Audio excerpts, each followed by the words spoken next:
Okay, hi, guess what? I'm using a camera today. And yes, I know I've gotten old. I know I've gotten white hair. I'm trying to look like Bible thumping wingnut. I think I'm doing a pretty good job, except for a bit more on top. So anyways, guys, I want you guys to meet a friend of mine. Somebody I've known for many years on Facebook. We just took an instant liking to each other. No homo. Well, a little bit. He is probably one of the most uber geniuses I've ever met in my life. He has a PhD in philosophy with a concentration in metaphysics. He's got a BA in mathematics applied, I think a master's in physics, and a concentration in religious studies of something or other. Divinity? Whatever. I don't know what the hell you are, Rodney, but you're smart. Oh, yeah, sorry, my phone, everything cut out for a second there. But anyways, I just got back in touch with him today, and I was like, dude, you got to jump into a hangout because this is your area. You like philosophy. Because before a couple of years back, he used to ridicule me, basically almost put me in a scientism category, saying, Steve, your philosophy sucks. So, what's that, Rodney? I said, what do you mean, basically? I did, sir. Yeah, I know. But hey, I've gotten better. Yeah, like you said, you can distinguish between structuralism and realism. So, Well, I told you, I'm still working on the whole anti-realism, moralism thing. I mean, again, I go to moralism, but somebody puts me good forth an argument for more anti-realism. I'm like, oh yeah, I get that too. So. Hey, hold on, we give you a good argument the other time. There's good arguments for both sides. That's what's funny. It's like I kind of see myself in the middle. I'm like, which one I want to go with. I believe there are equally valid arguments for both sides, and with equally valid arguments on both sides, being a philosopher, you don't want to say you turn to something viscerally, but when something equals out on both sides, viscerally is the only thing you can turn to, and that's why I'm a realist as opposed to an anti-realist when it comes to morals. Exactly right. You have to just suck it up in that regards. Well, I mean, like I said, we have people that are on both sides of the fence on that. But you know what? I don't see very many people like arguing vehemently for it. I mean, they're like either, yeah, I'm kind of a more realist, or I'm kind of a more anti-realist. Except for a few do go to the extreme. There are some majorly anti-realist people, like the Power Rangers. They're for the most part more anti-realist, and they take it to an extreme. If you really think about it, though, the reason nobody's so vehemently adamant about one position or the other is because that is really one thing that does not affect public policy. You may not think metaphysics does or epistemology does, but it absolutely does in the way we look at the world. So, I mean, you've been how long have you been in philosophy now? I mean, you're only 27, and so you had to start pretty young learning about philosophy. Yes, I started studying it when I was 15 years old, graduated high school at 16, and went straight into college. Hey, Rational Theist Matt wants a link. What do you guys think? Let him in, dude. Come on. Do you think so? Yeah, because Tell I him think Tell him KYS. Sorry. No, get him in the room, dude. Isn't that a contradiction in terms? I want Rodney to just bust his ass. That's just my well, opinion. okay, let me give you a heads up on Rational Theist Matt. Okay, he's a theist that's not very rational. He probably has some of the worst arguments out there, and he's a contrarian. All he wants to do is basically argue. He doesn't really care whether he's right or wrong. He makes stuff up on the fly just to have an argumentation. He actually is a theist. So I mean, do you want him to come in here and challenge you a little bit? I do. I mean, I don't know if you're in the mood for it, but come on, Rodney. Come on. Trump, Clinton, Matt Bell, Rodney. Fucking epic. No, I mean, I'm saving that for another time. I mean, I finally catch up with you. I've been trying to get back in touch with you for how long now? I don't want to get this is the first time I'm doing this. I don't want to get crazy. Yeah, that's what I'm saying. Maybe next time. I mean, I'll invite Matt Bell next time because I don't want this turns into a clusterfuck because I really want to talk to Rodney because I haven't talked to him in ages. He kind of fell off the face of the earth doing some kind of vision quest stuff. I think he took a sabbatical. I know he's writing a book, but you told me you're only halfway down with your book. Yeah, and it's a book focused on metaphysics. It is, and I cover every position, and then the last half, which is what I'm on now, I cover the major positions of the day. Be it, and I'm talking metaphysical, obviously, and epistemological ones working with metaphysics and epistemology are so close to the But the first half of the book just covers what positions exist. The last half, which I've just begun to work on, is why I believe metaphysical realism is what we should adhere to when we are making decisions, be it regarding science or public policy.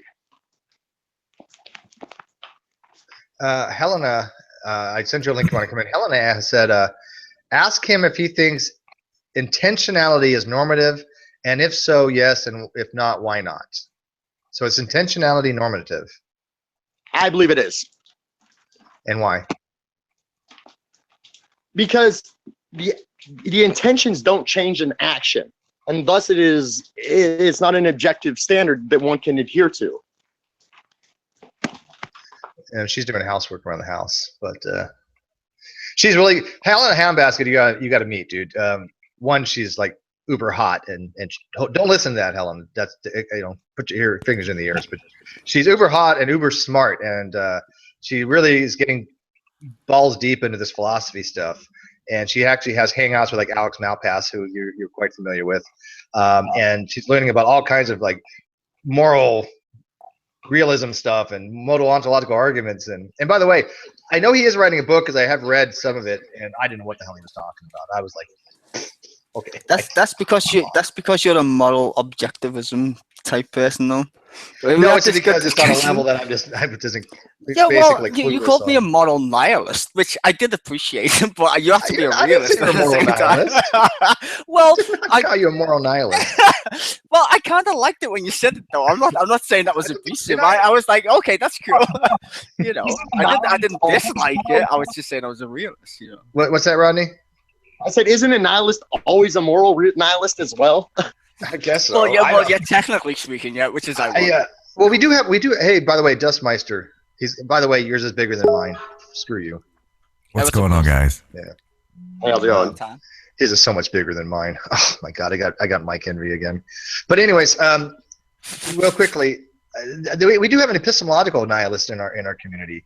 He basically is, I think, the worst kind of global skeptic. It's almost to the point of you can't even have a dialectic with them anymore because he doesn't think anything's real except for God. Ooh, Xbox? Oh. No. Yeah. No, Xbox isn't believed. Xbox is the whole solipsism thing, which is fucking annoying. I hate solipsism. It's fun as hell. I don't hate solipsism as a statement in philosophy. I hate it when someone claims it to be their only outlet for like I don't know shit. So they're just going but solipsism. It's like fuck off. I actually had told Rodney this morning about Arcane's solution to her solipsism. Jesus. That how he solved it. God told him he existed, and he got a kick out of that. Such a great response. And I asked Steve if the guy was being underhanded or if he was serious, and he told me he was being serious. Okay, and then I was like, okay, it's not so brilliant then. Yeah, and I said it all along. I'm like, look at it. If this guy was, a philosophy guru, I'd be like, that's fucking genius. That's funny. I like that. But he was actually serious. So he's deadly serious. Arcane's scary in so many ways. Yeah, he's a flat earther, for God's sake, which I don't think he really is. I think he's. No, I think a lot of them just do the whole gimmick, don't these things? Sorry, Rod. And all that. Hey, Rodney, we gotta get to your computer, man. I know, dude. That's Krav from Disaster with PC. Because what happened? You know what? I can turn up his volume a little bit. What happens though? Every time somebody talks and he's talking, it just cuts him out. I'm sorry. Yeah, not your fault. But, I mean, I want to get you active in this community. I know you follow a few of us, and I know you've kept tabs on me a little bit, supposedly. He actually came back and he's like, "God, Steve, you got really popular," and I'm like, well. Yeah, no. What do you mean? Don't stumble over it like you haven't, because you absolutely have compared to where you were when I was last talking to you. Well, that's because that's actually fucking productive hangouts, which is more than you can say for some people in this fucking Google. I try. I mean, I try to have really good hangouts, and I think that my channel actually is the best channel out there right now for having open dialogue. It's because you're not dogmatic, Steve. I'm not dogmatic, no. No, I'm not. Well, I'm dogmatic against young earthers, right? I mean, no, what I mean by that is, I think you allow discourse where it's good discourse though, not like shouting match discourse, if you know what I mean. I think that's why it's a reasonable hangout. I like your hangouts. I like watching them. So yeah. That's right. Suck up to me. I like it. Well, you're not getting any money from Patreon, so. Yeah. I'm not getting a dime out of you, so I might as well just take your praises. Well, I can give you free advertisement via Twitch, but that's about it. There you go. Hey, I'm down for that. Share my stuff. Steal my stuff. Take it. Use the videos and. No, put people your way. I like your hangouts, dude. You get good guests, or I know you're gonna get good guests, and you're working on that, so I appreciate it. You know. Cool. Hey, Steve. Yeah, O'Neill. Have I ever told you that you're like the best humble bragger ever? I'm the best humble? Bragger. Like, you'll brag, but you'll be humble about it. Oh, yeah. I'll brag. What's that, Rodney? I was going to say, I agree with him 100%. Yeah, no, I'm down for that. Yeah. Let me just say what I have to say. You play this humility card, but in your head, you know you're a badass. Just accept it. Got it. He's got a Maybe Wait, it's a hold on. tactic I Steve's a use. bragger? Steve's a bragger? Maybe I'm just kind of... I'm a bragger. Maybe I'm just trying to disarm my opponent, right? I'm just trying to make him think. Hey, look. Well, they know my background now, Rodney. I mean... If you got a big dick, you know, you flaunt it. I'm just saying. No, okay. I say bragger because I know him and I know his demeanor. Like, if I had just met him, I would not say he's bragging. But I know him enough to know when he is, but he's trying to play it as he's humble. Yeah, but you know the nice thing is, though, he kind of backs it up in that sense. It's like, he's not bragging out of, like, he's bragging sense. It's like, he does have the most, I would say, the most interesting hangs right now, because most of the other ones are just, well, in fact, all the other ones are just shit, in my opinion. Shit. So, yeah, I agree. Shit. As in, like, no real structure in the sense of, like, topics or even trying to make it entertaining. Not like, no, because most of them are, like, troll fests and shit, where Steve's trying to get some, like it reminds me of, like, the Ozymandias thing as well, you know? Damn, Sty, you're kissing his ass like that. Dude, I would. You know me, Odin. Ronnie's on a phone. When Ronnie tries to talk, everybody's got to kind of has to hush because if not, it's going to cut him out. So go ahead, Rodney. Oh no, I was just laughing. Well, I mean, remember back in the day, basically, and I'm going to speak for Rodney. Rodney had very few people to talk to. No offense, he was kind of like sheltered as far as the internet, and for some reason, we end up having discussions like 4 o'clock in the morning, some shit, just drinking beer and just fucking talking about the most obscure shit in the world. You were on Sci-Fake, remember? Yeah. It's like there was some. Damn it, me and Steve. I mean, we've had some moments like that too before, haven't we? Dusty, can I have sex with your voice? Yeah, but that was cybering. That's different, you know. Oh, okay. Yeah, no, you. We weren't really supposed to talk about that online, so. Yeah, well, you know what stays in a hangout, stays in a hangout. But we did. I mean, you and I both tag team Christian Hillbilly once. That was fun. What? Oh hell yes! Yeah, we were like high five, go for it. Yes. Oh yeah, get in on that. He would not shut the fuck up. I would say though, Christian Hillbilly, out of all the Christians I've ever met, and I've known Christian Hillbilly for like 6 years. I know him from the good old Stickham. I don't know if you know what Stickham is, but from the good old days of Stickham, he's the most consistent bigot I've ever come across. He never changes his shit, and that's one second thing. Like, if that's supposed to be a good thing, I'm not sure if it is, but he's the most consistent bigot I've ever seen. Ever. And I would give him props for that at least. He's just a piece of shit, in my opinion, anymore. At least he's consistent. It's not like arcane or some shit. Well, and I don't want to have because now that Ronnie probably has been engaged more with this, I don't want to be like overwhelmed by the fucktardery and the nut jobs that are out there because there's so many, right? I mean, what's going to happen the first time he runs into Nephilim Free? He's probably going to cut his own wrists and pray for God. Ronnie's like, you know what? There's not enough pot in the world. I mean, that's why I deleted all my shit for so long, dude. I couldn't deal with it anymore. I to change these people's minds. It hurts to look at this. Do you want to hear how dumb this guy really is, Ronnie? Nephilim Free, he has something called the lunar bukkake theory. I mean, have you ever seen Nephilim Free on YouTube? The what?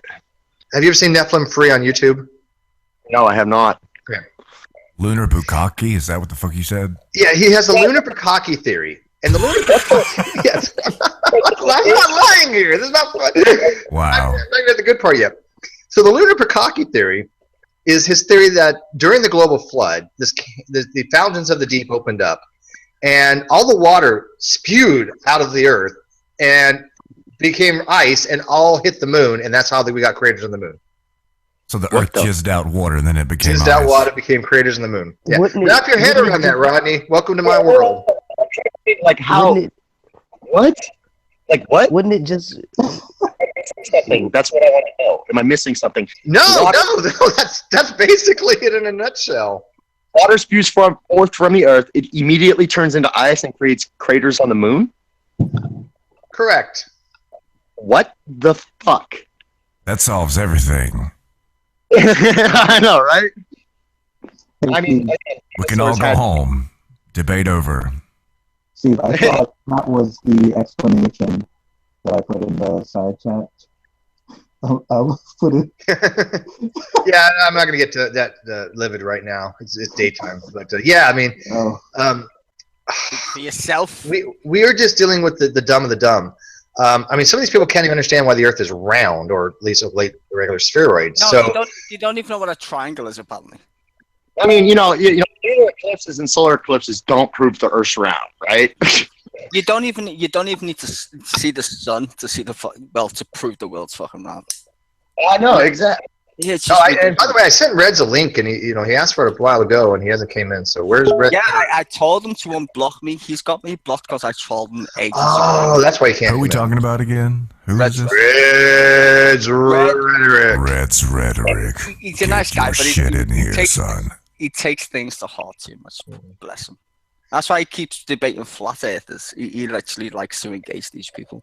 See what I got to deal He's with, a very Rodney? sporty guy. This is my life. This is what it's turned out to be, buddy. Dude, I mean, I gotta get water. it drives me insane, dude.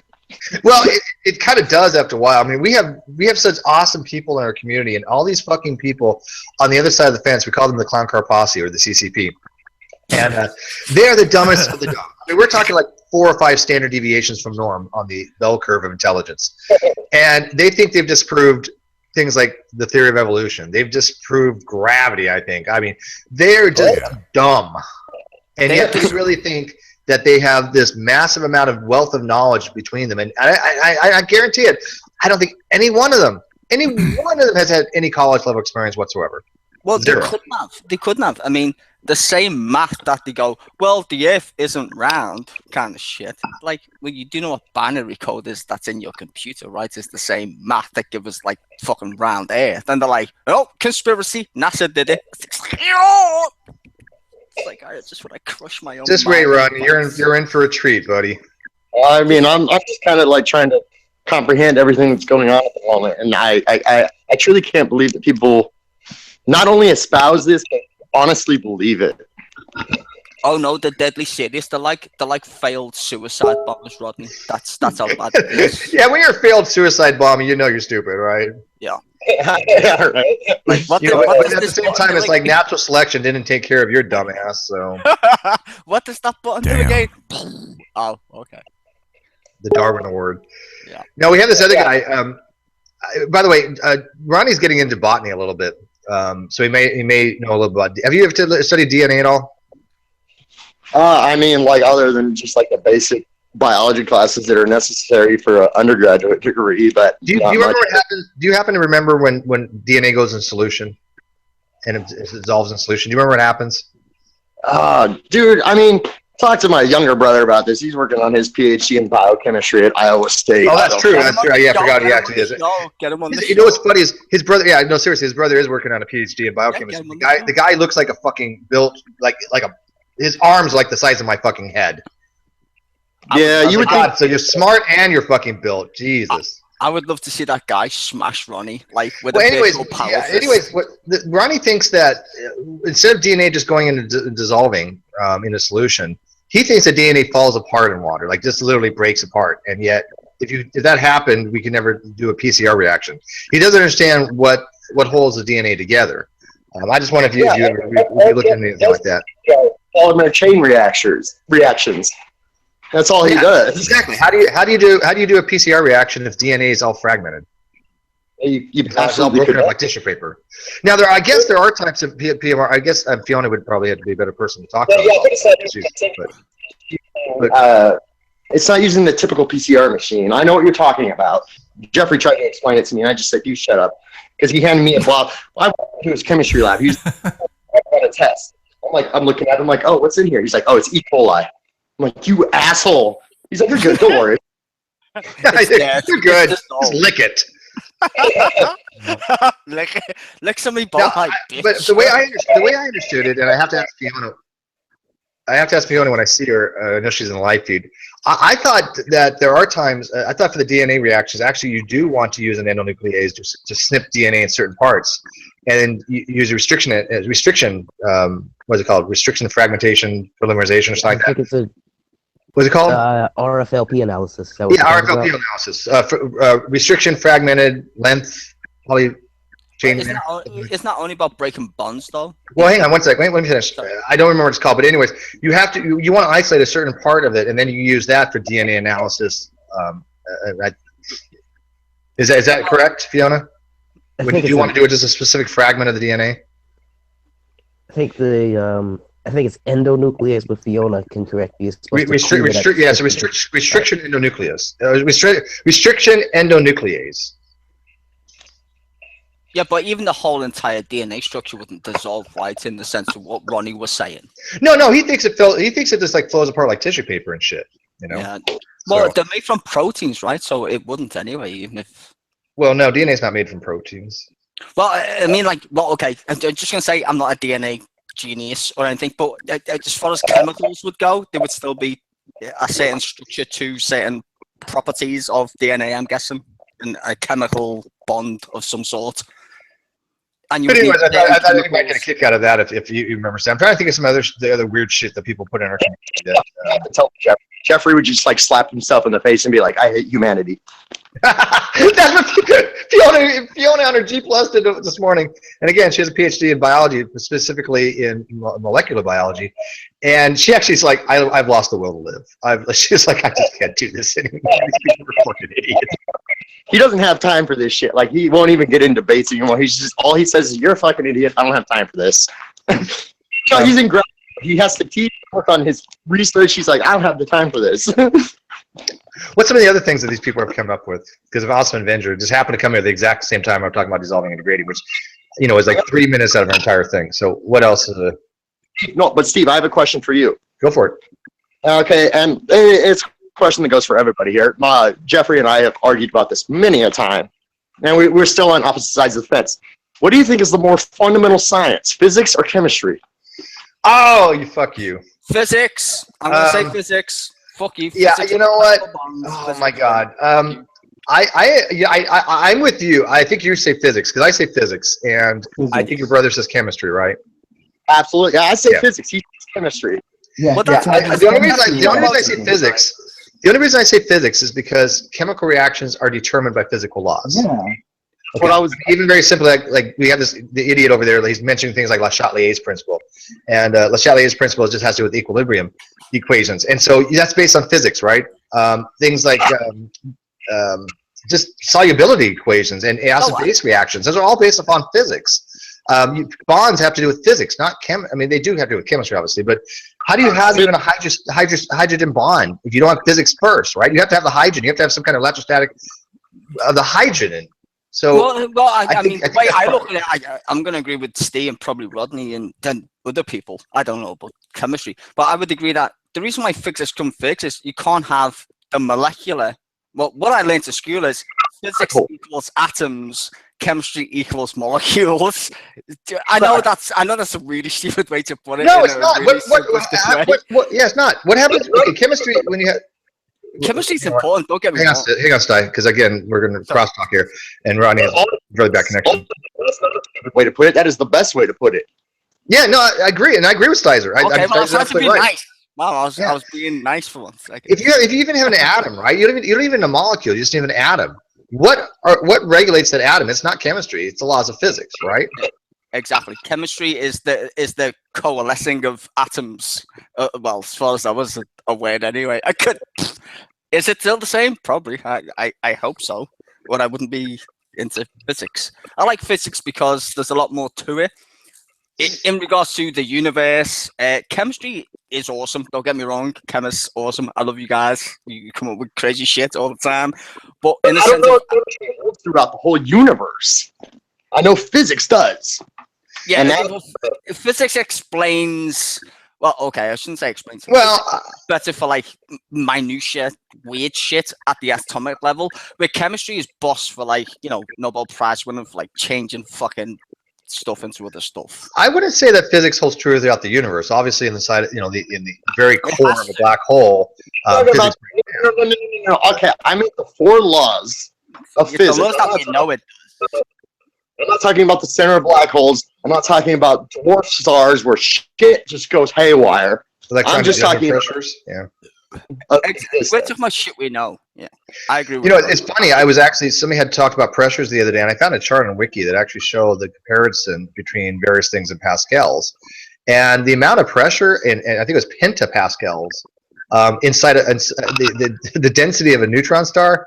Holy cow! I'm surprised that itself doesn't rip a hole in the fabric of the universe. How much pressure the white stars is under to have electron degenerate pressure. So, I mean, the only thing denser than that is when those electrons actually collapse into the nucleons, and the neutrons absorb them. They all become protons, and basically the protons absorb them and all become neutrons, and you have a neutron star, and that's the most dense thing imaginable next to a black hole.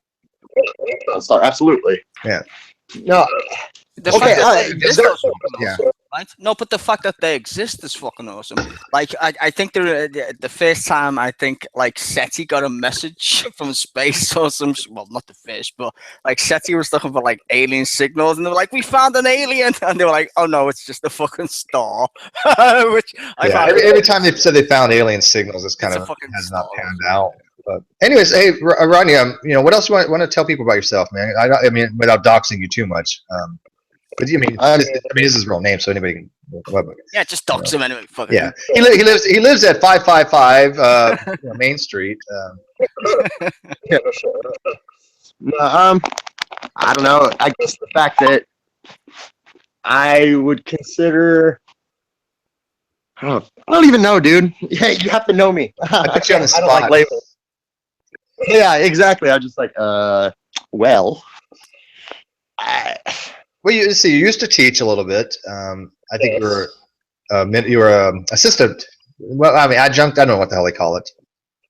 Well, no, there's assistant. Okay, it goes associate professor, assistant professor, full professor. I was an assistant. I never got past that.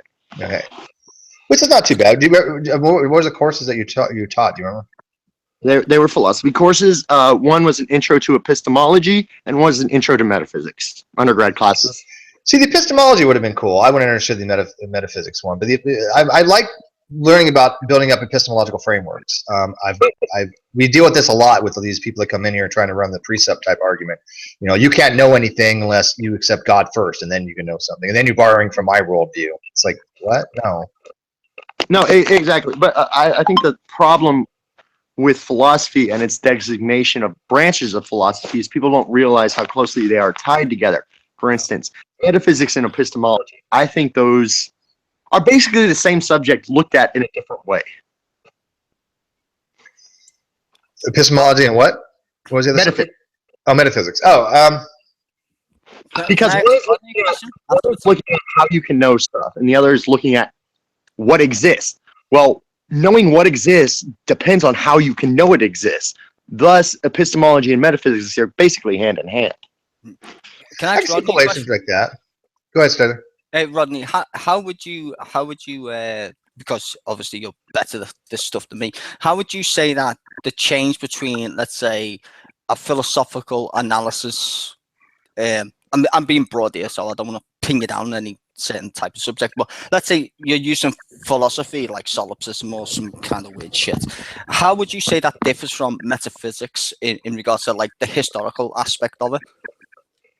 I would say, okay, metaphysics has been warped by religious proponents to advocate their position. Metaphysics was originally established by Aristotle, and that's where it comes from. And he broke it down into 3 categories. One was the study of God, ontology. One was the study of what exists. He called that metaphysics. And I feel one had to do with the moral and political side of things. I can't remember what he titled it though. But metaphysics is philosophy. So there is the only way that one can see a transition happening there is if they think metaphysics is different from philosophy. If they think it is a subject that falls outside of philosophy's domain, because there would have to be some kind of transition, just like there's a transition from a philosophical belief to a scientific knowing. There, you would think there would be one from metaphysics to philosophy based on the historical delineation of the two subjects, but one is just a subcategory of the other. It's not. Okay, I'm sorry, I didn't mean to interrupt you. Would you agree then where, well, from my position, from the way I take it is, would you agree that metaphysics is in between, let's say, philosophy and science, and it takes the middle ground of kind of the two positions? It uses both. No, metaphysics is entirely philosophy. There is no empirical proof required for any metaphysical belief. So it can't be in between. It is entirely philosophical. And philosophy is a form of science, right? Because it came from natural. No, it's science. Well, science is a form of philosophy, right? Yeah, that's right. It's not the other way around. It's a form of philosophy, not the other way it came around. from natural philosophy. Yeah. Well, the only reason why I asked them that is because, from what I've read anyway, in the sense of historical terms, is metaphysics was separated from science because they used the word meta and physics, right? They tried to use philosophy. Now, I'm not saying this is true. I'm just saying from what I've read. So don't hate on me. I'm just proposing this, opinion. So they were saying like metaphysics is philosophy, but we don't require empirical evidence, and that's why I think it was the 17th century or something of that nature, that philosophy / metaphysics was separated from the sciences, where empirical evidence became the norm, and metaphysics took a backseat to science in that regards. No, I understand what you're saying, but it's just, yeah. You understand where the word metaphysics comes from. Yeah, it came from, like I said, I don't know what century, but I'm guessing it was 17th. I could be wrong. No, way before that. Think of the library at Alexandria. Yeah, I also said don't hate me on that. I'm not too, Okay, but basically, the overall. They were the books that they put in the library that came after, hence meta, or that came before. I mean, his books on physics. That's why it's called metaphysics. No other reason. Okay, well, I mean, I'm not disagreeing. Obviously, with me, I haven't got a PhD, so don't take this like as a disagreement. But from what I understood, right, the reason why we separated philosophy, metaphysics, and physics is because science was the empirical approach, which was later, obviously. Metaphysics was claimed to be philosophy, but not as in a substantial proof, but they claimed proof, if you know what I mean. It's hard for me to describe in the sense of, there's an old saying among metaphysicians. It says, knowledge these days pits metaphysicians against scientists and makes metaphysicians look crazy, because they're making claims about reality without any empirical evidence. Well, I think that's what I was trying to get at, right? Where the separation came from, where philosophy doesn't necessarily require evidence because it doesn't actually pose any. It doesn't actually establish any answers. Philosophy, it just proposes questions, in the sense of, is this question logical or not, kind of thing, which is Aristotle. A lot of separation of people thinking metaphysics is separate from philosophy, like I said, is due to a religious contortion of what metaphysics is. Yeah. No, I would say that's kind of true. I was just more like asking, there's a separation, right? I guess, in the sense of how one purports evidence in that regards, right? And that's what you're saying, because it was tied up in that metaphysical was in the times of, I should say, the whole Renaissance shit and stuff like that. Hey, Christopher, welcome, my friend. Hey, Melty. Separation, right? I guess, in the sense of Christopher, I want you to meet Rodney. Rodney, I want you to meet another exceptionally genius type guy. Okay, he's relatively smart. Christopher. Hello. Holy shit, it's sea sauce. It's Vsauce. Rodney's going to be joining us hopefully more in the community. So I'm just like, hey, meet everybody. Come on in, whatever. Yeah, I just got everything. Sounds good. Just came back to the whole social media thing after a good absence of not wanting to deal with bullshit. Well, good luck with that in this community. You're probably in for a bad one. You're fine. but it's in Steve's Hangouts. It's typically good bullshit, if that makes any sense. Like, it's stuff that you can just laugh at, right? And I mean, you learn something pretty much every day. I'm probably the dumbest guy in here, or the least knowledgeable about philosophy and science for the most part. And yes, I do fix Did you computers. say Steve was knowledgeable about philosophy? Ooh, shots fired. He Shots knows fired. You know, I can't still delete you on Facebook. That was a joke, Steve. You know, well, it's funny. He used to pick on me, right? I mean, he would sit there and doing his philosophical bullshit stuff, you know, because I used to be like, oh, God, I hate philosophy. It's just so useless. And he'd run his arguments on me. And occasionally I would get a good jab in, right? I mean, I think even though I didn't know philosophy very well, I think I gave Rodney a little bit of a challenge here and there. Yeah, because I'm an idiot. Because I'm not an idiot. But I have been enjoying it. I've been enjoying learning about philosophy. Still, a lot of it I don't remotely understand. There are some parts of philosophy that I don't think I'll ever really get. Don't lie, Steve. You know everything, right? You're the DD of like fucking. No, I just like a lot of different subjects. That's all. I mean, I like to have a little bit of variety out there. Yeah. I think the hardest part of philosophy is this really narrowing down your positions, because again, like, it came like more realism and anti-realism. I'm like, sure, flip a coin. Well, the thing is, that's what I was saying about the visceral feeling of when you acknowledge something is logical on both sides, you have to kind of go with what you viscerally want. But as a philosopher, you don't acknowledge that openly. You laughed at. Well, the other things I have a hard time with are things like the correspondence theory of truth, the deflationary theory of truth. Started on that shit. oh come on, Rodney. Please. Yeah, I don't understand it. I don't think I've ever really gotten a handle on it. A goddamn subject. Correspondence is epistemological theory, not a metaphysical theory. But still, I had to study enough epistemology. I still don't understand it. So yeah, it's hard shit. It's not hard. You just have to go against the grain of what you think is. No, I understand it, but I don't understand how someone could truly believe that. Well, I mean, which? Hang on, Sizer. What type of framework do you subscribe to then, personally, Rodney, for your epistemological framework? Pragmatism. Okay. Hey, thank you, brother. Good job. Yeah, dude. Yeah, Right. yeah. See, we're like, I swear to God, we're related. Not with that beard. No, you're not. Shut up. Oh, we used to kid each other that we're probably brothers from another mother. I mean, Yeah, dude, because we were like words out of each other's mouths. it's scary. It was scary. I miss those days, dude. I do. I miss them a lot. I really wish that I could get some beer one of these nights and I just fucking talk about this shit. The Richard Rorty type of pragmatism? Say it again? Richard Rorty type of pragmatism? Oh, hell no. William James. Oh, Yeah, I think he's William more pragmatic. Sorry, James Brandon. and Pierce and stuff, but not Rorty, not Nagel. No, Thomas Nagel. Okay. Shit. This is. I always walk myself in the corner here.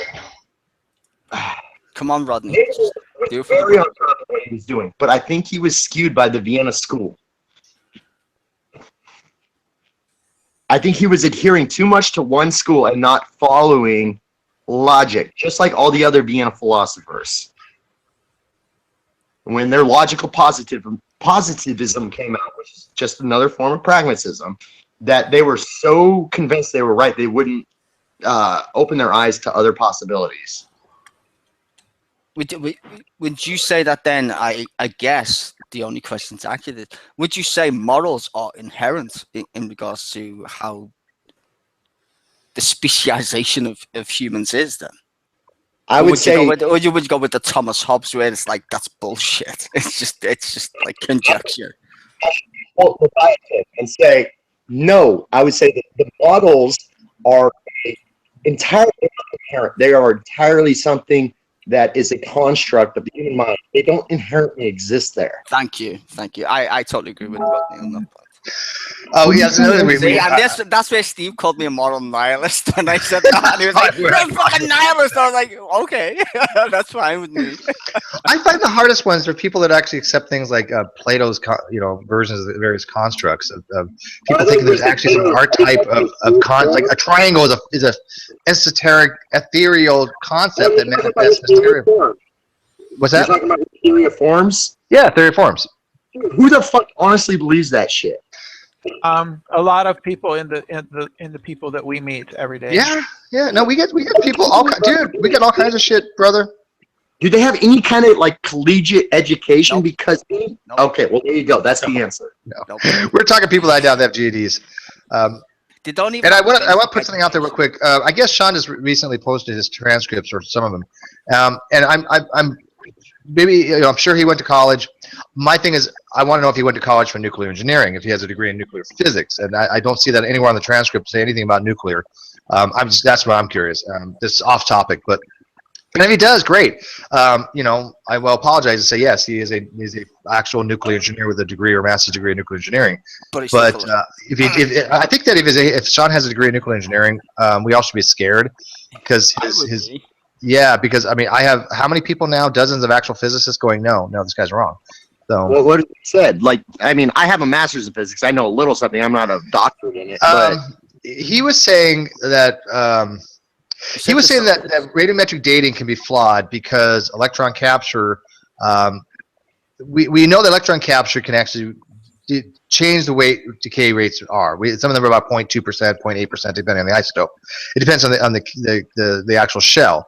So the K capture variation does exist. However, at being 0.2%, that's nominal, right? We're not going to have a large scale difference. So if you want to do a radiometric dating of the Earth. What's that, Ronnie? That's not even really within the margin of error. Yeah, that's what I pointed out exactly. The margin of error for carbon dating is 5,730 years plus or minus 30 years. So 0.2% is not even within the margin of error. So it's insignificant. That's flawed from the get-go, but keep going. But we fucked that in already. Hang on. Did I not? Everybody who's listening, did I not say that exact same thing? So, and the other thing he was saying that he was talking about particle wave duality, and he says one that he doesn't think it exists. He doesn't think that the double slit experiment is explainable. He should just cut him off. Just fucking punch him in his face already. Hey, hang on one second. Can everybody mute real quick? Because I can't hear Rodney, and you guys are all these open mics, and he's on the Android. So just real quick, I'm just going to mute people just so I want to get this out real quick. Then you can. Oh my God! See, now I can hear. Do you notice that the noise level changed? So one second. Yeah. I know. I was on an Android phone for a while, so I know how it is. I'm gonna turn a light. Doing that shit, dude. So he was saying that like fullerenes, buckyballs, structures of carbon-60 cannot undergo a particle wave duality, and yet I had found papers explaining particle wave duality. He also said that the double slit experiment is not explainable. What? I mean, it absolutely is. That is like the crux of quantum mechanics. He also said that he wants to accept a hidden variable model, right? And I don't know of any hidden variable model besides one that somebody just recently pointed out to me called the pilot wave theory, which I've never heard of before, so I doubt you have either. But the pilot wave theory is a type of theory out there that does allow for a hidden variable model but then you lose your non-locality. And so it is not really a no-go like the Bell's theorem. So I think it does actually. I think it does actually. You lose all quantum mechanics. So like, you know what I mean? Well, he says this isn't like the normal. I'm like, this is the Copenhagen interpretation is pretty much the norm. I mean, it is the norm. That is the goddamn norm. There is no ifs, ands, or buts about that. And so, would you agree that, like, for example, if an element undergoes spontaneous fission, or if a particle just undergoes spontaneous decay, that there's no information in the system prior to that? Would you agree that the hidden variable model for that just doesn't work because it does not describe phenomenon and quantum mechanical observation in accordance with Bell theorem? Yeah, it doesn't even meet its own criteria. So how could it meet any of that other one? You know what I mean? Well, that's what I was trying to tell him, and he was just basically telling people a lot of bullshit, and I was just like, no. And then he said he said this. He said he wrote papers in the Navy nuclear power school. And I was like, no, we wrote long essay questions. You know, I would say like describe. The funniest thing was we have this little saying. It said, briefly describe in detail. That's the military thinking for you, right? Write an essay. Write an essay. He'll be back in a second. So briefly describe in detail, right? How do you do that? Whether it's briefly or you describe in detail. So it was a joke that we had in nuclear power school. And it would take sometimes 20 minutes, a half hour, sometimes maybe an hour or two to finish a question. But he said, well, they're not really questions because it says describe this, you know, this and this and this. Well, okay, it's not a declarative question, right? But it is a statement asking for something. So you can say question number one, describe this, right? If I say draw something, right? Let's say in his case, because he was an electronic tech, he had to do probably oscillators. It's the only thing that came to my mind. So for my ham license, you had to draw a Hartley-Colpitts oscillator. So the question would be like, draw, you know, this type of oscillator. Well, that's not a question as a declarative question saying, you know, do you know how to draw this, right? It is a statement telling you what to do. Yeah, But just explain. Just give me some understanding of what I've just asked you to do. That's yeah, and there's no difference between that saying question number one, draw a Colpitts oscillator. Yeah. And so, welcome back, Rod. And so when I asked him, I said, no, I said, we didn't write any papers in nuke school, and certainly weren't peer reviewed, as you claim, because he said that he had written peer review papers in nuke school, and his idea of a peer review paper was basically writing a long essay, and I'm like, that's not writing a paper, dude. Sorry about that, No Steve. problem, buddy. Good old technology. Yeah. No, I was explaining that this guy was saying that in nuclear power school, he said he had to write peer review papers, and by what he meant by that is he would quote write a long question answer, and people would read that and I guess grade it, which didn't happen either. The instructor That's not did. a peer-reviewed paper. Yeah, that's not a peer. Yeah, I know. Like, let's be honest here. A peer-reviewed paper is something that is reviewed by your peers and put into a journal. Yeah, in a journal. And he's thinking that, oh, well, they are your peers. They go to school with you. I'm like, that's not what it means. I mean, like, if we're going to be legitimately honest here, yes, that is peer reviewing, but it's not peer reviewing in the scientific sense. Well, in the trivial sense, right? In the trivial case, that is peer review. But you know what? I'm getting tired of people using trivial case to satisfy an argument. Okay? Well, I mean, it's like in mathematics. You've taken mathematics. You got a bachelor's in mathematics.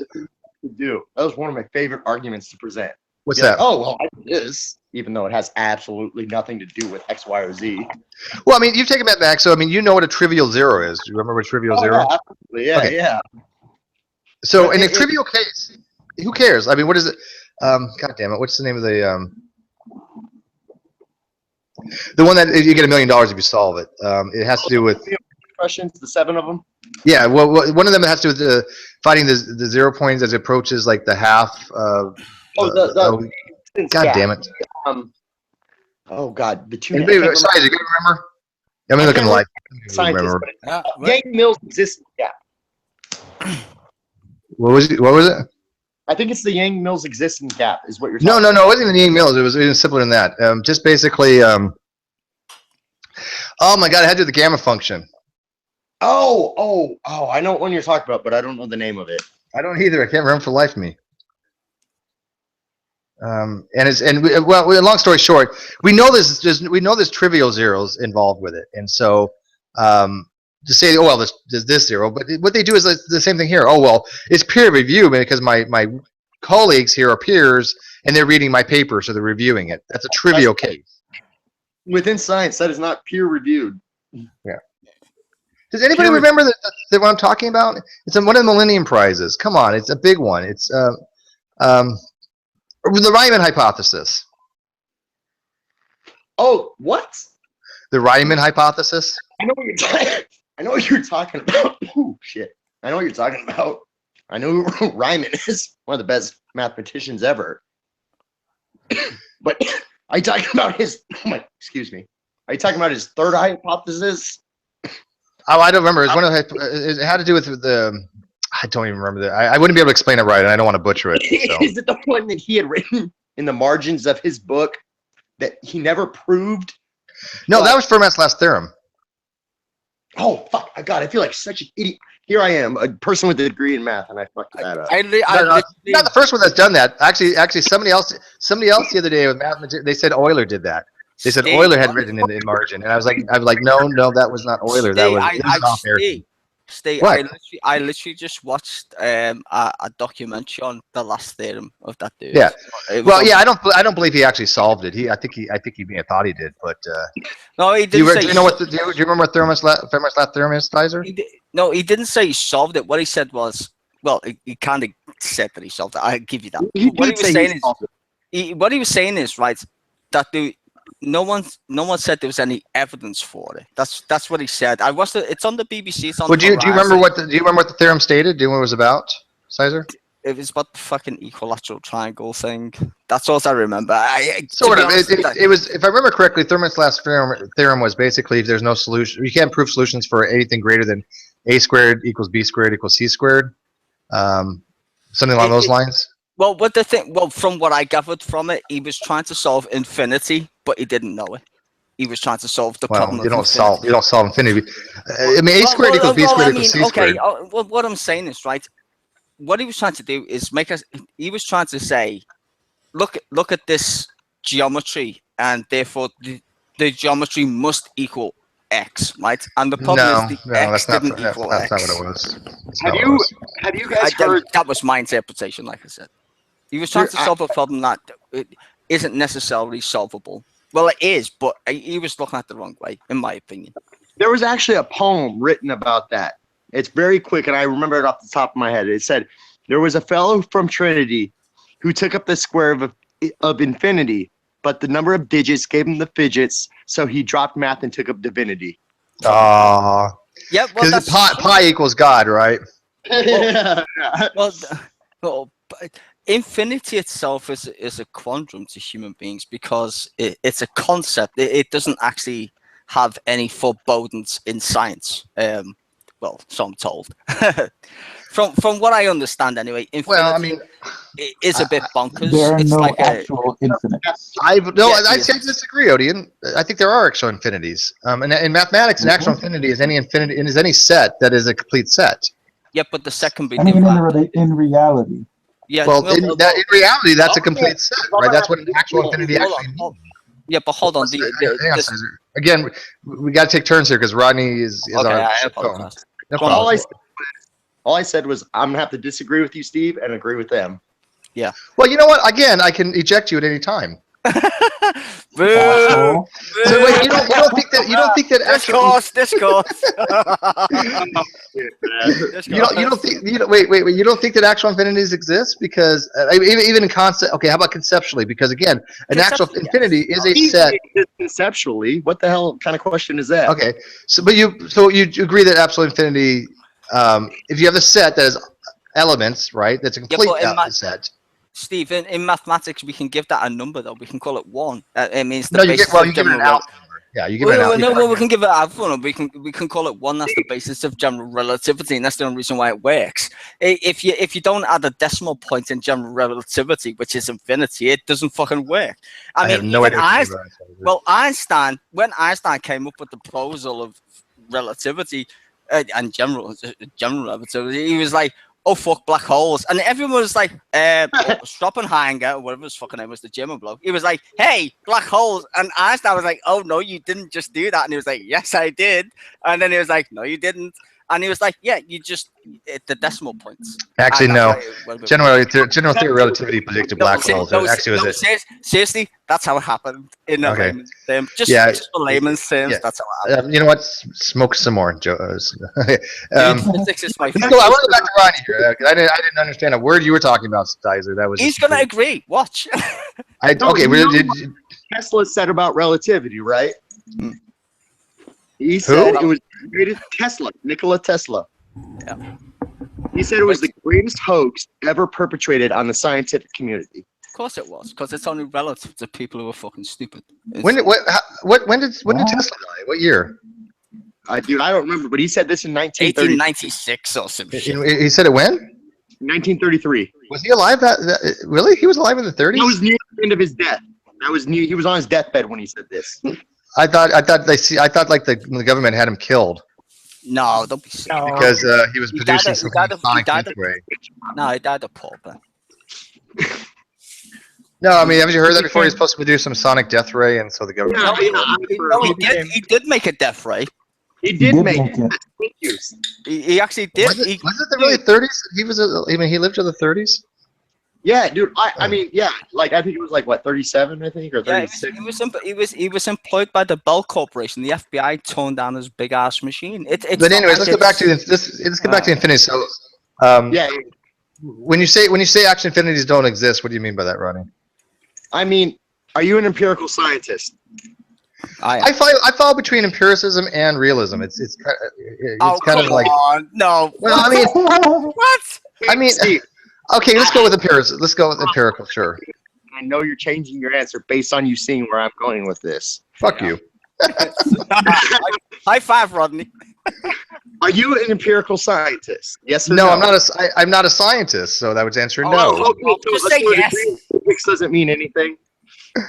Or having studied physics doesn't, or talking about it. Yes. Okay, so are you an empirical scientist or a scientific realist? I follow instrumentalism. Oh, okay, so you're more of an empiricist than you are a realist. Yes, a little bit. Show me infinity exists empirically. Yeah. Okay. Yeah, I knew he was going with this, right? Because he's okay. Here's infinity. I would go around my water bottle infinite times. Well, you no, I mean it doesn't have to be. It doesn't have to be like a physical object. I mean. No, but it does. That's the point. Empirically, are you going to show something exists in an infinite manner if you are trying to show physical beings a non-physical concept? Yeah. Well, I mean, could you have a line and say, okay? Yes, but the line has to start somewhere, which means it's not infinite. The very fact that you say no, that's not it is true. It is. Array is infinite. Just because something has a starting point doesn't mean it's not infinite. It does because it starts somewhere. No, a start. No, Stizer. Array is defined as a point followed by a line that goes on for infinity. Look, dude, no offense. I make computer games. I know what vectors are, okay? No offense. Well, I'm sure you do, and you're wrong on this. Wait, look, when I make a 3D model, I'm sorry, Rodney. When I make a 3D model, right, I have to start from somewhere, right? The X, Y, and Z is a transmophobic fucking place in anywhere. Until hang on, Stizer. Rodney. That's a terrible argument to begin with. Like, he's way off base on this, isn't he? The argument you're starting to make, Sty, is terrible because nature doesn't have to follow the rules that humans does. No, I'm not saying that they do, but what I'm saying is his imposition. Stizer, hang on. Oh, go on. Hang on, Rodney. A ray is defined as an infinite line projected from a single, infinitely zero point, right? So you have a point that has 0 dimensions, and then you have a ray that goes out from that. That is an infinite ray, and has an infinite amount of points in the ray. Rays are going to be brought in this subject. That is. I'm getting a lot of background noise. I'm going to mute people. I'm not going to mute without sounding like I'm fucking just warping words. Infinite in that sense means it has a beginning. Infinite in the general sense means there's no beginning and there's no end. So in the philosophical sense, a Mobius strip is infinite, but a ray is not. But in the scientific sense, a ray is infinite. Okay, Mobius strip. Okay, obviously a Mobius strip would have. Well, I mean, what do you mean by infinite for a Mobius strip? I mean, obviously it has no inner and outer side. You couldn't differentiate between what's. There's no beginning and end. Okay, but then neither does a circle. Absolutely, a circle works just as well. I'm not. I just that was what came to my head was a Mobius strip. Well, I'm going to disagree. A circle does have a beginning and end. Yeah, it doesn't. It has a 0 degrees. It's arbitrary. Can you leave the light on? No, it is arbitrary in regards to how one perceives what infinity is, and I think that's the crux of the argument. Well, not argument, discussion, I should say. Yeah, perfect. Thank you. In regards to what is infinity, some mathematicians regard infinity as just placeholders for finite, right? And some regard it as some wacky theorem of fucking, I don't know what infinity would be. It's like saying what nothing is. What is nothing? You know, it's the same thing. Nothing is a ambiguous thing that humans come up with. Well, I don't think it's ambiguous. We can actually define what nothing is, right? Nothing would be a state of non-existence. It would be a container that has literally To be facetious here, nothing. Yeah, but then if you look at quantum mechanics in regards to what you just said, then the nothing becomes But something. nothing in quantum mechanics is not the same as a philosophical nothing, right? They're talking two different things. When you have nothing in science, you're not talking about philosophical nihilism. You're not talking about ex nihilo. You're actually talking about a level of a vacuum state where you have ground, you have a potential for ground, such that you have ubiquitous energy level, which is called your 0 point energy, right? So but the 0 point would still exist. Why do you keep interrupting me? I'm sorry. I'm sorry. I don't mean to. But I was going to say. You don't have to doing that. What? I have even using my camera. You can see that I'm talking. But anyway, I've been saying the whole time. I feel kind of homosexual. I was going to say, because I've listened to really good scientists say the opposite to you, basically, and they work for like CERN and shit. So yeah, okay. I'm just going with what they say. It's not really. See, because we know Stizer has a handle on all this stuff, right? Well, I don't pretend to be a scientist. Hey, let's get Christopher. Hang on. Let's get Christopher in here real quick, if I can, Rodney. Do you mind? I was just gonna say, I kind of see nothing and infinity is the same thing. Nothing and infinity is not. Yeah. That's the same thing. I've got to mute you. You're not. Oh shit! I just put the wrong button here. I almost ejected you, Odin. Sorry. When I'm dealing with certain things, I look at them the same exact way. Yeah, I mean, I understand what you're saying about there's no absolute. Pascal was one of the best mathematicians ever who put up this God argument. So if you're good at math, doesn't mean you're fucking smart, because look what he did. Yeah, you know what's funny is somebody actually had brought up Pascal's triangle the other day, and I knew exactly what it was, and I couldn't remember how to figure it out. Then I'm like, God damn it! Of course, it's like 1, 1, 2, 1, 1, 3, 3, 1, 1, 4, 6, 4, and I was like, okay, now I remember this, right? And I feel like an idiot because I'm like, okay, yeah, of course I knew what Pascal's triangle was for the coefficient of binomial, and I'm like, but what is it? I'm trying to remember how it was like one, and I'm like, oh, you just add these things together. Oh, yes, right. Damn it, I feel like an idiot. Like something much more complicated. I know. I was like, okay, how does? Because somebody was reading it off. You know, they're like saying it, and I'm like, how did you memorize Pascal's triangle? You know, and I was like, oh shit, it's not that hard to do if you just think about it in your head and just add them together and work your way down. Well, that's the whole point of the infinity problem, is that Einstein, in his calculations, like, no, there's no such thing as infinity at all. But yet, then we've observed black holes, which in their equations equals infinity. That's a fact. No, just because our physics break down. Actually, no, that's actually true. What, Rodney? I said it doesn't equal infinity; it equals the singularity. Yes, yeah, you can't even. Yeah. But it's a singularity they're talking about. They're not talking about infinity. First of all, you can't use infinity as a real number. Okay, and that's my roommate. Because it doesn't have a number. They just saw your beautiful belly on camera. It doesn't have a number. Hang on, let me explain something. Infinity cannot be used as a real number. Okay, infinity is a type of number. It's a type of complex number, but it's not a real number. So you can't use it in any kind of real equations. Actually, it's called a hyperreal number, I believe, if I'm not mistaken. Not a complex number. Infinity is a hyperreal number, but you can't just say, okay, it equals infinity. You're never going to be able to put infinity in the place following an equal sign. To do that, you run into all kinds of problems. You basically break math if you try. Yeah, like Einstein did. He broke math.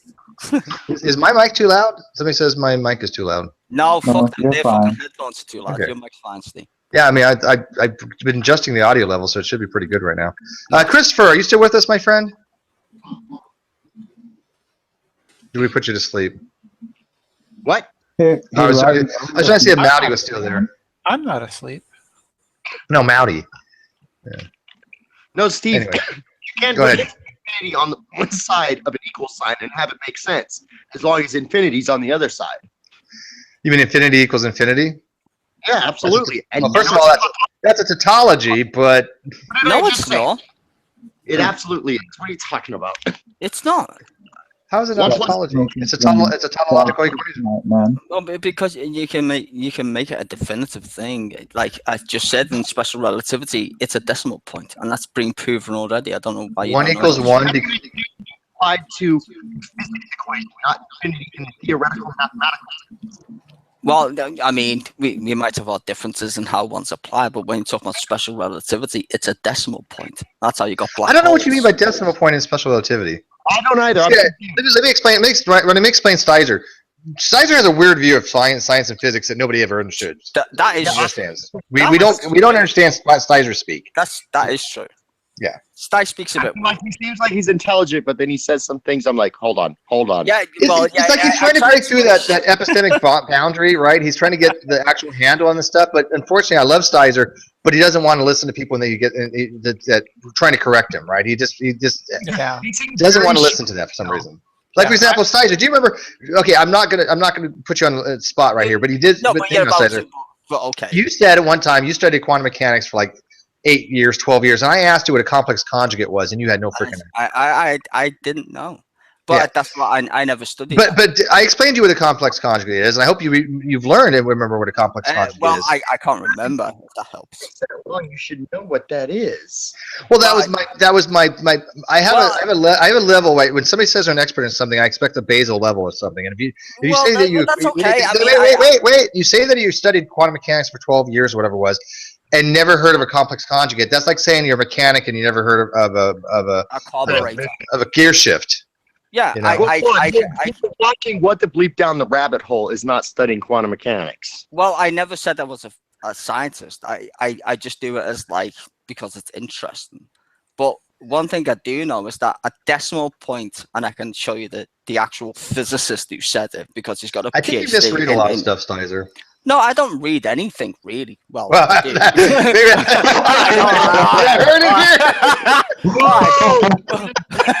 Well, I don't read anything. I try and understand why humans use math. That's brilliant. No, I'm not gonna take that back. I don't read a lot, right?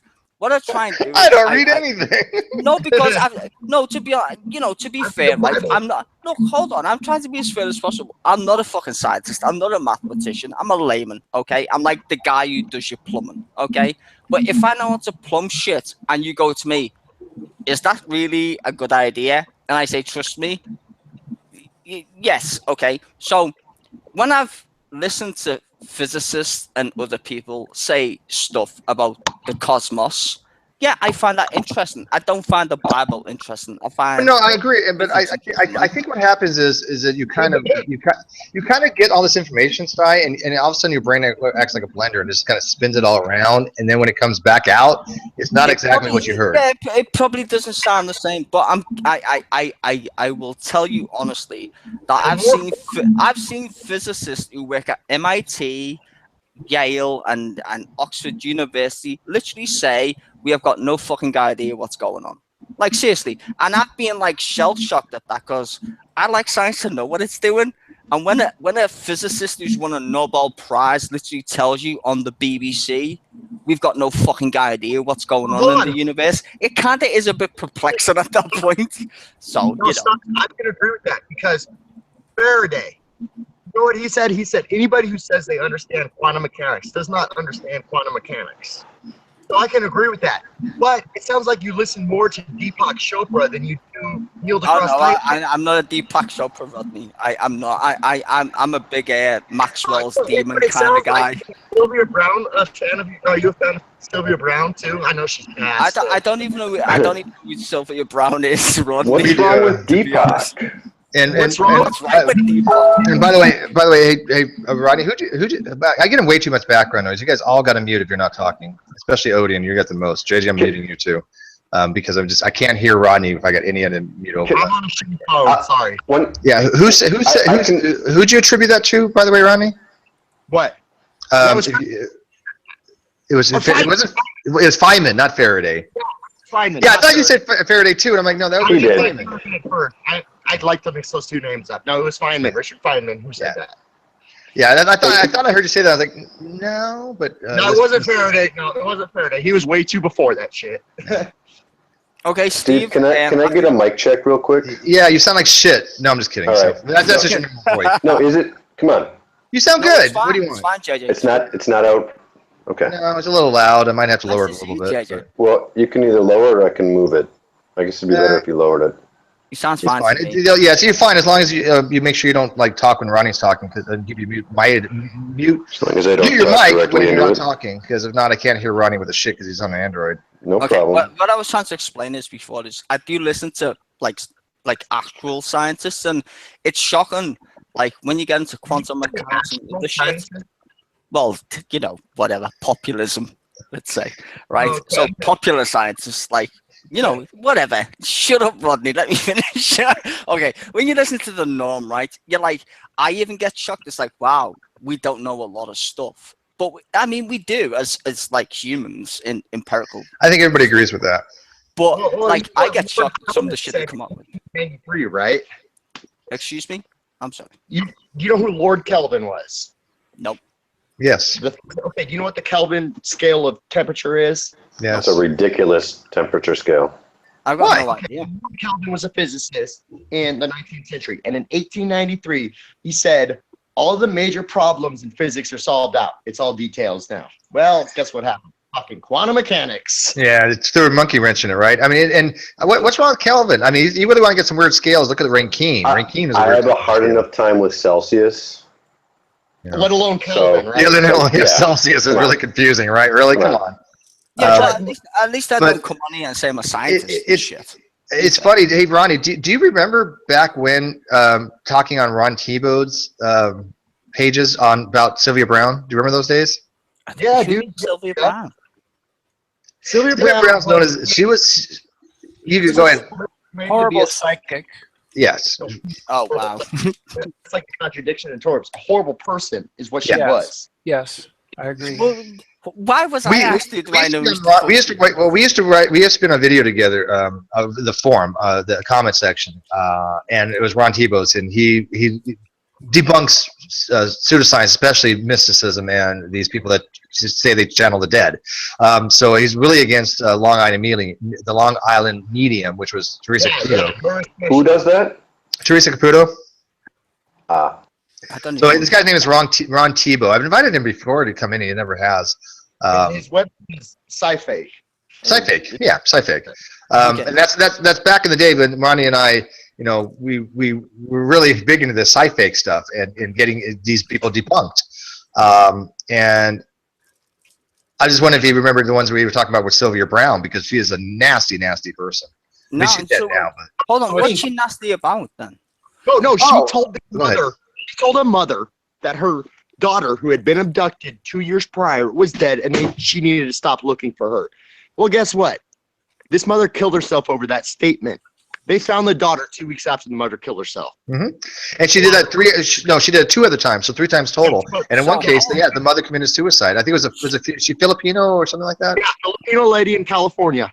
Hold on, so was she a scientist then or some shit? No, she's a fucking. She was like a fucking psychic. She pulls it out. She's of her a ass. charlatan. Yes. Oh, well, hold on. So, shit, just So a terrible human being. so what's that got to do with what I was talking about with physics then? I don't. Why Nothing. was she? Nothing. I just he had mentioned something earlier about it, and I wanted to ask him. Oh, okay. I thought that was directed at me. He was talking shit. He was talking shit. Debate because I mentioned Deepak Chopra. I said you follow more of Deepak or Neil deGrasse Tyson, and I said you follow more of Deepak, and Deepak falls into the same category of people of charlatans, but he has the degree, so he can do his quantum woohoo, as Sylvia Brown, as James Van Prague, as John Edwards, as all these other pieces of crap individuals. Yeah, But I'm not. Deepak has some snazzy glasses. Come on. Hey, I'm not into woo. I'm not a woo scientist. To be fair, I'm not a woo kind of guy. You're not woo. No. Ronnie, we actually unless it's kung fu, then I'm up with the woo. we've actually done that where it was like me, Ocean, and who was the other person? Ocean's his name. And it was like 3 of us, and we were all went to the Deepak Chopra generator, right? Oh, and we were just having a full-on conversation, reading off just what anything that came up. And poor Rose Patton, this chick who's way out there in La La Land, believes every conspiratorial thing in the world. She's sitting there listening and going, yeah, it makes sense. It was awesome. We got to do it again. Just a full-on conversation, and we were so deep about it. Right? For example, let me go to Deepak's thing here, and I'll read it off the way we're doing. You're gonna fuck with my mind. I wanted to know if Rodney could account for the necessary preconditions for intelligibility? Absolutely, biology. I don't see how that answers my question. Yeah, I don't see where you're going with that, Rod. Come on. I'm your fan right now, but that didn't answer the question. There has to be biological life. It was an underhanded answer. I don't have an answer. It's not bad. Actually, it's not that underhanded. It actually would be a precondition. But anyways, he's asking that because that's one of Darwin's deities, kind of. Can you justify the laws of logic? I can't justify the laws of logic within the laws of logic. Outside of it, absolutely Isn't that circular? It's a tautology, absolutely. But we have nothing else we can rely on. How can you know anything then? I don't think you can. I'm an epistemological. You're what? I'm an epistemological nihilist. Oh, are you? You know what? I think I remember that. You are no, wait. Are you an epistemological nihilist? The man just said he was, Steve. Can a In the God? true philosophical sense, I am an epistemological nihilist. Okay, wait. Hang on. In the truest sense. Can the Christian God reveal something in such a way as I cannot be wrong? Say it again. If the Christian God is true. Hang on, JD. Let Brenda ask the question. Okay. So hang on. Go ahead, Brenda. Brenda? Where'd you go? Oh, anyway, she said, yeah. I am here. I'm sorry. I was off focus on the window. I'm sorry. The argument is usually presented by presuppositionalists that they presuppose the existence of the God of Christianity who can reveal the truth to them in such a way as that they cannot be wrong. Therefore, nana nana boo boo, all you atheists are wrong and I know everything. You can't know anything. I know it all. That's just a form of solipsism, and there's really no rebuttal to that, but there's also no credibility to it. Well, when you said that you're an epistemological nihilist in the true sense of the word, isn't that kind of a trivial case, though? I mean, if you apply the Munchausen trilemma that we have no way to have one type of epistemological. Okay, I'm an epistemological absurdist. Okay. I think it is just ridiculous for us to try to figure it out.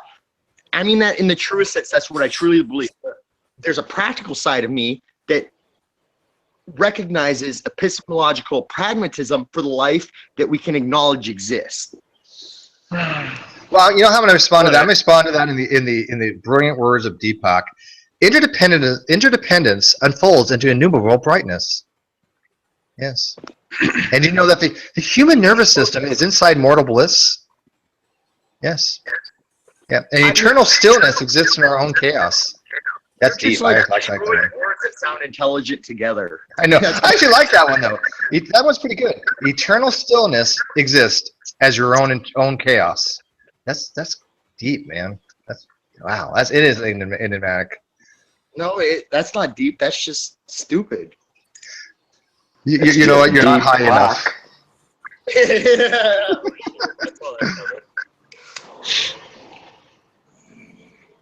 Let's parse that out.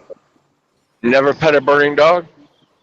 I told you the funniest one I got off of that Deepak generator was dogs are plants. Ice cream has no bones? Eventually I ended up with cats are llamas also, but. What are you guys talking about? Results from the Deepak Chopra random phrase generator. Oh, You know, I just got a message. I just got a thing from Sean. This is kind of funny. Let me run you guys this reason here. Sean says that ETs is the prime rate, and that they make so much more in the civilian world than mechanics, and that they have much longer schooling. Well, let me. He says it's 3 times as long, and I want you guys to do math here. 3 times as long the schooling. Okay.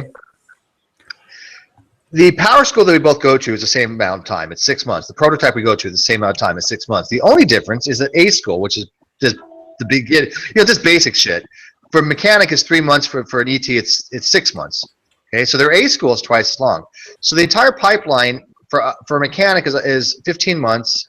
Oh wait, 13 months, and for an ET, it's closer to 15 or 16 months. That's not 3 times as long. Okay, there's no way you can say that it's 3 times as long. And the amount of pay people get is pretty much. I have no machinist mates that have gotten out and made fucking a killing doing things like carbon steel piping inspections and just doing things with metallurgy. And they can operate any industrial plant in the world they can go to and at least have an understanding of the mechanical principles. ETs are being phased out because nowadays you don't go to line level diagnostics. You pull a board out, you put a new board in. Their bonuses are exactly the same as far as their capping. An ET reenlistment bonus is the same as a machinist mates. I don't know why he keeps saying otherwise. He's had a person who's used to write these things explain to him they are both capped. And if he thinks that ETs make so much more money, why is he doing photography? You know, I mean, it just this is bullshit that this guy thinks that this is the rivalry that we used to have in nuke school. The ETs are smarter than MMs, and MMs are, you know, smarter than ETs because they have to learn the same shit and they have to be strong, which I wasn't. Steve. What? Steve, who cares? I do. Honestly, I do. Because this has to do with the military. With this dude? I know. Why you bother with this because dude? This has to do with the military. And you know my trigger, right? I've always said military is my trigger. Ego. Stop letting him trigger you, dude. It's the ego. It's the ego, Steve. But no, I mean, I want to talk about it, and so it's my hangout. Fuck off. You know, problem solved. Yeah, problem solved. Problem solved. Just because I don't like people getting out misinformation, right? I mean, it's not JJ, something like. Problem solved. Let him talk about it. Problem solved. Yeah, it's this misinformation because this is the same jerk off that was saying that he wrote peer review papers in nuke school, and you're not going to denigrate the school that I went to. I'm sorry, this is like somebody's alma mater kind of thing, right? It is something you take personally. I'm sorry. No, I'm going to agree with T. To be fair, right, I don't have a science degree or anything like that, but I do computer games, and I hate the whole fucking, I don't know, social justice warrior computer games thing. So I'm going to agree with Steen. I think he's entitled to, like, bitch about, like, if someone's, I guess, fucking with this profession, so to speak, then it's fair game. So, Steve, have at him, my good friend. Thank you. He says, excuse me, I'm lying, and he says, I asked him what the difference between a paper I read in grad school and the paper I wrote in power school, because we didn't write any papers in power school. That's the whole point. There was no papers written in power school. I had 2 nuclear people, 2 of them. The ELT from my ship that was in my class that I wrote to, and then a Dragnut's cousin who was a nuclear graduate too. He even said, no, we didn't write papers. So there's 2 other independent verifications that we did not write papers in nuke school. There was no written papers. When you think of a paper, right, even in college, you usually write a paper. You do a rough draft, right, and then you do a rewrite, and it may take 3 or 4 times before your paper's finally completed, right? We've all done papers like that. You don't just write one paper and turn it in unless it's a cheesy course. But I mean, most of the time when you do a larger paper, it takes many revisions. Nothing like that happened in power school. As a matter of fact, we didn't even hand in papers. It was just basically we would have a test, and they would say literally describe the system. Explain how this works. What's the kinetic energy involved in this equation? Blah blah blah. That kind of stuff. It's like kind of an essay. I think that's the gauge understanding of shit, right? I mean, if I was a tutor, I can say this because like I've recently been through one of them. But what it is to gauge like I think the class. It's an assignment, really, if anything else, to go like, have you understood what we've been teaching you? And the tutors use that to gauge like the level of the class at that point. Yeah, but they're not papers. Like papers. Yeah, I agree. The question asked of the person, okay? The question asked where he was specifically from Wayne Fairmore asked him. He said he was talking about electron capture, and Sean said, well, I've written papers on this, and he's like, well, what kind of papers? And he said, well, I wrote papers in nuke school. And I'm like, well, what do you mean wrote papers in nuke school? And he said, he asked me, he said, well, were they peer reviewed? And he said, yes. And I was like, what the fuck are you talking about? That's bullshit. In his mind's eye, he's wrong on multiple accounts. He actually said he wrote papers and that he would have fellow students review them, which they're peers, right? So in the trivial case, peer review, right? Trivial case. Correct, but it's not a peer review in the sense of what we're trying to explain. We get this. We understand. And so I was trying to explain to people, look, as somebody who actually been through nuclear power school, You don't write papers like that. Yes, a lot of the questions could take as much as 2 hours. That's what I'm going to give them. And it is classified. You do have to have security clearance. And when you're writing out, even sometimes not even on paper, you're doing it on the chalkboard, right?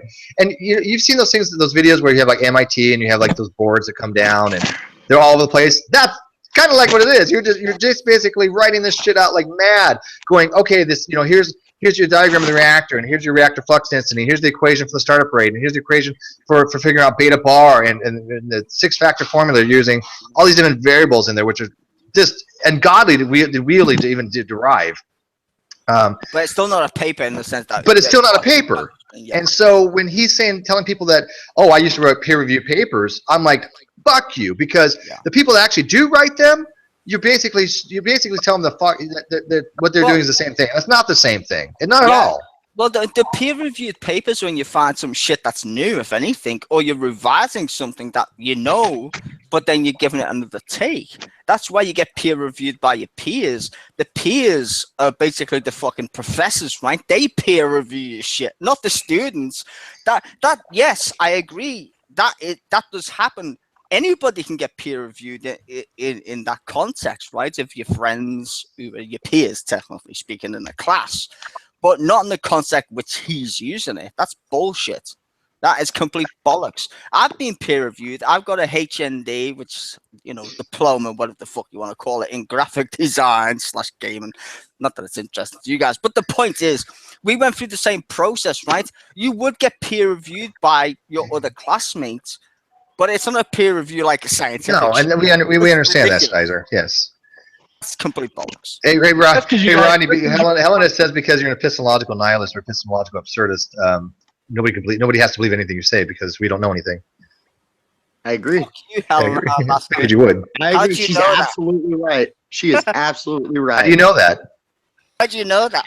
See, but I'm fine with that, right? I don't believe in Cartesian knowledge, right? I don't believe there's some kind of ability where you can know anything, you know, after absolutism. No, but oh my goodness, what just happened?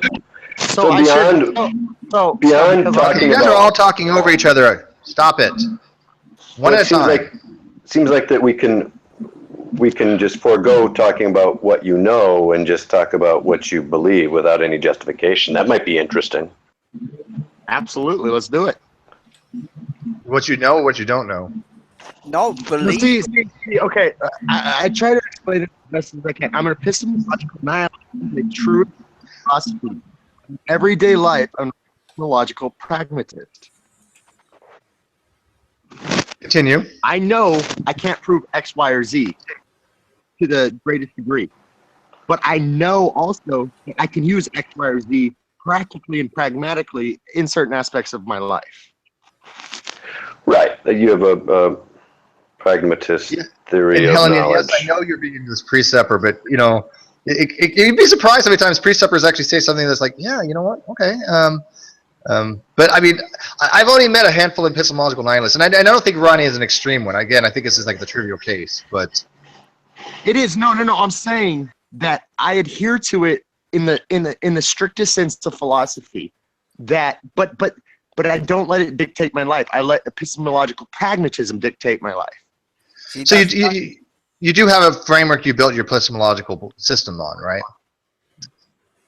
Say it again. You do about pragmatism. You build it on pragmatism, and I'm fine with that. I'm a pragmatist as well, so I think it's fine. You know. No, I live off pragmatism, but I know, according to philosophy, the only logical position is epistemological nihilism. Exactly, and that's. So how can you know that then?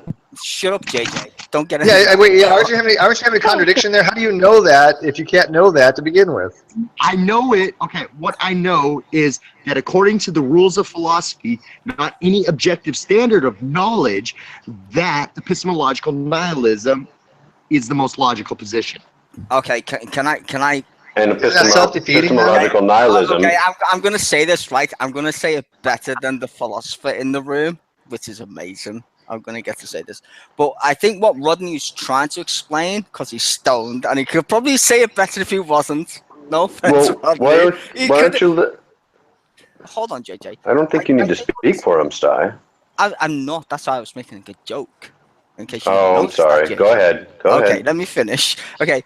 what I was saying is, I think my favorite word, the axiom he was proposing is that it is self-evident to him in his existence that this is the way things are, but he also recognized the equation in which he's subject to, so therefore the conclusion he comes to would be relative.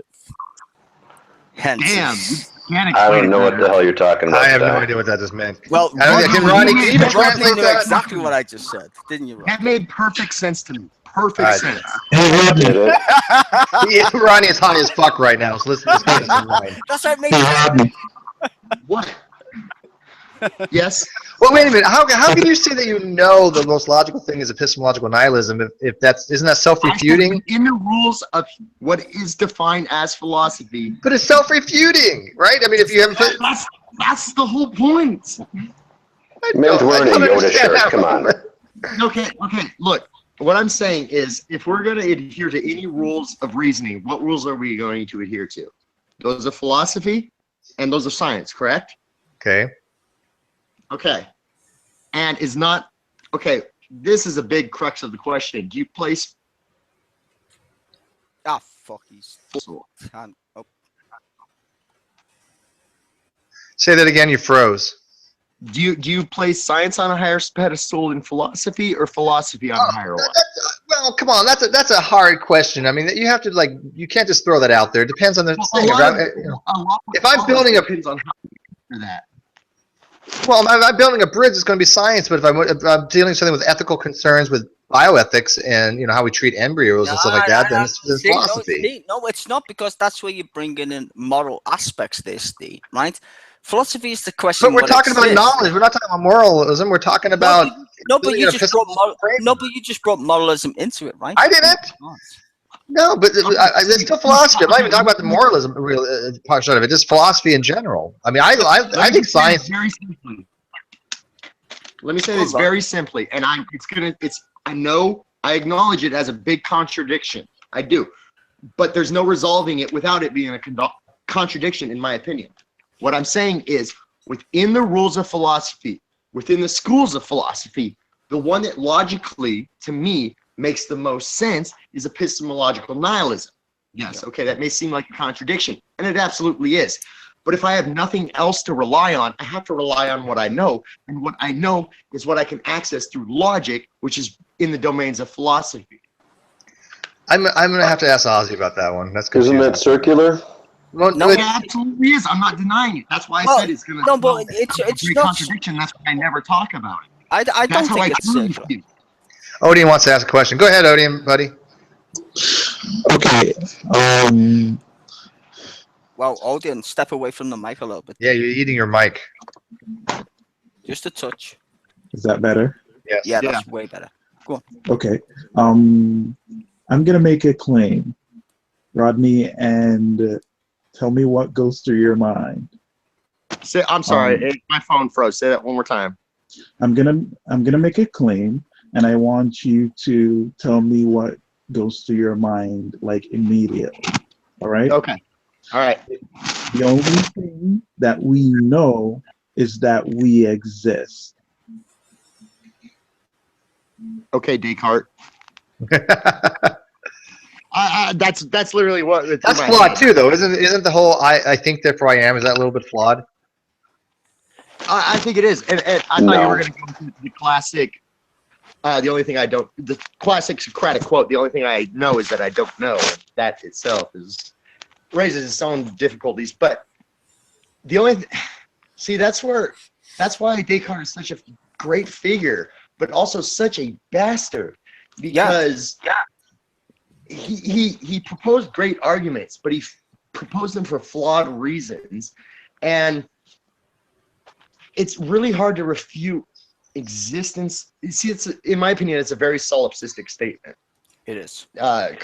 Cartesian philosophy as a whole is very solipsistic. It espouses to explain objective things through solipsistic arguments, which makes no sense. I think therefore I am. So you don't think? I mean, I don't think Cartesian knowledge is possible. If that's how you're referring to it, I don't think. I think it's absolutely impossible.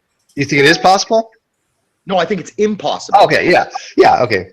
I mean, I do too. And so, I mean, you eventually got to reach a point where you just basically say, you know what? Let's start. If you want to build a knowledge for your framework of your epistemological belief system or epistemological knowledge system, how do you want to do that? And I'm fine with having things axiomatic, right? But we have a person in our. I'm muting people again. I'm getting so much feedback. It's not me. It's not me. I know, but you got to mute if you're not talking. Just unmute to talk. I'm sorry. Ronnie's in here. It's really hard. Because I'm getting a bad noise. No, it's cool. But we have something like his name is Darwin's deity. Let me introduce you to Darwin's deity, and I don't mean that not figuratively, not literally. Darwin's greatest hits. Darwin's greatest hits. Please show. Somebody give him the link. No, I'll give him the link in the Facebook. I would rather Rodney versus Matt Bell than. Well, long story short, Darwin runs these really bad arguments, and it's kind of fun to watch people take him down because he's so myopic. The guy has literally a soundboard of people that somebody has made of things he says all the time because he's just a parrot. He basically just says the same things over and over again. How do you know that? How do you justify your belief? Or, I mean, a priori assumptions are this and that, or the uniformity of nature. That's his favorite one. How do you justify the uniformity of nature? Yeah, but the thing with how he says things is linguistically the problematic approach to what he takes. It's not so much of his argument. The argument for what is creation is philosophy, right? In its very nature, philosophy is what is creation in the sense of how we ask the question. But how Darwin's deity approaches it is he tries to put you in a little box where you have to answer him in a certain way, which makes your belief, literally your belief, or your understanding of reality, problematic. Yeah, right. He does go. I've told him he is the failed version of what's that guy with the banana? I forgot his name. Brain fart. Comfort. Yeah, he is basically the Ray Comfort of fucking G+, and I've said it to him. Well, come on now. Honestly, you're really mixing up different genres of apologetics here. Darwin's deity is obviously a Greg Bahnsen clone. I mean, yes. This is literally. That's not hyperbole, dude. You saw that last video. Where that's why I said it. Was quoting. That's why I said Greg Bahnsen verbatim. Right. So to compare Darwin's deity as the failed Ray Comfort is more like the failed Ham or Darwin's deity is a failed version of Greg Bahnsen. Well, at the end of the day, although I've seen all of these guys try to use fall into the presuppositional Bahnsen arguments. I would try to do the soundboard, but I don't think it would work in here. Well, I think my main point that I was going at there, JJ, is that they all follow a script, exactly what Steve was saying. They follow a script where they have to use certain words in a certain context to get you to say certain things back to them. And right, but you're attributing that to Ray Comfort and even because Ken Hovind, but they don't actually use it, or you know. No, they do. They just use it a lot more sophisticated than Didi does. Didi is so I would say that they just use it very rarely. No, I think they just use it better. I think their argumentation for the existence of God is you know, I could do it to you. Have you seen? Did you see the house over there, JJ? You know, blah blah blah, and they go on this, you know, spiel. And they will get you to say no, and then they'll say, "Well, how do you know?" You know, it follows that entire spiel of how they get you to disconnect yourself with your own experience with life and get you to believe their bullshit. Sorry, Sty. I don't think you're that familiar, but I hear what you're saying. Well, probably, but I've made videos on Ray Comfort. Put it that way. Yeah, I don't see the correlation with Ray Comfort. Ray Comfort is not even a preceptor. He's actually just a young creationist. But I don't think he's really a preceptor. I'm not talking about the conclusion. I'm talking about how ID promoter. Yeah. Anyways, linguistically. Mithridates, how are you? I saw you sneak in. Oh, echo. Not me. Hey, how's it going? Yeah, it's going. I wanted people to meet my friend Rodney. He's been away from the Facebook community for a while. He finally came back, and I'm like, "Fucker, get your ass in here." He's been in my hangout before, but it was a very long time ago.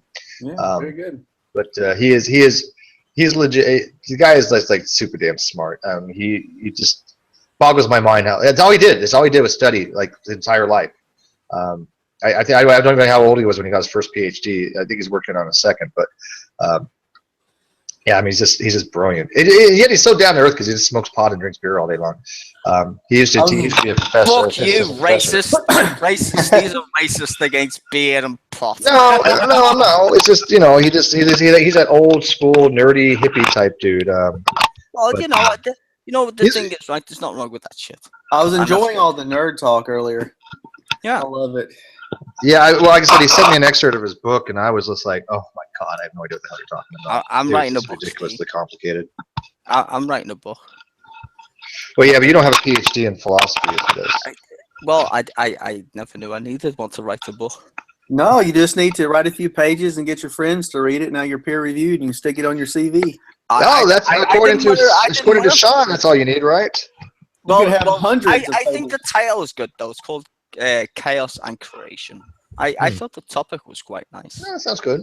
But no, I think I'm going to do that. I'm going to be like, hey, Stizer, can you read this thing that I wrote so I can say that I have a peer review paper? Would you do that for me?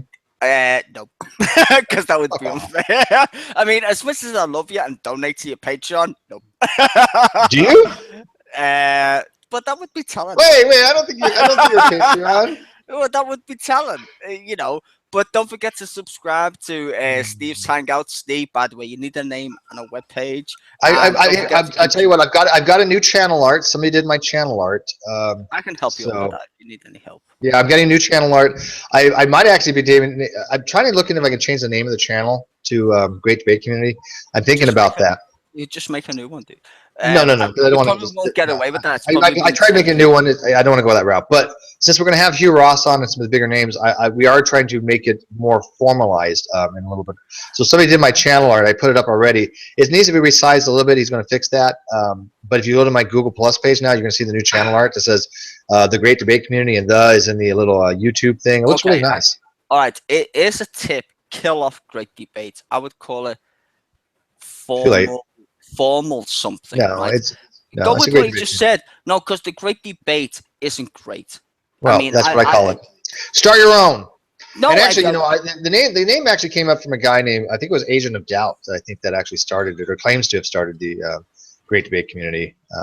So we're generation after generation, but since I think the name suits the people in this, so well, the thing I would say is the Great Debate Community is tarnished with so much just hate from people who are open-minded and willing to listen to people. Don't do that. Yeah, maybe. Call it the Steve Show or some shit, and just go about it your own way. Don't. I wouldn't link it to anything with the Great. What happened to Adam and Steve? Yeah. I'm Stizer. Is the argument's over? It's the Great Debate Community. Deal with it. Fine. It's what, JJ? I said, what happened to Adam and Steve? What are you talking about? Or Adams and Steve. We're gonna have a show. That was just an idea. Yeah. Rodney's phone overheated, so I guess he's gonna let it cool down. I still think you should have a scheduled show. Well, again, it's progression, right? Baby steps. Maybe like at the beginning of the year, I might have a regular time slot like TST that does or something. So he's gonna let his phone cool down. These hangouts do take a lot of juice. Yep. Oh, I mean, even my computer sometimes will be like when I'm running in a hangout. So how long have you been on Google Plus for, Steve? Just I've only been on Google Plus. Well, I mean, doing hangouts and been in hangouts for maybe a year and a half. But I was on YouTube videos for about 3 years prior. And I was just leaving comments on people's videos, and a lot of my comments got to be top comments. Well, that's cool. But as someone who's been a witness to people's own self-destruction, including atheism plus and the likes. Oh well, yeah, that's bullshit. I'm just saying, it's like it probably would be a good idea not to reference your shit to do with that other stuff. That's just my opinion. Okay. I think your opinion has been noted, and I'm going to keep it the way it is. So. Well, I think you're different, and I think that's just it would be a good idea. The Great Debate Community, the name is recognizable. It does fit. What's required to change your channel name? You know what? That's a good question. I think you could do it once every like 6 months or something. Is that what it is? Okay. I think so. Well, you can just use another fucking YouTube. No. But then you got to add subscribers. No, just the actual change your main account. I think you can do it, but you can only do it every so often. And I think it's like once a year or something like that, maybe twice a year. I looked through it once, but I don't remember the exact details. Maybe someone else might know. I know MK changed his not too long ago. Right. EMK changed his to Jesus, You, Me. So you can do it. But you can't do it all the time. There is a time frame, I believe. It's every 6 months. Is it every 6 months? I think so. I'm gonna look into it more. As this channel progresses, then I might actually change the name of it just to Great Debate Community. We'll see. I'm gonna have to have people vote on that probably. It's already taken, dude. You can't call it Great Debate Community. No, the Great Debate Community is taken. Odeon, my God, you're killing me, buddy. No, the Great Debate Community is taken, but this Great Debate Community is not. I don't think it is. Oh, you're gonna use this? I'm sorry. No. No, hey, I Steve, mean, in what part of the country do you live in, Steve? Cali. Oh, California. No, that's how you can stay up so late. California. Sorry.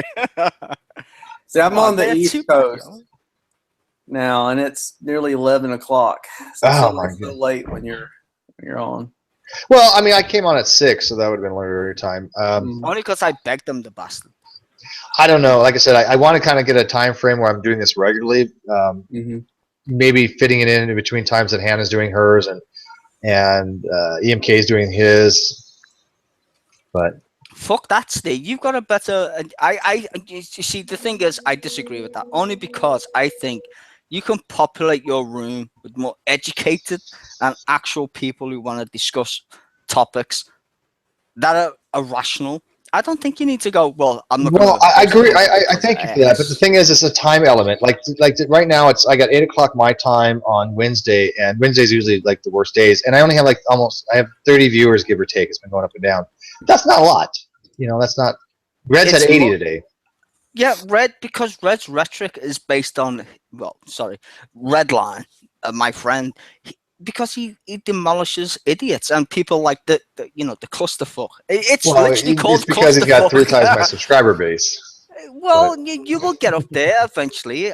Honestly, Steve, you've got a good hang going. So then let's do this. Let's do this.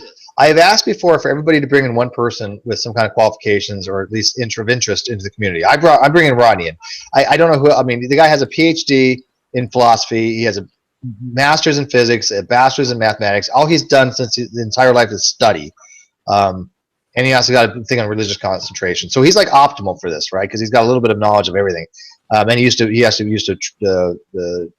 be an instructor for philosophy. But if everybody went out there and just got one friend who had interest in this kind of stuff, we could really build this community up pretty quickly. I mean, we have about 300 members that's already added to the actual Great Debate community on Google+. There's probably about 100, 200 people peripheral to that have not subscribed to the channel, but still consider themselves to be members of the Great Debate community. So if everybody just brought one person into it, go find somebody that's good to talk to, that be of interest, has some kind of qualifications. I mean, even if they don't, they're just maybe somebody who's like science or somebody who likes philosophy. Just somebody of interest. Just one person. Bring in one person. Maybe we could double our size, So I challenge you all. Find one person. And tweet this stuff, right? I mean, I got people that actually tweet my Hangouts every time. I have at least 4 or 5 people that every time I put a Hangout out there and I go on air, they tweet it out to everybody. I got another person that every time they put it on their G+.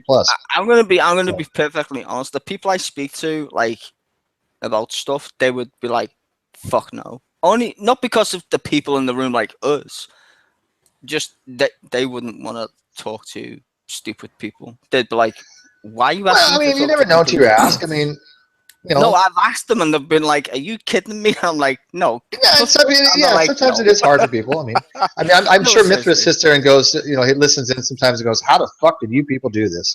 Well, it's like talking to me. It's like, why would you want to talk to Styles? Yes, I can understand your feelings there. But, I'm not that much of a cunt. But the people who have tried to get in the room, they've been like, I Myth, have you ever engaged with Nephilim Free or directly? Have you ever engaged with them directly? So I have one time when I first got online with the Hangouts. It was Matt Slick, the after show or something. I forget. He was on there. He was saying something about DNA, about the ordering of the nucleotides and how they connect. I forget exactly what it was, but it was really wrong. It was like really, it's really wrong. Obviously, basically wrong. Like you could open a textbook, you could see it. You don't have to be smart to know it was wrong. And so I actually joined it just to point it out to him. And I couldn't even get through what I was saying, and he ended up calling me a liar and hanging up on me. Yeah, he's a piece of work, isn't he? I mean, he actually, you know, times he actually says that there's peptide bonds in amino acids and DNA.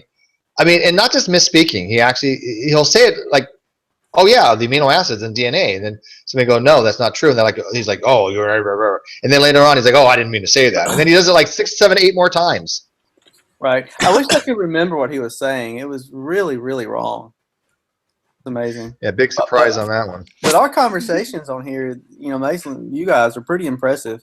Like I've told you before, my my master's work in molecular genetics was actually on telomeres and such, and honestly, I get refreshed and even learn things from the conversations that you guys were having. So you've listened to when we have like CRISPR in here and Rational Mind and Sam, and when we were talking about the telomeres of human chromosome number 2 with the actual region, and we were looking at the databases. You saw, I don't know if you saw, but we actually went into Gen X, we went into like Ensemble, and we went into like all these databases. Yep. And guess what? You know, here it is. You know, blah blah blah. No transcription found. And then we look at the level of activity, the transcription level, and he's like, you know, it's highly expressed. Well, when we go to the database, it's like no expression. Mm-hmm. And that's fascinating to me. I was like, here's something you can actually look at. And when I have these people over on the other side going, well, you know, Tompkins is right. Really? Then why don't we go to the database and look? Because when we go to the database, when we do it, he's wrong. Yep. No, but I think the other thing is that should be noted is that other people might know the subject that you guys are talking about, right? Like me. I will be perfectly honest. When you guys start talking about like DNA and bio shit, I'm like, I'm gonna fucking clue, right? But I will never be going like, oh, you're fucking wrong because I've got some assumption of shit, right? Yes. Speaking of which, you never use this information, right? Do you really care what telomerase is? I mean, do you really care where the T loop is? Nobody really cares. No offense to Myth, because that was his master's. What I would say is, no, but if you're gonna make a claim, right? Let's say I come in the room one time, like you know, Steve, and we discuss fucking moralism or some shit, right? We're gonna have different aspects of sides of whatever we're discussing. So if I come in a room and I claim that I know shit, like, well, I know about DNA dissolves in water, and you're like, what the fuck are you on about?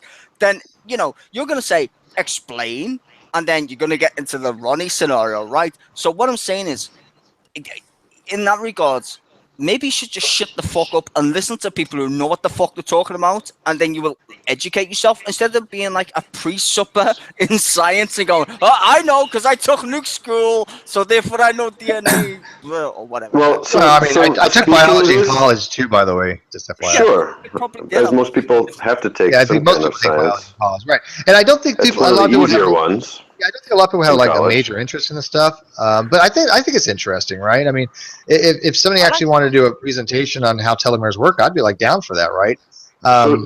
But yeah, and that I think that's good actually. I mean, I'd love to.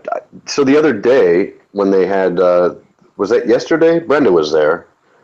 I went into, I guess it was True's hangout, although I wasn't sure if it was True's or Antonio's, and I asked True if he could explain what the whole deal was. This was was it yesterday or the day before? The days blur together. I don't know if you caught that, Steve, but I asked him to explain what the misunderstanding was about degrading and dissolving, and he explained it to me. I don't remember exactly what he said, and I don't know exactly what all that means. You know, he brought up the whole hydrolysis. Why would you ask him to explain it to you if you don't even know yourself what the question they're going to tell us? Oh, just so he could explain it to me. And you get it wrong again? Maybe. I don't. Okay. I'm not exactly sure, because he says so many things, and conflates things.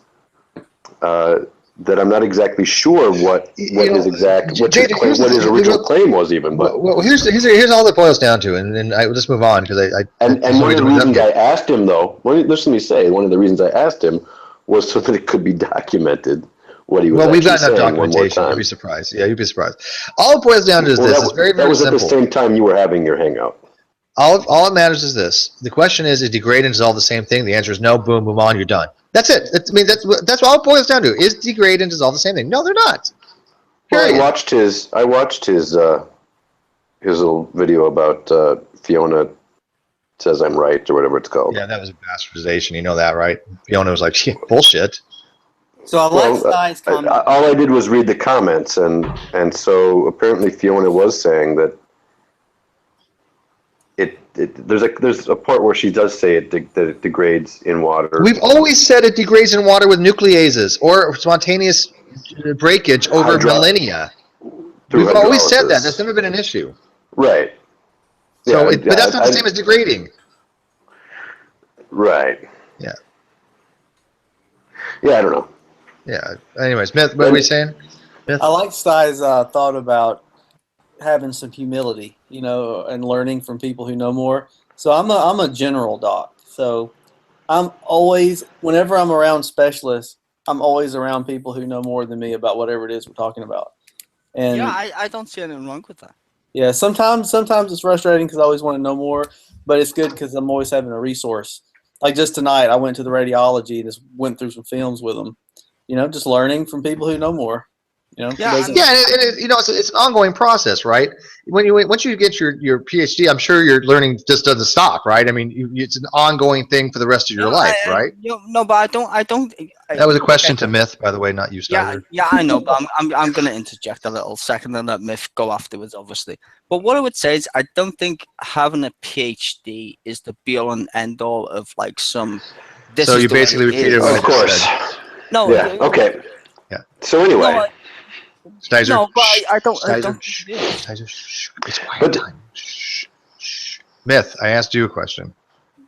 So what was it again? I'm sorry. Oh, I said, can you leave the light on, please? Once you get your PhD, I mean, that's definitely not the end of your learning curve. I mean, that's you are learning to the end of time, especially in the medical profession. Things change all the time, and of course, like you said, there's so many different specialities. Can you imagine what it would be though for somebody to have a specialty in like all the different branches of medicine? I mean, it would be Superman. You couldn't do it. It's impossible. It's so much information out there, right? Yeah. Yeah. Oh, you are a medical doctor? Yeah. Yeah. GP.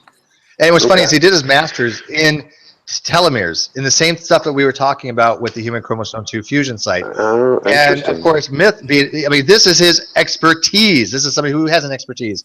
Telling Ronnie, you're just an idiot. You don't know what telomeric sequence is. Can I get and also the other reason I wanted to go over this with Ronnie, because I was really kind of confused as to what the point of the argument was, and I'm still actually kind of confused. He's just parroting Tompkins' work. He's basically saying this is not evidence for the model of common descent, and he's like, it's not even a fusion. And even Buzz Rana basically was saying, well, yeah, it's a fusion, but it's a highly improbable fusion, and therefore God. But that's a whole different argument from saying it's not a fusion to begin with. Not the human chromosome 2 argument, but the DNA degrading in water. And that's all about the impossibility of abiogenesis, right? Yeah, then he fucked it up all to hell. Isn't that more speaking to the impossibility of abiogenesis? That's what his argument was trying to entail, and he fucked it up all to hell. And just and so I'm still. No, hold on. So what I'm saying is I'm still kind of confused as to what point he was making then.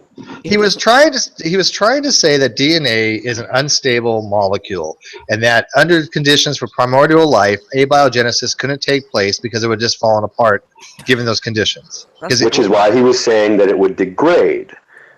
But now he's saying that it doesn't just degrade, that there's certain conditions in which it will degrade, obviously over time and with heat, right? Well, yeah, with time and heat, right. But so yes. So of course. So he's admitting that, which was never in question. His original claim was that it couldn't have formed because it would have never formed because it's unstable in water, because it Right. Well, no, it's not unstable in water. Water would degrade it. That was his argument. Yeah, Right. hold on. Right. If you're using that, So the whole point of his argument is moot. Correct. Since it's always been mute anyway. But if he's gonna go down that line, then the whole fucking law of thermodynamics, the second law, by the way, it has nothing to do with thermodynamics. The second law. It does actually, because it's ever degrading with entropy. Yes, it does. No, Stizer, I'm gonna say this once for all. Stop using these words. No, people have corrected you myself on these words. You don't know what they mean. All right. Okay. Well, no, hold on. I think he does. It just doesn't really apply to the argument, though. No, it just doesn't apply to the argument. No, it doesn't apply because he does. No, hold on a minute. So let's get this clear before, right, Steve? Okay. This has nothing to do with entropy. JJ, hold on. Let me ask you a question, Steve. Does physics come before chemistry? Sure. What is the second law of thermodynamics? That for a reversible thermodynamic process, there's always a unusable heat that will be transferred to the universe. So the universe is an isolated system will increase its entropy, leading to heat death. So basically, we formulate in many different ways. There's no one formalization for it. You can also state it as no such thing as a perpetual motion machine in that regard. Okay, there's no one formalization. No, hold on. How does that apply to life?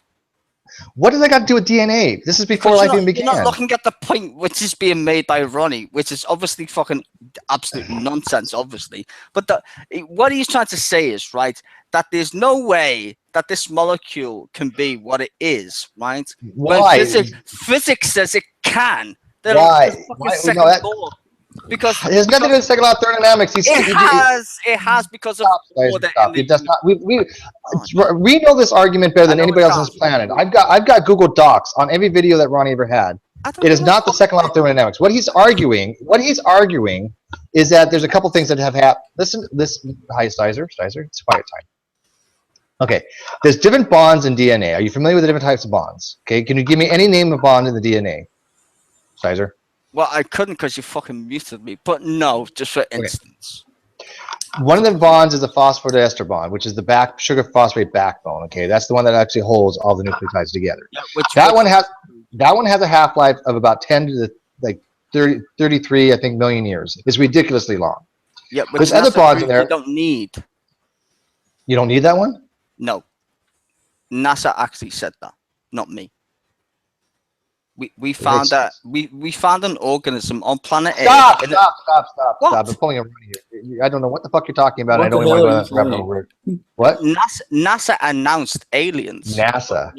Yeah, NASA. You know the people who send people into space. Yeah, National Aeronautical Space Administration. NASA found an organism that doesn't use phosphorus as its backbone. You do know that, right? No. Well, I hope you should, but it's true. So they found an organism not based upon DNA. No, they didn't use phosphorus. Negative. Yeah, that's you want to give me the link to NASA's press conference? Yes, please. Okay, I think Star may be confusing. Okay, anyway, let's continue, but yes, I can. Listen to me carefully.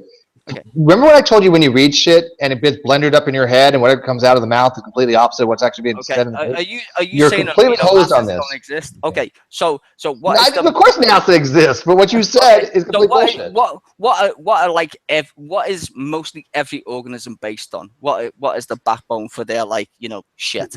The DNA is a sugar phosphate. It's deoxyribose and phosphate. And one of them was changed with a phosphate group. And one of them was changed with an acid, right? NASA where did they find this? Wait, no. DNA is an acid. I will show you. NASA literally said, we found aliens, but not as you would expect. They literally said it. It was in I know it wasn't. I know there was an yes. I know what you're referring to. There's alien life that's considered to be alien to us because it's very different. But that's not, has nothing. It has nothing to do with the sugar phosphate in the DNA. It's still DNA based. Extremophiles are alien. But no, they're technically not in regards to what we found. I'm talking about fucking Ronnie anyway. I'm not fucking arguing with you guys. Okay. I'm arguing against his case because what he's saying is stupid. Right? I'm saying is what is it? Sorry, go on, Steve. I don't even know where to go with this, Stizer. You're basically. I'm trying to say he's full of shit because we got multiple explanations how molecules can do weird shit. But you're claiming that there's organisms that have DNA without a sugar phosphate backbone. That's what you're claiming. No, I'm saying is we can't. You just claimed. No, what I'm saying is we can't clarify what life is based on our interpretation. I'm not asking you what life is. That's a whole different set of criteria. You just said that it doesn't have phosphorus as a backbone. You just said that the sugar phosphate groups but what I'm trying to explain. No, but what I'm trying to explain is that our assumption of what X is, which is life, which is how we know, because the only example of life is. Anybody understand what Sai is talking about, or is he just rambling? No, well, whatever. You know, most scientists would agree with me. But really? Okay, Mithridis. Did anything Sai to say make sense as somebody who actually studies this? I don't think so. I think maybe he's thinking something like you could have maybe silicon-based. Yeah, I mean, that's carbon. Well, we've never discovered silicon-based. No, that's just not. Because it doesn't discover it doesn't mean it doesn't fucking exist. A little bit different arrangements in the DNA, but as far as I know, we've never discovered we haven't organisms at all. We haven't. That's the point. So rather than me Googling it, which I could, can you describe phosphodiester? Who? Me? Yeah. Well, yeah. No, Steve. Anyone. Yeah. Anyone other than Sty. Sure. There's a bond that forms between the deoxyribose on the, I think it's the 5th prime, which is you have a ribose group, okay, and it's deoxyribose. It's a. Can I draw it? Somebody got paint. It's very simple. I'm just going to look at it. Somebody had put it up the screen. You have a deoxyribose group and you have a phosphate group, and how they bond together is because one side has an OH and one has an H. The H is on the CH3OH, okay, on the 5 prime of the sugar. So that H on that CH3OH comes off, okay, with an OH group from the phosphate. That forms water in the dehydration reaction called condensation reaction, and those bond together. That bond is called an ester bond. Okay, that's the diester bond. So you have a phosphor diester bond because the phosphate group is connected to the deoxy sugar by an ester linkage. Is that pretty much the way to describe it there, Mithrid? Yeah, sounds good. Okay. Now I can actually draw it, and the only difference between the sugar group is that on the 2 prime, there's an OH group instead of an H group. That's the only difference between the sugars. Yep, deoxy versus oxy. Correct. Yeah. So yes, and Ronnie, I can do this in my head, believe it or not, Ronnie. But I want to make sure that it's kind of like I'm visualizing as I'm seeing it. But Ronnie thinks that I'm just completely don't know a goddamn thing about basic fucking DNA. It's really weird. I did a presentation on this a year ago, the exact same thing. So. I'll tell you though, Steve, I've forgotten so much. I mean, I lived in that damn lab and read so many articles, and I mean, it was just my life. And then what do I know now? You don't use it, you lose it, right? Especially the basics. Like, for example, you had to memorize the Krebs cycle. I guarantee it. As smart as you are, there is no goddamn way from memory you can do the Krebs cycle right now, is there? No. Yeah. How about all the general ideas? It wouldn't be exact, though. Okay, you might get the general ideas, but I mean, to break it down, each step, what is that, like 20 steps involved?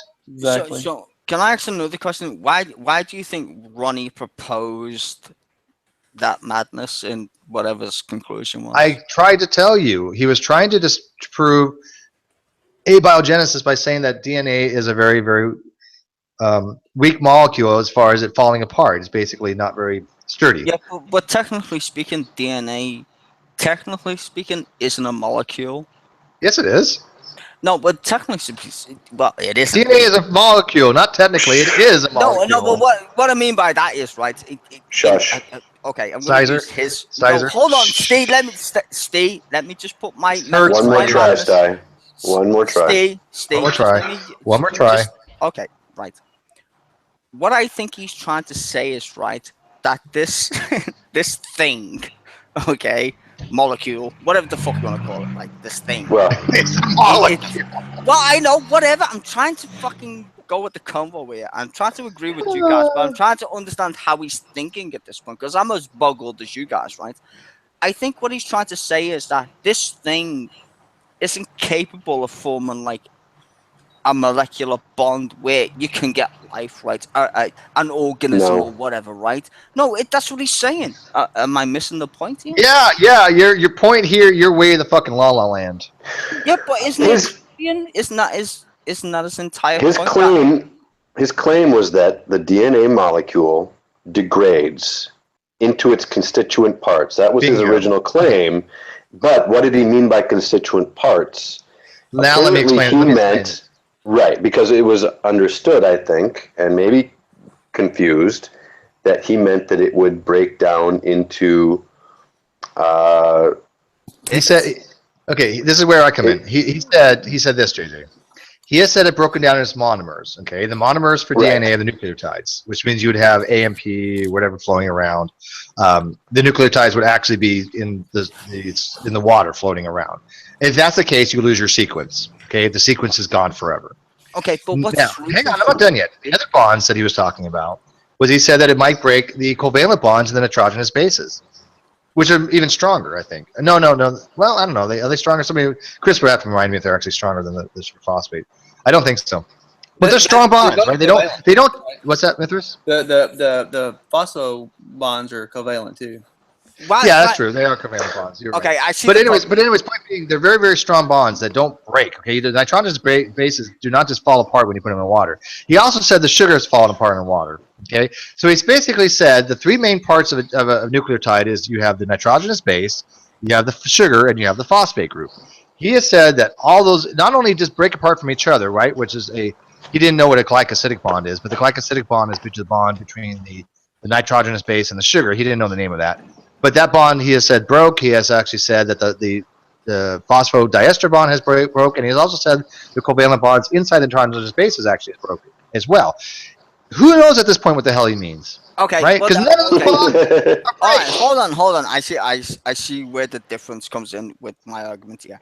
You see, you guys are focusing on the technicalities of why he's a fucking idiot. No, that's true. That is true. I'll give you that. But my point is, why is he asking that question in the first place? Well, I'm trying to tell you, if you live and continue. No, and Christopher's right. What's funny is he would have had a better argument if he would have started with the glycosidic bonds, because the glycosidic bonds is, I think, the weakest bonds of all of them, right? And he eventually said at some point that the sugar and the nitrogenous base breaks up. I don't remember where, but he never specifically mentioned or even said the word glycosidic bond. Or linkage. I don't think he knows what they mean. No, but I'm trying to. Hang on. Let me explain to you. Let me explain to you what his argument is first. Okay. He also has said that the DNA will break apart. It'll melt. And in between the middle of the hydrophilic region of DNA is hydrogen bonds, okay? Between the A and T, you've got a couple of hydrogen bonds, and between the G and C, you have 3 hydrogen bonds, okay? So these hydrogen bonds can break at certain temperatures, okay? That's what happens. You raise the water temperature up, they break apart, it melts. It's called a melting curve. You look at it, you say at this temperature, blah, blah, the strands will come apart. When the strands come apart, now you can do a polymerase chain reaction, because now you can put a complementary strand to it, and you have 2 identical pieces of DNA. That's how PCR reaction works. Okay. What he is saying that the conditions for the JJ, I'm gonna mute you. You're just driving me nuts. Sorry. Yeah.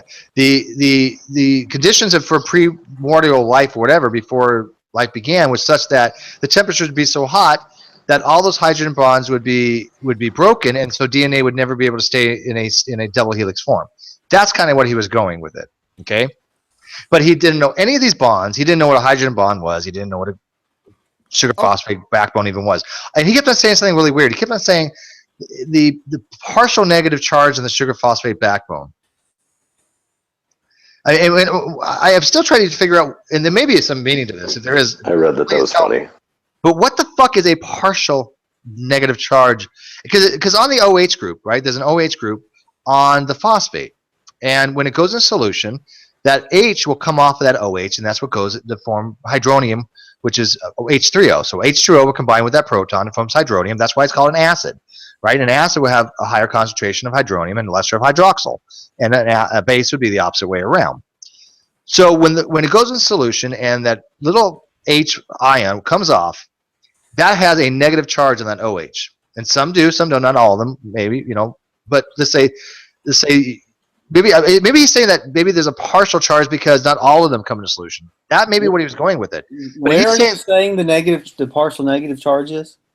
He was saying that there's a partial negative charge on that OH group, because once the OH leaves, it leaves the O negative. He's calling that a partial negative charge. Okay. And I am yet to figure out why. No, that would be a total negative if the H came off. Yeah. So maybe maybe he might be referring to the hydrogen that would be coming off, or the proton that would be coming off the phosphate. Hold on, guys. Honestly, I just want to say this. I think you're seeing the argument backwards. I know you're coming up with the conclusions, which are obviously real, because you guys know what the fuck you're talking about in regards to what's happening.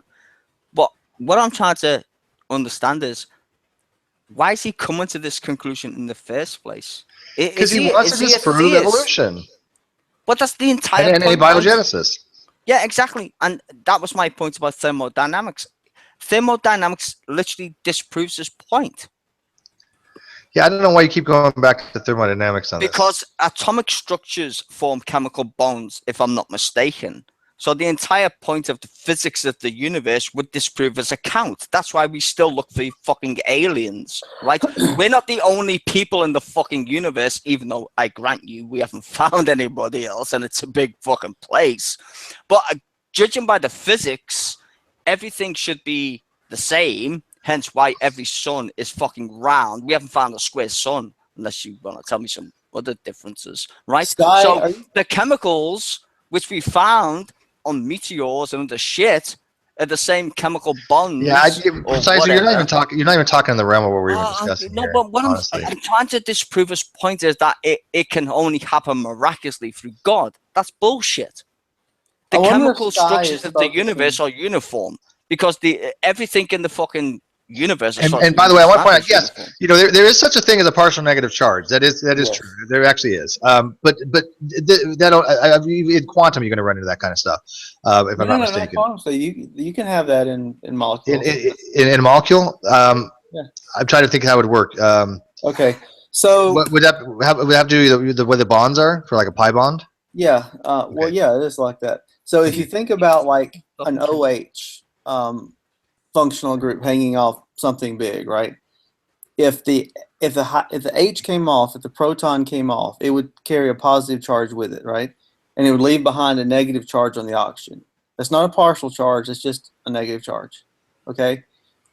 Sometimes you can have ring structures, or and like sometimes you have the phosphates with four oxygens around it, where you can kind of spread that charge out. And maybe you could look at that as a partial. It's not really. It's just looked at. You just look at it like and negative that's spread out. But that makes sense. Where you do have the partial negative charges, though, is think about two water molecules right next to each other. Okay. Yeah. Picture the oxygen with the two little hydrogens hanging off like a triangle, and picture another water molecule right beside it. Right. Yeah.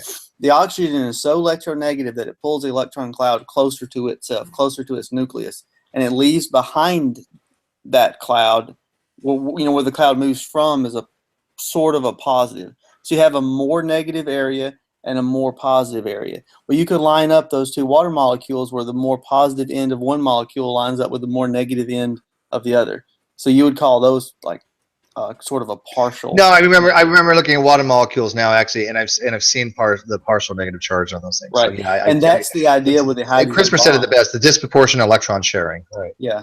So when you have oxygen, this is going way back for me. This is kind of fun to talk about it. But when you have fluorine, oxygen, and nitrogen, they're so electronegative that when they're paired with the hydrogens, you have that shifting electron cloud, and you have the partial negatives. Pretty cool. Yeah, because fluorine is more electronegative than oxygen.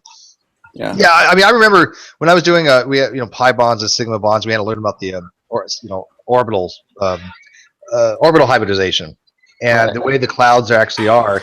You can actually see they're fascinating. How the clouds actually, you have this probability. What's that? And the shapes they take. The shapes, yeah. I mean, because they have this like a lobe here, and then it'll come up to here, and it'll have a lobe up here and a lobe down here, but have another orbital cloud that's like weird shaped over here and then down here, and they actually don't interact with each other because they're both negative, and so it makes the actual shape of the clouds change. It's fascinating amazing. Shit. They're mostly like probabilistic functions, probability functions. Really because it's showing where the electron could possibly be, right? The orbital density, if I remember correctly, psi was a measure of the wave function, and the psi squared was a measure of the probabilistic of the density of the wave function. So any type of cloud formation, as far as where the electron could be, is a density formula. And so you're just saying, okay, at this point of the lobe, you have this much percentage of where that electron is going to be there. And at the very middle, you have a 0%, right? Which is interesting because if you have a 0%, how does the electron get from one side to the other? Yep. Tunneling. And that gets into quantum weirdness. Yep. So, yeah, it's very interesting shit. I mean, I guess. So when people like CRISPR and the people who are actively studying it now, like they're in graduate school, I'm envious of them because I've studied this stuff for a long time and tutored it and taught Rodney doesn't remember I just find it highly ironic. Hang on, Caesar. I said welcome back as well. Yeah, I said Rodney doesn't understand orbital hybridizations, or he doesn't remember them. I should say. Fuck you. I was just gonna say, I find it highly ironic. I was talking about physics only to be like told, "Shut up! It's about chemistry." I just find that ironic to say the least. So Sty, I think I might see one of your misunderstandings. So you were talking about the thermodynamics and the law 2. Are you thinking of thermodynamics in terms of entropy only? Well, in terms of... Have you ever heard of enthalpy, by the way, Stizer? Exactly. No, I've never heard that in my entire life. But anyway. Sorry. I didn't make you mad there, Beth, did I? No, that's beautiful. I took thermodynamics. Shut up. Go on, Myth. Go on. I'll speak after Myth. Go on, Myth. So, Sty, when you think about why things happen, right? Like why a reaction would happen. The thermodynamics of it, right? The thermodynamics is why it happens, right? And the kinetics is how fast it would happen. There's more than entropy involved. There's the energy dynamics too. There's the enthalpy. There's how much energy is absorbed, how much energy is given off. Well, actually, well, the thing with Maxwell's demon, right, is the fact that it takes energy in order to get entropy, right? So Maxwell's demon is a bit of a weird thing. What Maxwell proposes, a lot of people... Maxwell's demon was solved. You do know that, right? Dude, just... I was about to say the same thing. Just give me a break, right? Maxwell's demon is a hypothetical on how we see the universe, right? And solids and moments and motion. Yes, it is. I can show you. Not. Yes, it is. No, right? No, it's not, Snizer. Once again, what you were trying to correct you, and instead of listening to us. So you're gonna correct the guy that works for Oxford, Cambridge University. I don't care if you got a PhD. I'll correct somebody when I know they're wrong because I know what Maxwell's demon is. Okay. Well, that's fine. So you're gonna correct someone who's got a PhD because it's your opinion. Okay, fine. Fine. You win. No, you win. That's it. I've got nothing to say. No, you win. Yeah, it's not opinion. This is you win. You just said it. So, Stizer, can you tell me what the hypothetical model was for Maxwell's demon? What did it actually entail? What was the hypothetical mind experiment? I'm listening. No comments. I haven't got a PhD. You win. No comments. Clearly. Would you like me to explain to you what Maxwell's demon was? Because I can do so. And I don't have any tabs up. My hands are right here. I got this down by memory. Maxwell's demon. Even though someone who's got a PhD agrees, disagrees with you, what you're about to say, you just said you didn't give a fuck because it's your opinion. So what's the point? It's not his opinion. No, he said it's not my opinion. It's not my opinion. I can tell you what Maxwell's demon is. Okay. Yeah, it's not opinion. Maxwell's demon. I'm explaining this to you so you don't make this again. You make a lot of mistakes. I'm about to make a mistake because just listen to him before you say anything, Sty. Seriously, listen to him. Maxwell's demon was a hypothetical situation where you had two regions. One region of higher thermal distribution and one of lower. In other words, one was hotter, one was colder. The demon... It's got to do with motion, the last time I checked. This is what the damn Maxwell demon is! Jesus Christ, dude! Yes. Do you want to understand what Maxwell's demon is, or don't you? Because if nobody else gives a shit, I won't bother with it. But if somebody else wants to know what it is, I'll tell you. Well, no, just entertain me. Since I was 13, I've known it, but okay. Well, in fact, because you don't know what it is. Okay. No, okay. So the movement of molecules, which is heat. Okay, let's keep going. Okay, no, go ahead. You know what? Stizer can explain to us. Stizer, explain to us Maxwell's demon. Go ahead. You have the floor. Everybody else, shut up. Everybody else, shut up. Everybody else, I haven't got a PhD, so I wouldn't know. I don't give a shit. You know about it, so I know nothing about this. So you just explain to me what Maxwell's demon is. Maxwell's demon is this little demon thing that sat on something, and the demon can't know anything, right, unless it opens a little box, unless the information in, right? So if you're on a fridge, let's make a hypothetical fridge, which is next door to a hypothetical oven, right? So you got a fridge where all the molecules are really moving really slow and stupid, and you got a really oven where all the molecules are really moving really fast, like they're all like, I don't know, Donald Trump supporters, like they're all really energetic, right? And the only way you can know that shit, right? If there's a demon, right? Don't know why you call that a demon. I just, whatever, it could be, I don't know, Jesus. I'm going to stop you right there. I'm going to stop you right there. So you don't like me? Yeah, I'm going to stop you right there, Stizer. First of all, you just now literally took something that's partially, kind of remotely, semi, if you're in third grade, and then you butchered it to no fucking end. It's difficult to listen to. This is literally on BBC Horizons, verbatim. I'm going to ask everybody in the audience right now, before anybody else explains what it actually entails. Do you want to show you the BBC video where he literally says... No, I have experts in this community right now. CRISPR, you know what it is. Everybody else in the live feed, you guys know what this is. I want a yes or no opinion. Did fucking Stizer? Yeah, the first three words were right. You know, when he started talking about, like refrigerator and oven, I'm like, okay, he might be getting somewhere. Weird analogy, but... Well, I don't know who was listening. You could be like Arcane Lojo or some fucking weirdo. Anyway, you butchered it to no end. Okay, and then the reason I stopped you is I don't want people having misinformation, and you're putting misinformation out there. Okay, so I just have to stop you because you're just wrong. I can explain it for you if you wish. All right, Brenda, you give it a shot. Don't explain it to me. Well, not to you. Brenda, you give it a shot. Maxwell's demon is a hypothetical entity. So you have two containers.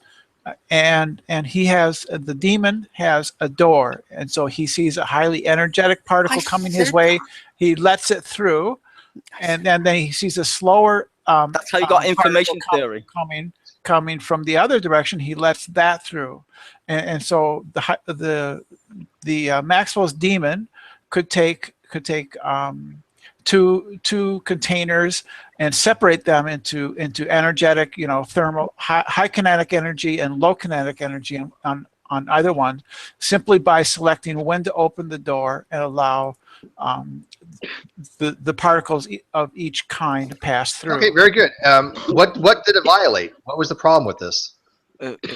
It violates the second law. Correct. It's just a hypothetical. It's just a hypothetical. It's a hypothetical. But but it was resolved. It was resolved by I can't remember the guy's name. It's a very long name. It was actually I think a pre-grad student or a grad student when he did it. But that part is new to me. And the way it was resolved. There's two things. There's two things that resolved. Oh no, wait. You know what? We might as well ask Stizer. How'd they resolve it, Stizer? Since you're the expert on this. Well, technically, you haven't said that. Yes, we have. Okay, if you say so. Yeah, I do say so. Yes. Okay. Well, I can back that up. No, okay, it's not just show me. That's all I'm asking. It's physics that says so. Yeah. What the way it was resolved, but he resolved it by two things. There was information given by the light. The light. The demon needed to use light to determine which molecules were becoming, which ones were moving fast, which ones were moving slow, in order to determine which way to open the gate. Yeah. So there was two factors involved in this. There was information. Okay, what you would call knowledge. Information theory for fun. I understand this. It's not where we got it from. This is based upon this. Stizer, again, you take this stuff and you butcher it to no end. So let me finish. You gotta let Steve talk here. Yeah. So the fact that he was able to discern between a higher kinetic energy and lower kinetic energy by the fact that there was light involved, that was the energy that needed to be in the system, so you don't violate the second law of thermodynamics. Now, the guy's name, if you guys want to look it up, when somebody look up the guy's name, again, I don't know the guy's name because it was a very long name and I don't remember it. But I think he was a grad student when he solved this and got around this problem of the Maxwell's demon. But it is, yes, information theory is related to it, yes. Maxwell's demon is still unsolved. No, it isn't. The one they went into is the two-split experiments, actually. Oh my God, Stizer. The only demon that is unsolved currently is Descartes. And it's only because it's only been updated into the evil scientist. Well, you know what's funny is Descartes' demon though. Hillary Putnam actually had. He did. I don't even talk about her. But he did have a very good wife. Him and his wife are crazy. Great argument that he had. Hold on. Explain it for the audience. Stizer, do you have to keep interrupting when I finally have an intelligent conversation? I want to say, explain it to the audience. I gotta agree though. The Putmans are bugfuck crazy. They are. anyway. They are so crazy. Both Hillary and Patricia, they're fucking nuts, man. I'm just trying to figure out the guy that solved the or that Like, figured he's out a great computational philosopher, but I mean, you can't apply that shit to everything. But he does. I know. Right, I'm not saying it's a valid argument. I'm just saying that it's pretty, it is interesting, right? Do I believe that Descartes' demon is resolved? No, by any stretch of the imagination, no. No, it's not. No. I mean, Dennett lays it out perfectly in Consciousness Explained. That, the homunculi, all that crap. Well, But you're right. I mean, Descartes' demon has taken on, a modern incarnation. Yeah. What is the modern incarnation of Descartes' demon? The evil scientist. Dude, but be more specific. I don't know. I'm not a scientist. What the a brain in a vat. Yeah, brain in a vat. Yes, we call it the brain in a vat. That's the same thing. Okay, well, I would say the answer to brain in a vat. It's not my answer, but from what I understand, is linguistics is the answer to brain in a vat. You can't externalize something if you're a brain in a vat, because therefore it would exist anyway, so you're still fucked. So brain in a vat is a statement, not actually an answer to any proposed question. WTF. That's why you're not. Well, Trevor, I got to read this. Trevor Lund just said, Dr. Denning, Dr. Kruger, go purple in Steve's room. No, I mean, you can't. Oh my God, that's secular, funny, right? Trevor. That's Well, you can't be secular. You can't say, okay, let's look at it. Are you a brain in a vat? Well, the answer would be, how do you know that? Well, I'm talking to you, which be externalism in linguistics. And I use Noam Chomsky, unless I forgot he had a PhD. And the most quoted philosopher. So what? You don't like fucking Noam Chomsky? That's not my fault, Rodney. I like Chomsky. I'm using other people's shit. I'm not using my. I'm not claiming to. I'm just using other people's opinions. That's all. Don't hate on me, Use bitch. your own. How about that? Well, I don't have one. My opinion is that fucking humans are fucking stupid and will never know anything. See what I gotta do with Ronnie? See this? You see this? I gotta do this. Oh, I thought I was being honest. So, let me ask Rodney a question. Hold on, Rodney. Go ahead. Can I ask you a question, Rodney, really quick? Do you think it's possible? Do you think it's possible to know what's outside of your realm of fucking knowing? I truly don't. Let me entirely finish before you interrupt, because I know you're going to. I didn't say shit. You just did. I did say I didn't know shit. Okay. I'm precursoring what I'm saying, so just let me finish my whole statement. I will say I am done. No, I do not. But I would go crazy if I couldn't talk about it with other people in some kind of objective sense. I acknowledge that on the deep down core, I believe that it's entirely relative to a certain degree, but there are certain things we can agree on and that we can coalesce into ideas that are communicable throughout our species, as opposed to just going into a solipsistic mode and saying fuck everything. But that didn't answer my question, though, did it? Really? Would the argument against the brain in a vat theory? Huh? Is that a question, Brenda? Yeah, it was a question. To me? To open question to the room. Oh. What was your question? I'm completely. Would the argument against private language be a valid way of approaching? Oh, if you're Steven Pinker, absolutely. Or Noam Chomsky. No, they differ so greatly. What are you talking come on. Yeah, well, okay, yeah, in semantics, yes, I will agree. But Noam Chomsky says they are linguists. What are you talking about? Yeah, they are. No, hold on. You can't get said a lot. What are you talking about? Hold on. You can't just say because they're linguists. That's bullshit. What? No, that's like saying, you can't philosophize because you're a philosopher. No, exactly, but that's what you just proposed. Falls under the category of linguistics, just like quantum mechanics falls under the category of physics. So, no, but that's what you just proposed. My answer to solipsism would be that the externalization of language in which Noam Chomsky proposes, I'm not saying it's the definitive answer, but I would say it's a good idea, is that if you're going to externalize language, well, the only reason why you need language is to communicate, which would require knowledge, right? So the externalization of such would require an external being. do you think, let me ask you this, how do you feel you think? Do you think with linguistics involved? Yes. So it doesn't need to be externalized, correct? Linguistics can exist entirely intrinsically. Am I correct? No. In my opinion, no. The answer was yes. In my opinion, no. Thank you. Okay. Oh yeah. Date's got it. Well, explain it, Rod, if you don't mind. Well, okay. Or at When least you the counter argument. did you ever make up your own language or anything like that that only you understood? No, you could understand it, but I wouldn't.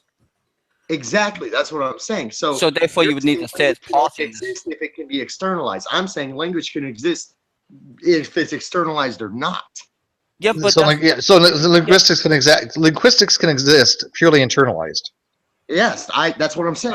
Yeah. Well, why couldn't it? I don't think so. I think no. I'm sorry, but you just fucking killed linguistics there. Linguistics is the formulation of a description of how one sees reality, right? You describe something. I agree with that. I agree. But when one sees something over and over again, you formalize what that is in your head in a linguistic sense, regardless if you know X, Y, or Z language. Okay, then let's take this to the point. I'm a brain in a vat, and I only know French. This has absolutely nothing to do with hold on. No, it's got everything to do with it. So I'm a brain in a vat and I only know French. So what happens when my brain in a vat comes across someone who knows English and I've never known English? How do you explain that one? You can't be a brain in a vat without externalization. It just exploded. Argument. No, okay. Explain to me how you know fucking English if you don't know what English is. That's ridiculous. Well, you can say hyperbole, that about anything, regardless if it's a brain in a vat or not. If you know what biology is, and I've never studied biology in my life, I'm gonna be like, what the fuck? Until I get some understanding of it. There has to be an initialization point of the understanding. Yeah, so therefore you can't be a brain in a vat. You can't know everything without externalizing. Ronnie had his first face palm. Yes. I didn't know. Listen, dude.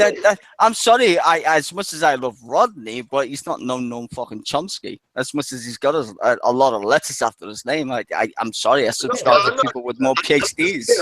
Authority here, but that's kind of what. So it's an appeal to authority now. Don't be silly. You are. You're saying, oh no, Chomsky, he's up there, so he's right. Okay, so you're telling me that your understanding of philosophy it was not an appeal to authority in the first place? Everything is an appeal to authority if you're basing it on. So therefore, your justification of God damn it! Stizer, stop interrupting him because he's on his phone. Go ahead, Ronnie. My phone's fucking overheating like hell. I don't know. Yeah, because it keeps interrupting you. No, all I was saying, if you consider reliance upon previous experiments or thought experiments or X, Y, or Z to be an appeal to authority, then you are way off base.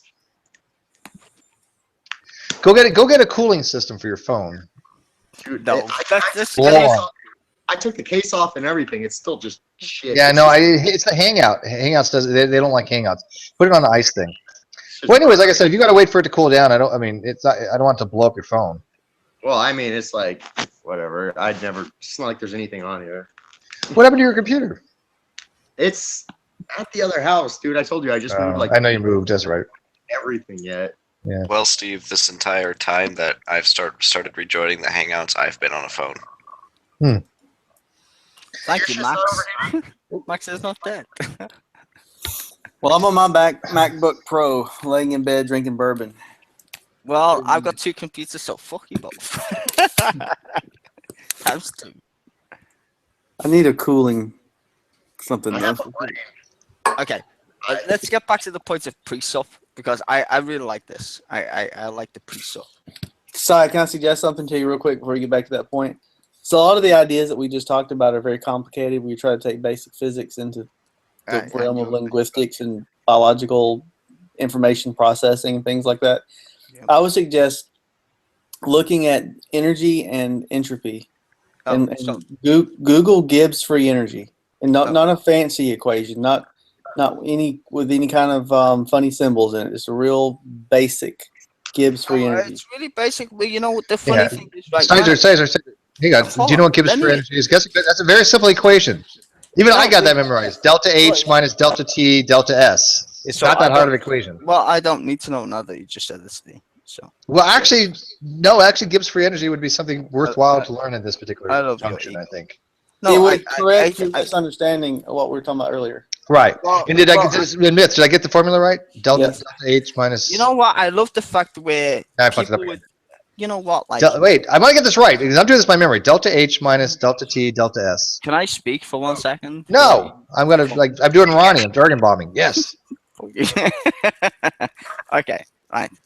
I accept that you guys know shit, and that's all good, right? But I would like you to read the history book instead of going about the world like you know shit because you got a name or a letter after your shit. Like, I give a fuck. You know, the people who how about these people that demonstrated that they know something? I don't have a letter after my name, but I've demonstrated that I knew what Gibbs free energy is, and I'm not looking it up, people. Well, okay. Well, standing on the shoulders of giants and all that shit, I would say you haven't demonstrated fuck all. All you've done is repeat. Yeah, really. All you've demonstrated is what I can fucking. Yeah, because you know, Ronnie having almost 2 PhDs to his name now, he thinks I'm a complete idiot. I know, right? I wasn't trying to appeal to a degree. And I ain't saying nothing about you. I wasn't being fancy. I wasn't using a fancy formulation of it. And I wasn't appealing to my degree. I was just trying to help you out. He was trying to give you good information and say, this is probably a good place for you to start learning this. You know, I've watched a lot of, like, stuff where people are going, oh, yeah, well, I believe in this and I believe in this shit. And you know what? You're being wrong. It reminds me of like 30 years ago, right? People said in astronomy, and I like astronomy. I own a telescope, a very big one, actually. People were like, planets going around to the fucking, what? No, that's stupid. 30 years ago. 30. Listen. Wait, we only known about planet. We only known about a heliocentric model for 30 years. I know, that's what I was like. Wait, hold on a minute. No, this is the point. No, it's only 20 years. No, 20. It was literally 30 years ago. This is the point. People were like, oh, hell no, there's no planets going around suns, and yet there is. You see, Kepler? The reason why I love science is because it's not subject to dogmatic bullshit like fucking theism. So, as much as I love people talking about philosophy and shit, well, I can tell you one thing that I learned in philosophy that I guess Rodney will hopefully agree to. Philosophy doesn't give you answers. It's a proposition of a question. And if you think otherwise, you're a dumbass motherfucker. Just saying. I literally got nothing out of that entire spiel. I think philosophy is just a way to win arguments. Yeah. Wait. This is the argument that I had with Rodney a long time ago. You may not even remember, but I had said that philosophy is basically two people trying to just outdo each other of who knows some esoteric shit. Exactly. That's exactly what it is. And I have agreed with it the whole time. The only reason I put an argument back then is I just wanted to see how far I could take you with it. How much I know. He was doing the Socratic method to like some kind of bastardization like Darwin's does. I'm like, wait a minute, just shut up. I had a beer in my hand, like just. Yeah, but Darwin's a cunt. That was good shit. I remember. I do remember, man. I know. I need to get some beer. Hey, Rodney, what's your favorite subject to study? Within like a subject in general, or like under philosophy? No, in general, anything. Well, I mean, it's definitely, as of late, it's been botany. Botany? Yeah, that's cool. I mean, I live in Oregon, if that says anything. It does. Guess what he's specializing in cultivating. Oh, let me guess. Yeah, let me guess, right? He is a true hippie. But that's just as of late. But in general, it is absolutely always been philosophy, and within philosophy, metaphysics. I mean, I'm writing a book on it right now. Metaphysics, really? Yeah, that's what my concentration in my degree's in. Huh. I would love to see what your book entails. I can't send it to you because I had another computer, but like I said, he sent me some pages from it. I'll send it. I mean, Yeah. I don't know if you'll like, not to be a dick style, but I don't know if you'd be able to understand it without having a graduate degree, at least in philosophy. Well, this is the thing, is right. When that's what I love when people go, "You need to be a graduate," right? Well, I remember Einstein being a fucking. No, I know what you're saying, right? But I suppose that you know what X, Y, and Z is before we can even talk about this, and I don't want to talk about that. Yeah, but you're that is presupposed. Yeah, but you presuppose I'm a fucking idiot, and I find that unkindly, to be quite frank. You're going, just because you haven't got a PhD, or I didn't give a fuck about going to school in regards to, like, you know, finishing, therefore I can't read the fucking book. I find that, like, in fact, insulting. No, dude, I read some of his stuff that he wrote, and I was just like, I might as well be reading Chinese. No, I'm not saying that what he's writing. I'm not gonna be able to understand it. I don't think you can. I mean, it's worse. It's like, not worse, but I mean, it's more complicated than like the Stanford philosophical fucking PhD though. That's kind of insulting, to say the least. Stein, Like, I'm not saying that's it bad. is a graduate level of study, though, right? You know, that's like me asking you to fucking, you know, play a computer game when I designed them. Do I ask you to fucking? So I think you're so far missing the point. You're not going to understand graduate level I'm not missing stuff. the point. I'm just saying is I think it's like You don't even understand undergraduate stuff. So Stein, I don't understand high-level computer programming. And if you were programming a game and I asked you something about it, I might not even be able to comprehend what you're saying to me. You realize that, that is right? true. I'm just saying that, but it sounds a bit like, you know, degrading to say you need X, Y, and Z in order for you to fucking even read my book. You know, that's kind of like shitty. I'm just saying that's my personal preference. I would like someone to make a book where they go, okay, you can read it as a layman, but if you're inclined, you know, be a bit more smarter in that regard. So why would you pick up the fucking book in the first place? I mean, if you're a dumbass, why are you reading my book in the first place? It seems a bit elitist, to say the least. Yeah. That's just my opinion. I would rather make a book that appeals to the masses in like a, you know, that way and lead on to other books. Like my book, not to toot my own horn, is called Chaos in Creation. It's about God and physics, right?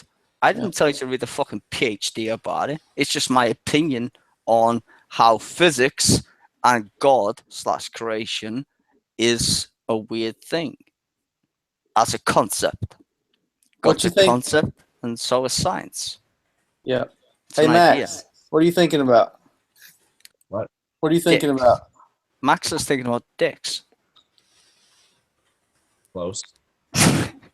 His dick and somebody else. Sorry, Max. I apologize. Continue. I don't know. I'm trying to catch up. I just got in. Damn, Max, you look like a kid. I'm 18. He's well, a kid. you look like a kid. Yeah, I mean, 18 to me is still a kid. He is. He's a baby. We should treat him well. You're just a baby. He's just a cute little baby. Look at the little cheeks, and he's gonna go pinch him. Can I ask you a question, Max? Are you going to vote for Donald Trump or Hillary Clinton? I know that's off topic. I know that's off topic, and you don't need to answer that question. I just thought that'd be a dick and just ask anyway. Okay. Well, I might just vote for it. Gary Johnson. But yeah, I'm not going to vote because I'm not registered to vote, nor am I interested. But I would vote for Hillary because I'm Trump, rambling man child. Whatever. All right. Well, at least he's one of the sane Americans so far. I mean, I hate Hillary Clinton. She's a dick, but fucking hell. Donald All Trump. right, Steve. 4:30 comes early in the morning. It's midnight, so I got to go. All right, thank you, kind sir. I hope you're going to get entertained. Ronnie's phone is overheating. He's letting it cool down. But I hope you got a cool talk with him. Like I said, I'm trying to get him to come around more often now that he's back in the. Yeah, I'd like to talk with him more. Interesting guy. Oh yeah. Oh, he's awesome. All right. I want to thank you, sir. Good night, guys. Thermodynamics. You said goodbye then. Was it Myth? Oh, fuck. Bye, Myth. Bitch. See, I like physics more, Steve. I know, you know, I don't know if you're chemistry. Well, you did say you was more physics before, right? If I'm not mistaken. Yeah, hang on, I'll be right back. Yeah, no problem. All right, I'm gonna bust your balls, Max. Okay. Do you like science or theology? Theology. I can't even speak. Whatever. Theology, God, whatever. Science or theology? Is this a question? Well, I'm just trying to gauge. Are you into God or like the whole science thing? I what's your leaning, so to speak? Whenever people start bringing up God, I get irritated. Because then it goes away from science and then it starts going into people arguing about the validity of their holy book. Mm. And I'm not interested. So let's say you're out with you guys in high school. I guess you're in high school, right? You're 18 or whatever. And you're out with your friends and shit. What if you met the most good-looking chick you've ever seen, and then she starts talking about Jesus? What would you do? I've already had a scenario similar to that. All right, well, just okay. Tell us then. Fuck it, tell us. No mention, no names though. We can't do that. I don't think we're allowed to like do that shit. I'd do my best to know her. Probably get overly attached. Get really annoyed at her when she says something stupid, but not give up for some weird reason. The weird reason is vagina. It's a fact. You just then when she doesn't want me back, I will not give up for on some stupid reason. Okay. So do you think religion? Do you think religion's logical in a relationship? Then Max, as a young person, or don't you give a fuck? Do you think if you're religious, it doesn't really matter as long as you're a nice person? Or do you think it's like detrimental to a human being to be religious if you're thick or whatever? If a human is religious, that's fine. But once their religion starts conflicting with reality, like people that believe in God, that's fine because whatever, you can't disprove it anyway. But that's no reason for me to believe it. I think it's kind of strange to say the least offensive thing. But yeah, having a religion is fine as long as you keep it to yourself. But in a relationship, I think sometimes people might try to impose it on the other. Okay, then let me ask you a real weird question. Well, it's not weird. I guess it's every day. What if you found a nice chick? A nice girl, fine, whatever, nice ass, titties, nice lips, whatever, and you like her, but she starts demanding the religious aspect where it needs to be this way.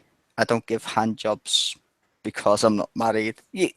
Okay, that's fallacious, people, but you get the point. Like, how would you feel about that? Do you think religion is a subjective thing to you, or is it just like whatever? Well, what do you mean by whatever? Because I thought that's what subjective was. Yeah, like, do you think that religion is okay, or do you think that we should just get rid? Do you think it's okay in the world, or do you think we should just get rid of it because it's fucking stupid anyway? I guess I was trying to say that in a nice way. Well, no, people who have it that are in power, that should probably be taken away from them because they hold stupid beliefs like denial of climate change. And then there's terrorism groups that have religious extremism or Islamic fundamentalism. And sometimes I wrestle with the idea of either getting rid of it or moderating it. Do you feel guilty for that? Do you feel guilty when you say you want to take away religion? Do you feel guilty when you say that? Do you understand what I'm asking you at this point? Sometimes the choice I'm giving you is pretty raw. Sometimes I do because I would be the idea is taking away somebody's freedom would go against your appeal, right? Yeah. So do you feel? So that's what I'm saying. Do you feel guilty then? Only sometimes, because I also have to. Sometimes I compile it with what things would be like, and hopefully they'd be better without people being killed over different beliefs. I have a thought experiment. Okay. Go, Brenda. Shoot. We discover that there's a distant planet, and it's, I don't know, 10,000 years away. We create 2 civilization ships. Come on, Brent. It's going to take 10,000 years to get there. One of them we fill up with religious fundamentalists, and the other we fill up with scientists and atheists and rationalists and skeptics. At the end of the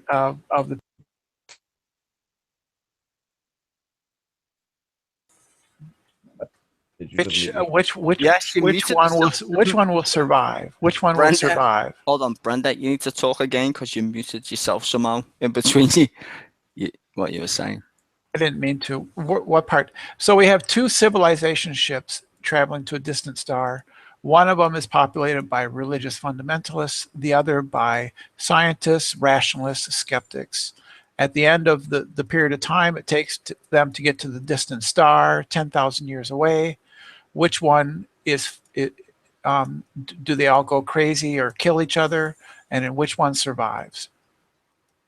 As long as the ships are big enough, people go crazy, even the rationalist people. Maybe they'd both get there if the religious fundamentalists didn't decide to crash their ship into the ship full of the evil atheists.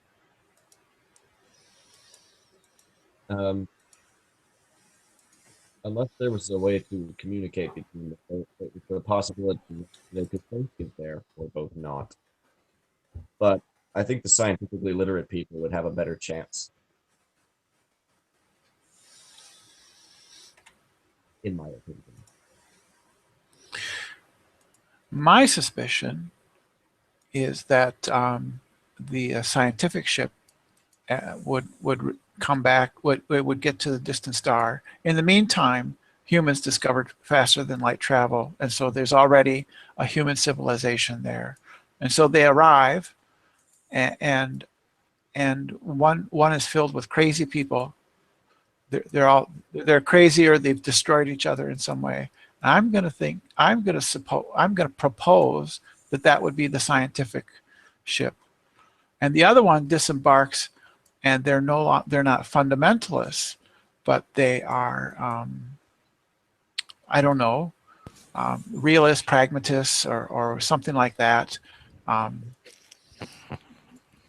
Sort of. And then that's what would happen. At least that they would survive. They would not. The fundamentalism would not survive, but the people would. Okay, can I just interrupt for a second? Just yeah. Say this. Rodney, it's Steve's gone AFK.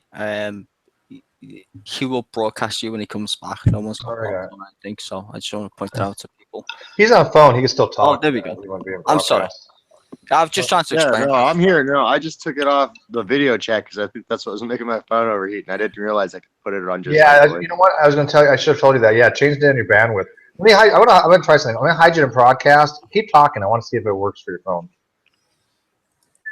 Yeah, see. Oh, it does. Yeah, see, he doesn't have to be shown. He's on an Android. Android, you can still talk. You just. Yay! Hooray for Android. Yeah, you know what? Yeah, turn off your video. That's going to save a lot of power. That's going to. Yeah, I did turn it off. Yeah. Yeah. Anyway, so we already know how ugly you are, so. Oh yeah, thank you. I love it. Yeah, go on, Brenda. What do you want me to say? What, you're hot and you're fuckable? Do you want me to tell you that? Yeah. Tell me, Steve. Tell me. One way or the other, it's still a compliment. Regardless if it's a dude or not, it's a compliment. That's true. You know what? I am like the same way. I agree with you. A guy says, "Dude, you're fuckable." I'll be like, "Hey, you know what? Awesome." You know? Yeah, dude. Exactly. Who cares if it's a guy or a girl? Like, Guy tells me that all the time. What? Don't bring me into this conversation. I wouldn't doubt it. His logic makes that kind of sense. Right, and don't fuck with my logic, okay? Listen, I know, Rodney. Why did I say Rodney? Fuck knows. Anyway, I got a Google technical question. To change the name of my channel, what I don't want to actually change the name itself. I can go into it and it says, okay, your name, and then it has nickname. I don't want to change the name itself because I don't want all my email to be completely different. I don't want things across the board to change. Email. It won't change your email state. It'll just change your. I think it's your presentation name, if I'm not mistaken. It won't change your email, dude. Right, but does that? But I mean, can I change the nickname and it'll appear? Yes. Okay, but so I think your nickname is only what your peeps see. I think your channel name is. You know what? I think your channel name is your nickname, so be careful on that. Because I do Let's Plays, it's kind of weird. I think it is that's the case. I'm not going to. Yeah, I don't know. I don't know. Obviously, the channel name. I don't know if the nickname changes that. I think it does. I think. Well, I guess I should try that first, and then I can always change that. I think it does. I think if you got second channels, I think it does, but it requires you to affirmative it, which is So I thought I just changed the name of the what you see in the Hangout. No, I think it's channel thing. All right. Atheist rapper rape. You have a question in the live feed? You said. Go ahead. Who? Atheist rapper rape says he has a question. Okay. Go on, rap. What? Ask your question, I think. Yeah, so he won't let me change. It says it doesn't meet the criteria, and I got to figure out why. Why we do that? We'll wait for his question. There's a time lag between what we hear and what they see. No, I don't have a lag on mine. No, I think the criterion state is probably that you need. Hold on. If you've got a nickname, it probably means you need a second channel. Then nickname is you can name other channels. I think to rename your main. Okay. I know it's gonna sound weird. You're probably gonna need to actually do another main. No, I don't want to do that. That's not gonna happen. Yeah. Well, you know what? I think it doesn't matter anyway. I think you will get enough viewers, to be quite honest. I think you're doing really well. I like your hangouts. You know. So, yeah, I'll leave it as for a while to look into it more. Yeah, I don't think it's a big deal. Unless you get really popular, then you can just. Oh, I can do this. Oh, display my name as Steve McRae, then parentheses, great debate community. Well, yeah, you can do that. Oh, let's try that. It's like a sub thing, isn't it? Anyway, Steve, stop fucking annoying or hang. So what was your hypothetical there, Brenda? Because I was kind of into that. Or trying to answer the question. It's just a question. Basically, it's not one that I think I have an answer for. But I know that. Yeah. I just thought the question was interesting because I want to give my own particular weird answer. Oh, yeah, I'd like to hear what people think about it. You know, it's basically asking: is religion adaptive? Would it allow one group of people to survive rather than another? Well, okay. This is my opinion. I think religion is a self-deprivative thing. On the whole, I don't see religion as a bad thing, to be honest with you. I do see people's interpretation of the rules of religion a bad thing, hence doctrine. But let's say we had a religion that emphasized secularism, groupthink, so to speak, religion. I would say yes. Would I go out to preach and say you're going to burn in hell? I can't really say that because I guess that wouldn't be the standard. But would I preach the good preach? Yes, and that's called democracy. So, in my opinion, I think we already kind of have that standard. I think people preach their own shit anyway in regards to groupthink. Regardless of what group you're in, you're still going to have your narrative on what is or what shouldn't be or whatever. So, I mean, as far as the dictionary is concerned, religion is groupthink. A large number of people believing in some subjective narrative. It depends what you mean. Not the dictionary is not. Well, the dictionary is colloquial, so I like the dictionary. Okay, I wouldn't define it. I would define religion by the context and how the religion more than anything. Yeah, but that's when you see the thing I have a problem with when people say I don't like the dictionary. It's like, well, why do we have them? I mean, are you going to say that a dictionary has no reason in society? It's like, like, hey, learn to spell. Dictionary. It's helpful in some regards, but it's not. No, a dictionary isn't a dictionary is not a thesaurus. Stein, why do you think there are philosophical dictionaries? There are physics dictionaries. There are chemistry dictionaries. You're right; they do have a purpose. But a general dictionary is not something to go on when you're trying to specialize in a subject. You have to go after that subject. I never deny that's the case, Rodney. I'm saying it's the colloquial use of terms, right? In a general conversation is normally what people use. If we're going to get specialized here, we're going to use the colloquial term with specialists, with those who are in the community and know what they're talking about, not the everyday layman. Yeah, but the everyday layman actually is colloquial. That's the entire fucking definition of the word colloquial. Okay, so if physics is colloquial, are you going to go to your next door neighbor to talk about quantum mechanics? No, because that's a specialization. Thank you. Exactly. But no one here. Well, I didn't mention a specialized fucking verbalization of the fucking word. But you said it's colloquial, as if there was no other terms. I didn't actually say that, dude. I was saying we're using colloquial terms. I didn't say that's the only terms. Why would I say that? That's silly. That's how you made it out to be. I'm not saying that's what you said verbatim. I'm English. Well, people speak different ways. It's not my fucking fault. No, well, maybe you should specify that next time. Why? I don't need to specify that Americans spell color differently than fucking English people. Why should I specify anything that's fucking obtusely irrelevant to anybody with a brain? It has nothing to do with spelling. It's a matter of a general dictionary. Yeah, but you're making it a point. I never made it a point. You're making it a fucking point. I used to because I wanted to generalize how we speak. If someone wants to specialize in a dictionary, that's their own business. I give up. You are a fucking genius. I'm not a fucking genius, but thanks for your insults anyway. Why would I be a fucking genius? Because you just refuted me in a matter of seconds. I didn't refute you. It doesn't make me a fucking genius either. It just makes your ego bigger than it normally fucking is, apparently.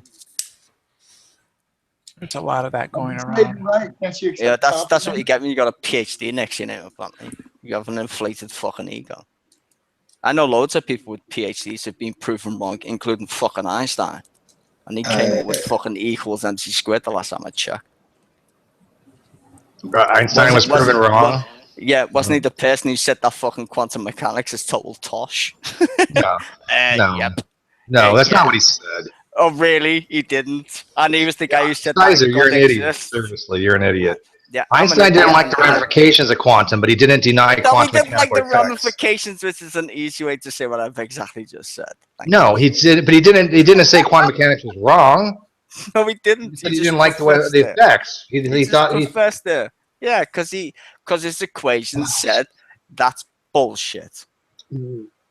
And then he had a hissy fit. Seriously, you have such little knowledge, and you get so many things wrong. You need to like. I have such little knowledge of the same books you and I can read. No, Hold on a minute. So let me guess, you're special, right, Steve? Because yes, you can read the same books as me, but misinterpret them the same way. No, you misinterpret them. I don't. Really? Have I denied physics in any of these hangouts? I doubt it. Oh, you butchered Maxwell's equation. You butchered entropy. You butchered Maxwell's equation. Okay. Demon. Sorry. Yeah, which is your interpretation. Well, no, I think that was the general. How many people think if you guys want to learn about physics and science, how many people would go to STI for information of how to actually get an understanding of this stuff? Would anybody do that? Would anybody? Dash, would you? So now your appeal to populism is... Yes, we are. We're taking it. No, it's called a straw man vote. It's a straw vote. Not a straw man. Cool. A straw poll. Do you know? Okay. Before the Wright brothers flew, there was a scientist who said that there was no way on Earth that people could fly. Yes. Okay. Yes. Okay. Well, that was in 1800s. Come on. Seriously, dude? Like, you're an idiot. Do you think over time that misinterpretations of reality still exist because of what? My main point was how you use the dictionary. It's not however what you call religion. It's not how everyone uses it. Every religion have a different sense. That's why I said colloquially. Okay, so we don't talk about the same phenomenon. The definition. Unless you're going to specify. Listen, Dash. Unless you're going to specify how I'm saying a word, then the colloquial is the common use of a word.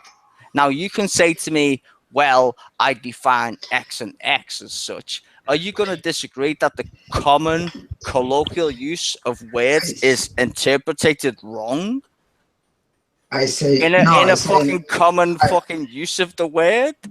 Okay, so why does the fucking colloquial word exist then? Unless I'm mistaken or some shit. Forms of religion, it means that it's not the same thing. And using the same definition wouldn't necessarily capture them.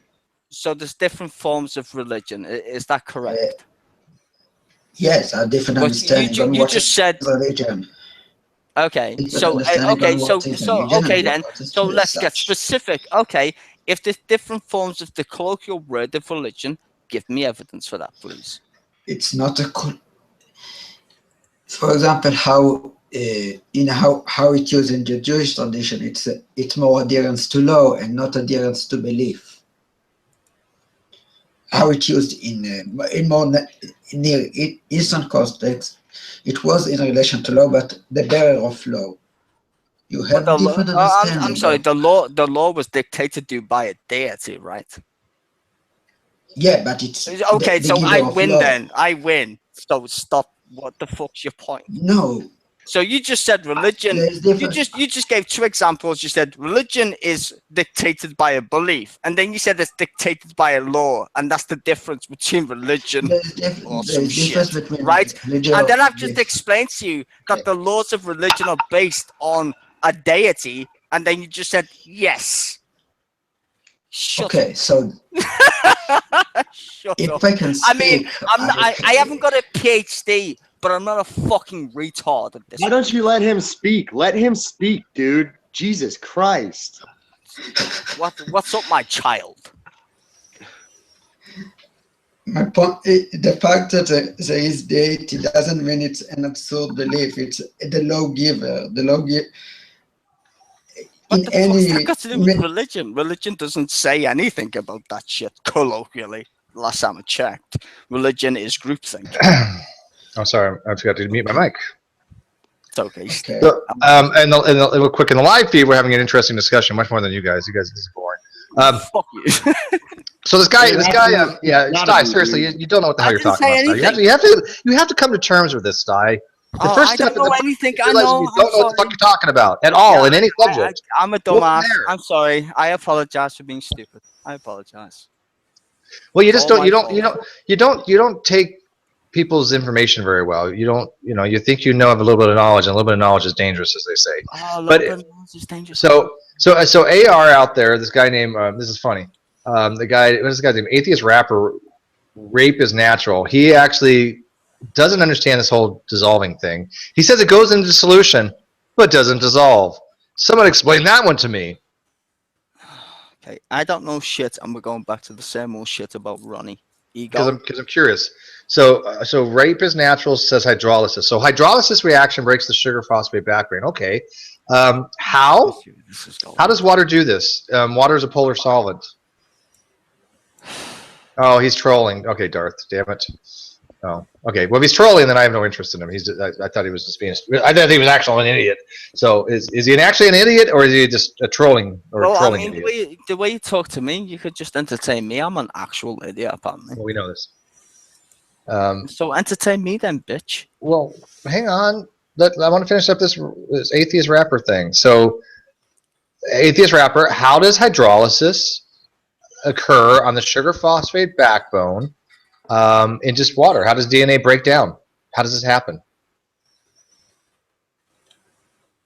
Water soluble doesn't mean the sugar phosphate backbone breaks. Water soluble means that it goes in solution, and the OH that's on the phosphate group, a hydrogen atom comes off, or excuse me, a hydrogen ion comes off of. That's all soluble means. One hydrogen comes off of it. No bonds are broken in the DNA itself. No bonds. The sugar phosphate bond isn't broken. That's the phosphodiester bond. None of the glycosidic linkages are broken. None of the, so what bonds are broken?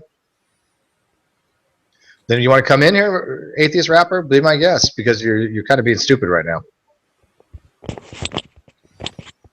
Yeah, dissolve does not mean degrade. They're two different things. Yeah, what is his definition of soluble?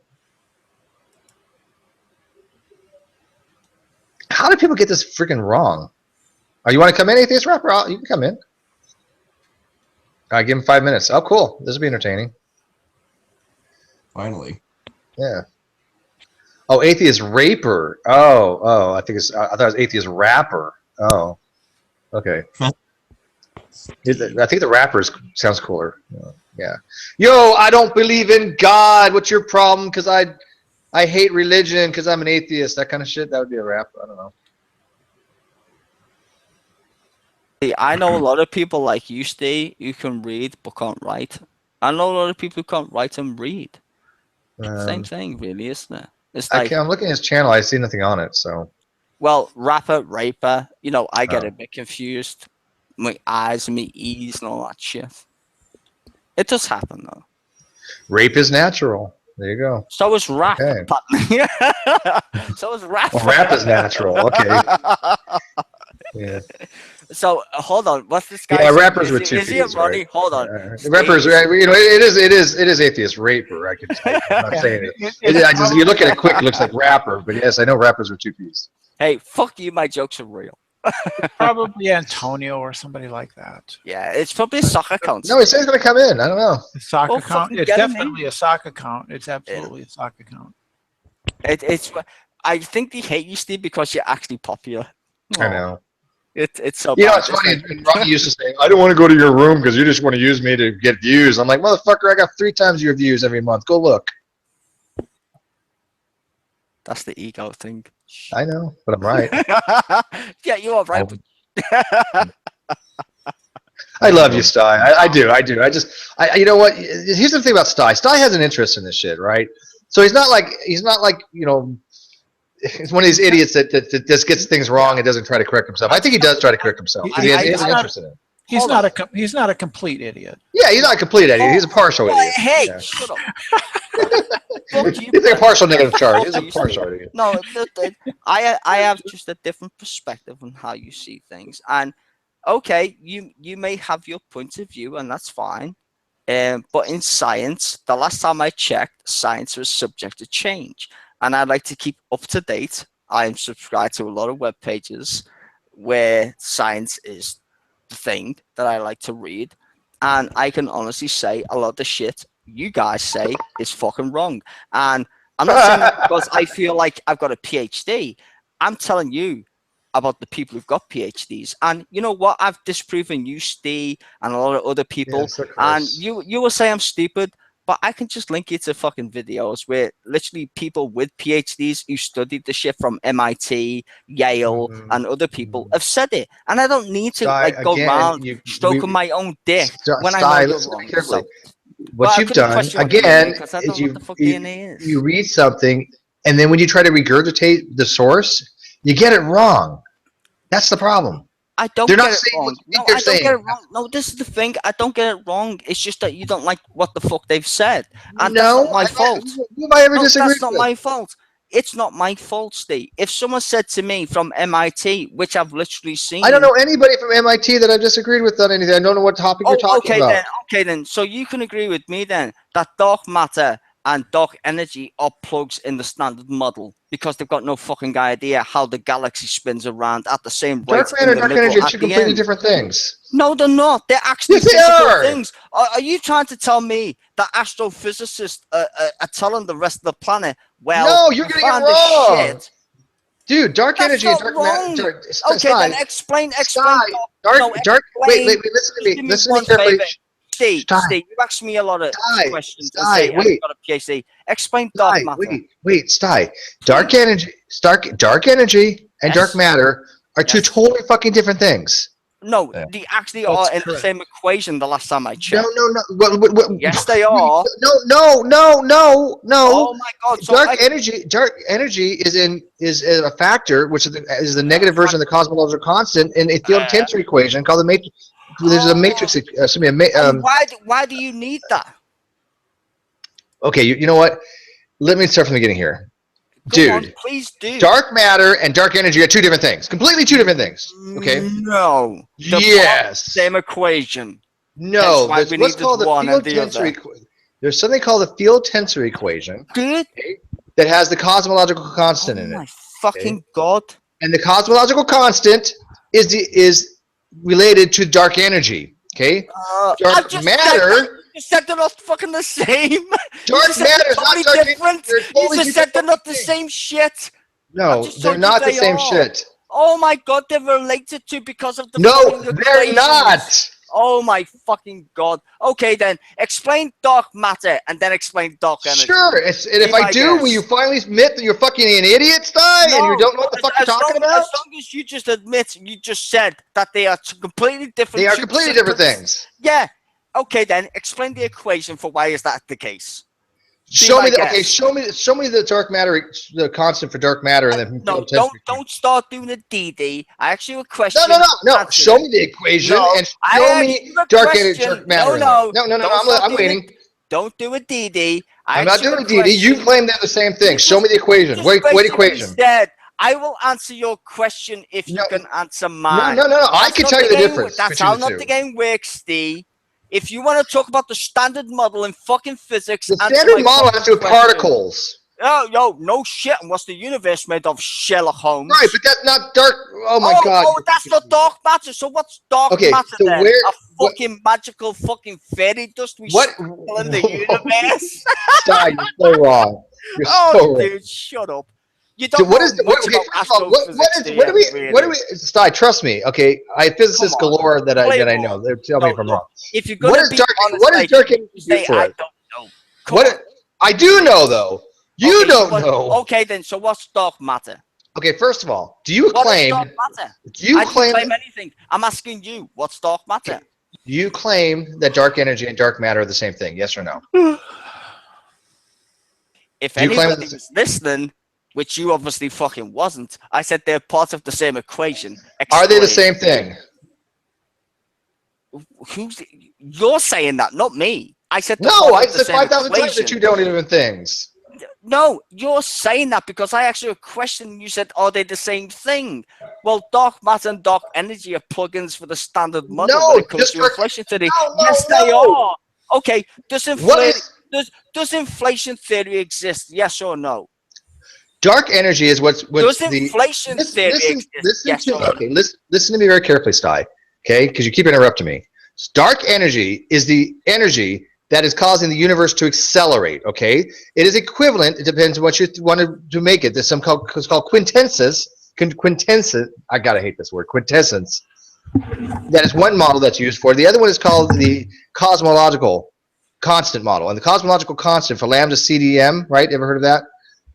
That model is made it such that energy is the actual negative value of the cosmological constant from the Einstein's field equation. Okay, so that field equation that had the cosmological constant in it, that Einstein said that was the greatest blunder, was not exactly a blunder. It just happened to be dark energy. That has nothing to do with dark matter. Okay, nothing to do with dark matter. Now I've given you what dark energy is. Now you're going to give everybody what dark matter is. Go ahead. So now he wants to talk about, well, you have to tell me what this part is. Yes, I've given you dark energy. Yes, quintessence. Yes, I just asked you a very simple question. Quintessence.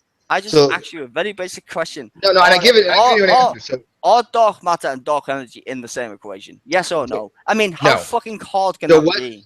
So what? And why is that the case? So what is dark matter? Why is that the case? What is dark matter? No, you keep asking me a question. I gave what dark energy is. You give it dark matter. I'm sorry. You stop being like a theist DD with science up your ass. I gave you one. You gave the other. Can you do it? Yes or no? Stephen. I've given you one. Now you give the other. Stephen. Answer my question. I answered your question. I'm answering mine. No, you didn't. You went on a tirade. They are not part of the same equation. They're completely different things. They explain different observations. If they're not part of the same equation, then why? What do you mean why? They're two different things, Stizer. No, explain why are they two separate They're things? two different things. Okay, Why? now I'm going to stop answering questions, and you have, and listen to me very listen to me very carefully, Stizer. Okay, listen to me very carefully. I am telling you what is the facts. I have given you what dark energy is. If you do not give me what dark matter is, within 10 seconds, I'm going to eject you, because I don't like this kind of bullshit. Okay, this is exactly what I keep telling you. You don't fucking listen. Okay. So I've given you what dark energy is. You need to give us what dark matter is, because they are not fucking the same thing. Go.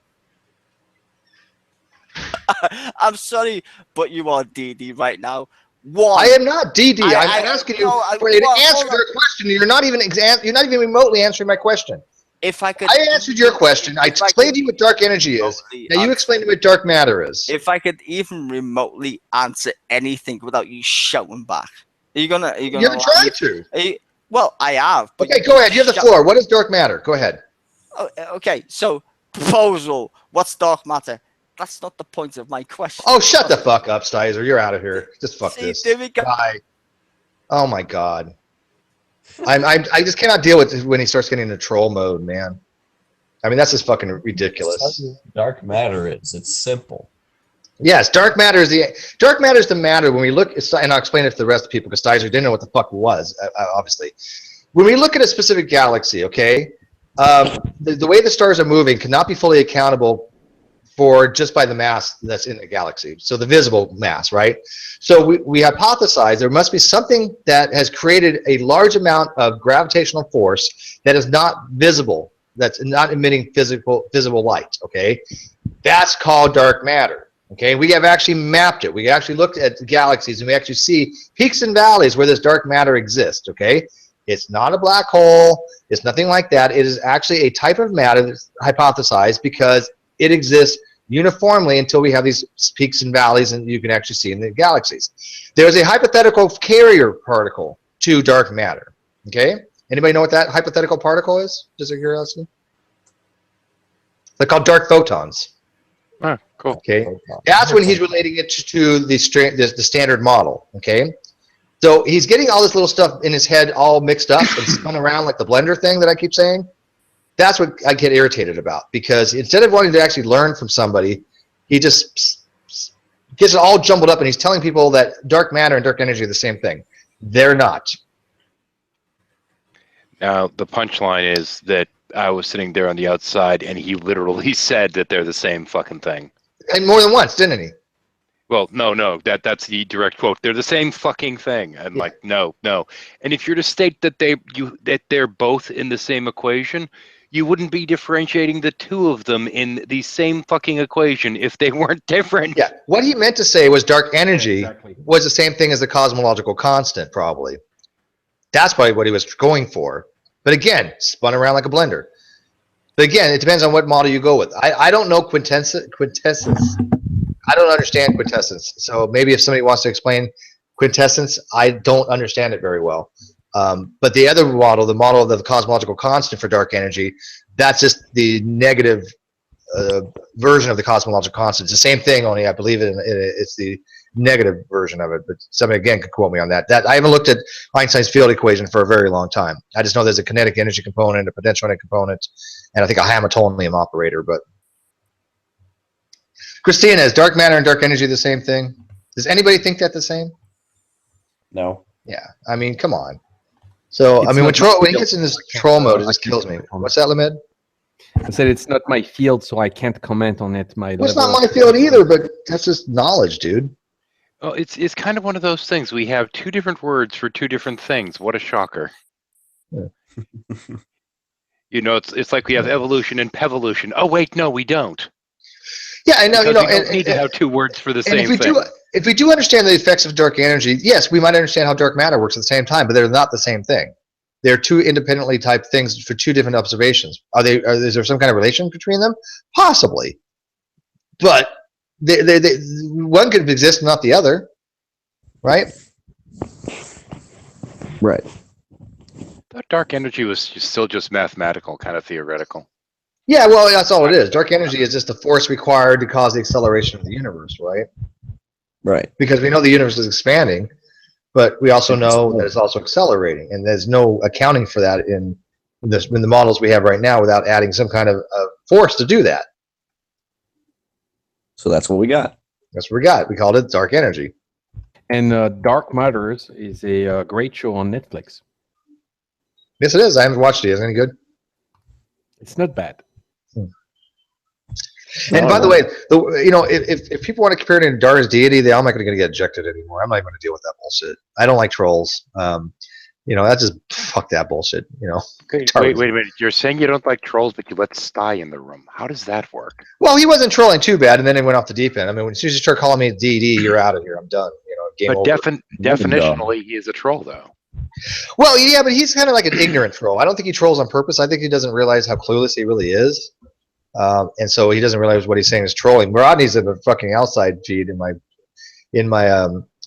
Facebook going, God, that guy's a fucking dipshit. He's like, that guy can suck it. He wants to talk about egos. Fuck, man. All right, so Steve, if I call you DD, I mean Diamond Dog, okay? Yeah, Diamond Dog. There you go. That's kind of cool. That's from Metal Gear Solid 5, so. I mean, when people answer questions with questions, they just can't answer the question. There's no point continuing the discussion. That's why I kicked him. Right, exactly. And I mean, at that point, either he needs to just shut up and listen and turn it over to somebody else, or just not make foolish statements like that. I mean, because that's just ridiculous. Because I'm not going to continue with somebody who basically answers a question with a question and not have a dialogue anymore. Screaming match is screaming match. Yeah, and my voice is already shot, and I got to save it for Friday. So, what's Friday? Hugh Ross. Oh. You gonna watch? I don't know. Yeah, you suck. Hopefully not. Yeah. Thing is, if I'm watching it, means if I'm watching it, means I have nothing better to do with my time. Yeah. And I see your article, Sugar. I don't know how that makes any difference. They're two different things.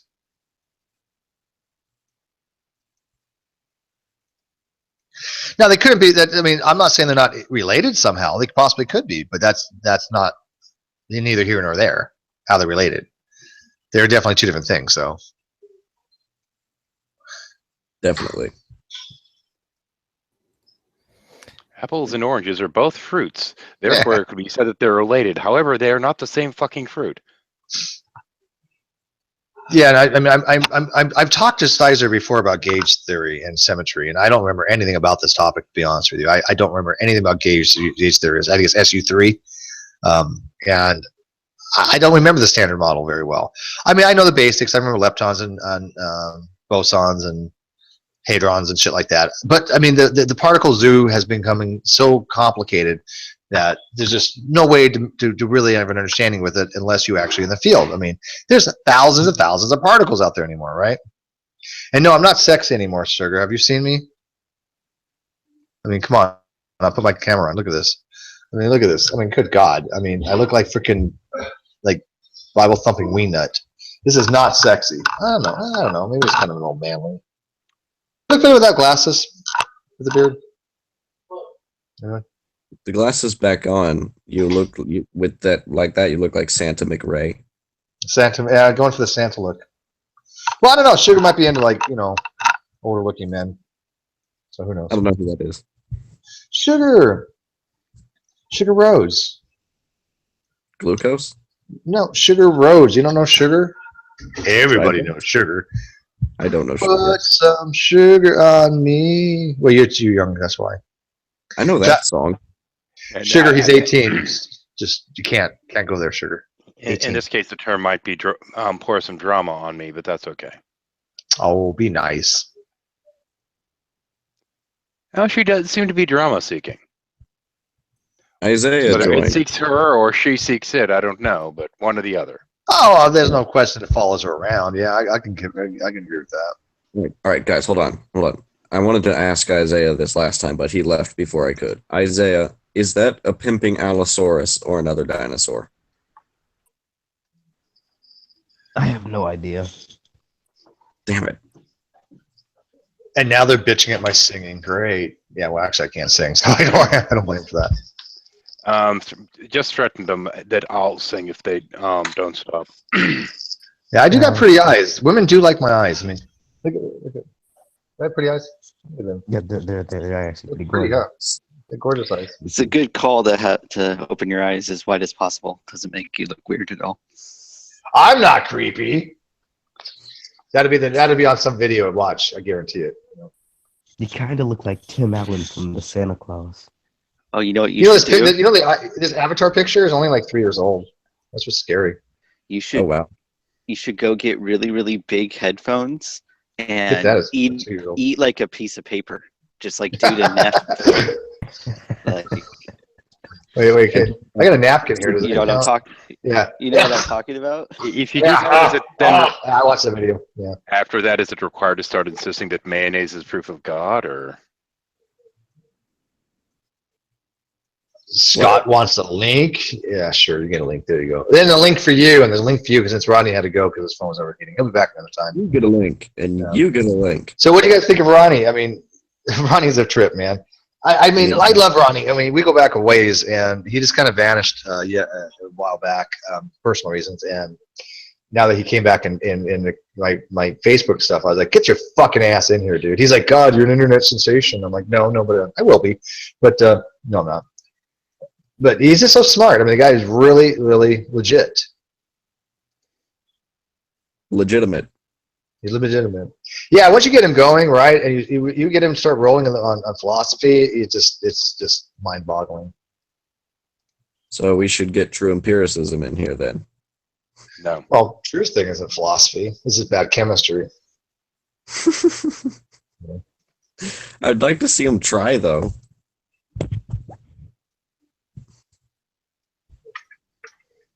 Did Positively got us? He came in and then he like boogered out.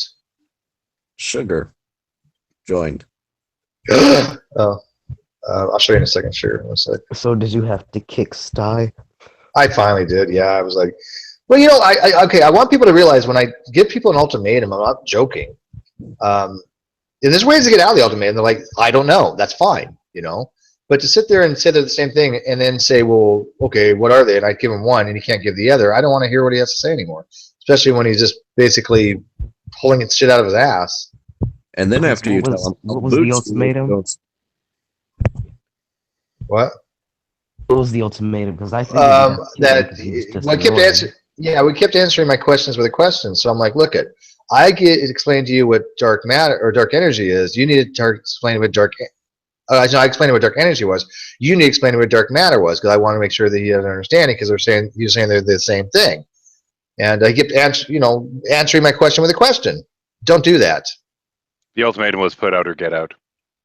Yeah, pretty sugar ultimatum. Put out or get out. Why shouldn't we do that? What's that, Joe? Why shouldn't we do that? What, put out? No, answer your question with a question. Oh, I see what you did there. Yeah. Right. Yeah. You're tricky. Thinker. Yeah. Two smart people in this hangout. Yeah. Now that clearly was a lie because he certainly didn't see what he did there. He might have heard it, but he certainly didn't see it. I see words. I have like dysphagia. Make that 3 smart people.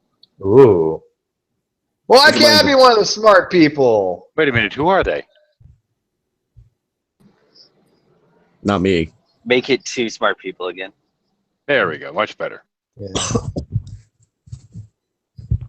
You're smart and you're smart. You, not so much. Actually, I want to take myself off it because I just turned down the wrong street and I feel like an idiot now. Well, that's not smart or dumb. That's just bad directions. No, I can't go into Hangouts on. It's not because I think I drive dangerously. It's because I just forget where I'm driving. I just start driving around, and I'll miss where I'm like the exit to places on the freeway and stuff. Well, Scott has joined us, so everybody go, ah! Why? It's like the clouds part and the ray of sunshine just comes on. The clouds, yeah, they do part. Hey, you pull off purple, so how bad could you be, man? Yeah, this is, I do. I have to wear this now. This is my outfit, my uniform, and all that fun stuff. No, you wear purple, okay? And it's color of royalty. It is. What branch of the enterprise did that shirt come from?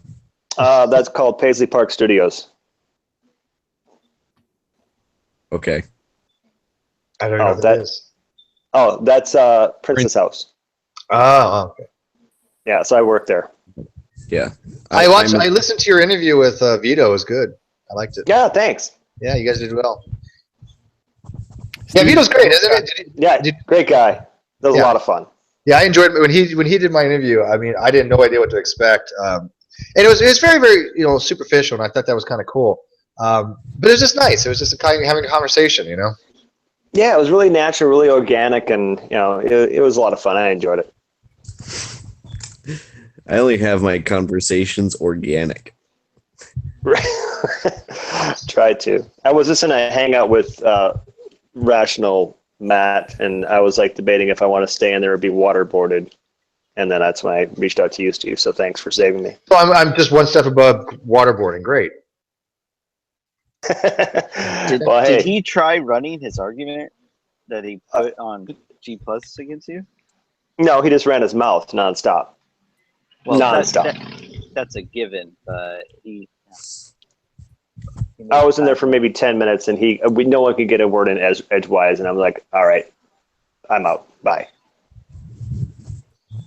Well, Matt wanted to join me initially, but unfortunately, I really wanted to spend a little time talking to Rodney because I only got about a half hour talk to him prior to going on air.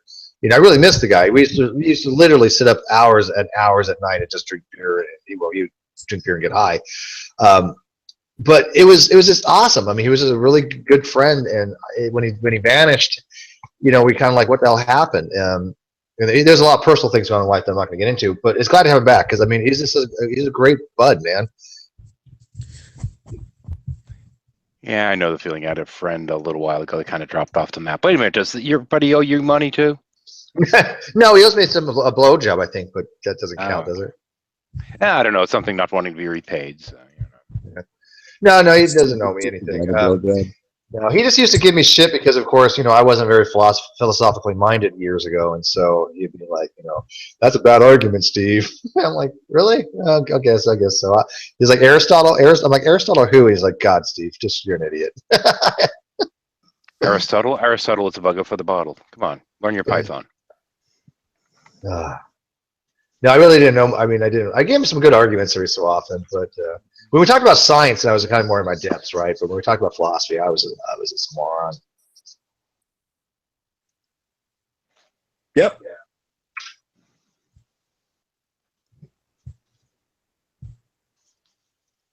Anyway, so what's the topic now, gentlemen? Since we had to kick Stizer.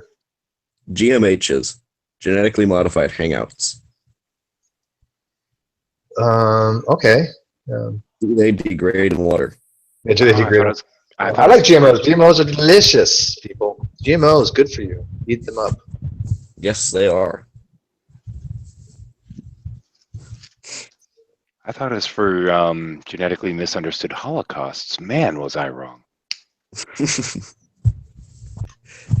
Genetically masturbated orgasms? That's a GMO, not a GMH. Yeah. Letters, dude. I would say genetically modified horse, but that would be the W, and I know that I'm not wrong. Genetically modified heroin addict. That's GMH. That would be GMHA. Yeah, it's way too confusing. No, heroin addict is one word in this case, okay? With a hyphen? This is the time I should be ending my hangout, and I'm not, and I don't. You know, it's like it's got too long. I know. By the way, Lamed student, yes, that resize was perfect. You can always just take it off air and we kill each other. Oh, if we took it off air, we wouldn't be killing each other. We got sugar in here. Dun dun dun. Dun dun dun. Did you just do like the reading rainbow noise? No, that was like this. That was like the Niagara Falls or something, wasn't it? I don't know. What does that mean? Reading rainbow. With the black guy. Lamar Burton. I don't remember. I mean, I kind of remember reading rainbow. I've heard of it. Well, just like take a look. It's in a book. No. It's reading rainbow. We're not doing that. God, why?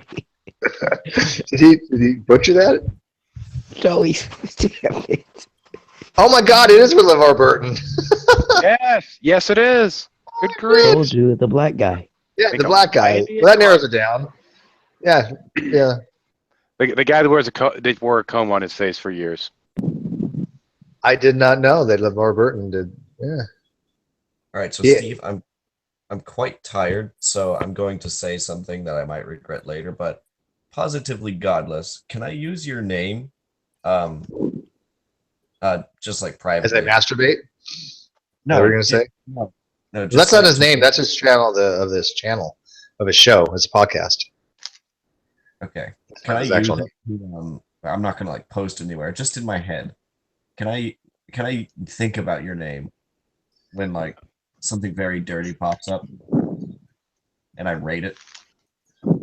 I don't know. Would that be insane or not? I have no idea where he's going with that. Wow, that is okay. You're weird. I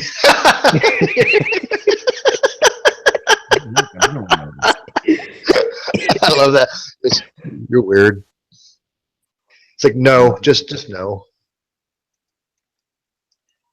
PG. You can use mine. It just depends on what you're doing. You don't use mine. Just don't. Again, this is the time that I should have ended the hangout a half hour ago. That's okay. I gotta tell you, it's a lot more interesting than this evolution shit. Did you listen earlier? No, I just got it. Oh, it was Actually, fun, I missed it all. No, it was pretty fun. We actually had a good time. It's too bad because I but he had think the physics stuff's interesting, but Rodney had to go. Dr. Rodney Purslow. Yeah. were you guys talking about the theory of time, like you were talking about earlier? Oh, I don't know what the hell were we talking about. I don't even remember. Dark matter, I think, at some point. You don't even remember. Yeah, no, we were really superficial. No, I'm just reminiscing with Ronnie because, like I said, I haven't seen the guy for quite some time, and he's just a good bud, man. He's 27 years old and already has a PhD, a master's degree in physics, and a bachelor's of administration or BA in applied mathematics. All these people that are 10 years younger than me and so much more achieved. It's amazing. Let me tell you, one thing I like about Ronnie, he's like one of those guys that really is book smart, right? I mean, when he starts getting down the path of something, he really can delve into it pretty deep. Common sense wise, like when it comes to women and shit, fucking doesn't got a clue. Fucking doesn't got a clue. And I think it's just funny because it is your age, right? I mean, you learn as you go. And when it comes to like women, you never fully understand them. You get a little better as you get older. Then you realize you can understand them. But yeah, he hasn't reached that age yet where he has got those social skills yet. I don't think. It's cute. I thought I was cute. You're in an adorable kind of way, I guess. Sure. Yeah. Is that a raptor? I was really disappointed when I found out raptors have feathers. What? Why? Because it's so sad. You like Jurassic Park. Okay, you're fierce, and then you like put feathers on it, and you're like, oh, you're the apex predator. Like I don't know. They're fierce with nice plumage. Yeah. Have you never seen a terror bird? Yeah. What? Bro, like the terror bird that lived in South America. That one. Yeah. Still not as exciting as the T-Rex. Okay, but you still wouldn't like want to run into it. Well, probably not. Actually, like even if the T-Rex had quill feathers coming out of its back, it'd still be amazing. Even if it's not naked. Nope, the feathers make it Big Bird. You depend on Fuck the version color, of Sesame though. Street are you watching? Reading I thought Big Rainbow. Bird had teeth. I mean, come on. I don't know. Hey, I haven't do seen not I knock haven't Reading seen the Rainbow. episode. It was awesome. I've never seen the episode in which Big Bird fucking ate everyone. I think that'd be epic. Dude, I just realized as an adult that someone just explained to me that Snuffy doesn't really exist, and he's just in Big Bird's imagination. They kind of changed that actually in later years. Well, that's not good. I thought schizophrenia was being represented. Well, it was up until the point that they started having some of the kids interact with them. Dang it. That's too morbid to have him in his mind like that. That's too Morbid? What's morbid about it? I don't know. to be talking to someone that's only in your head. That just sounds morbid to me. I don't like morbid it. would be the wrong word, dude. Yeah, morbid is death. I mean, Yeah, it's death not of the right Robert. word. Yeah. I don't know. Talking to you have a voice in your head, I don't know. Unless it's a disembodied dead person, that's morbid, I guess. Oh, no, I was thinking what would be Snuffy would be morbid morbid if he trampled people. But it wouldn't be seeing something that isn't there wouldn't be what's morbid though. It would be what you were seeing that was morbid. There's a distinct difference there. Dude, my favorite character on Sesame Street was Grover, and then I liked Oscar and Slimy. I liked the grumpy Oscar dude and Slimy the worm. I don't know. I really questioned that. Was it actually Grover or was it Super Grover? It was all Grovers.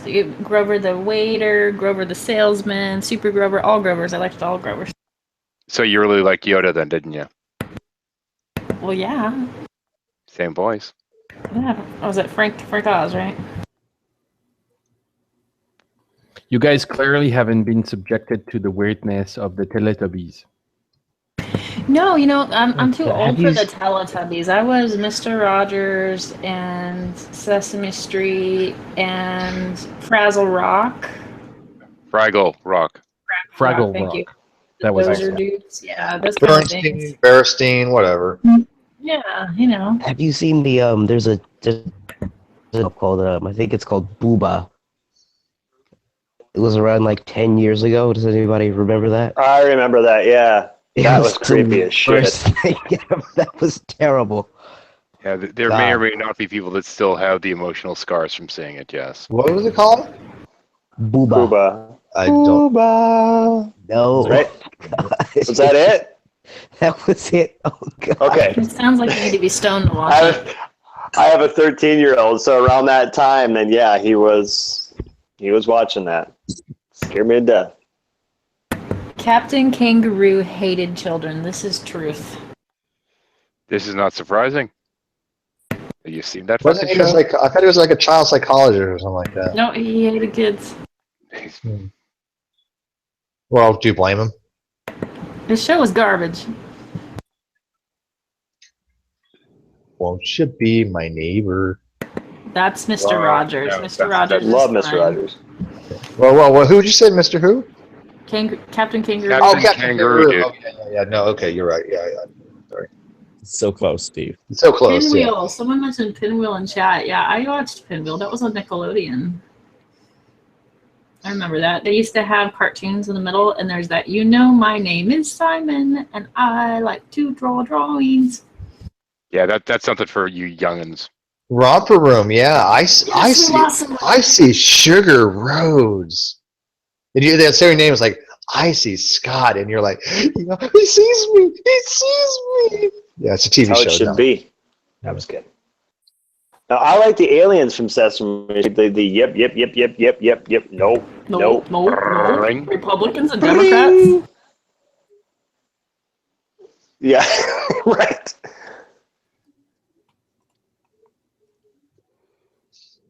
I liked the guy that would sell things to Ernie, and he'd sneak up and he'd be like, "Psst, hey bud, come here. How would you like a bottle of air? A bottle of air? Shh, Right. I love I the don't Swedish chef remember that from the one. Muppets. No? Bullshit. Swedish chef. I like Beaker.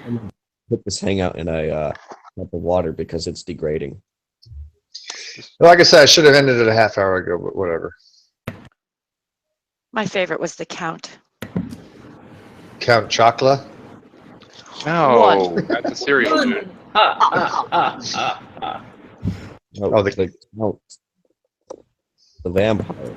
Meep, meep. They counted. Get it? He's like the vampire with like OCD. Everything had to be mathematically precise. He must be a master of string theory. I learned English watching the Monty Pythons in France. No, it's true, actually. Really? That'd be awesome. We used to have national news at 8 p.m., and so we would go to dinner at 7:30 p.m., and during that 30 minutes, there was a channel that showed the Monty Pythons flying circus with subtitles.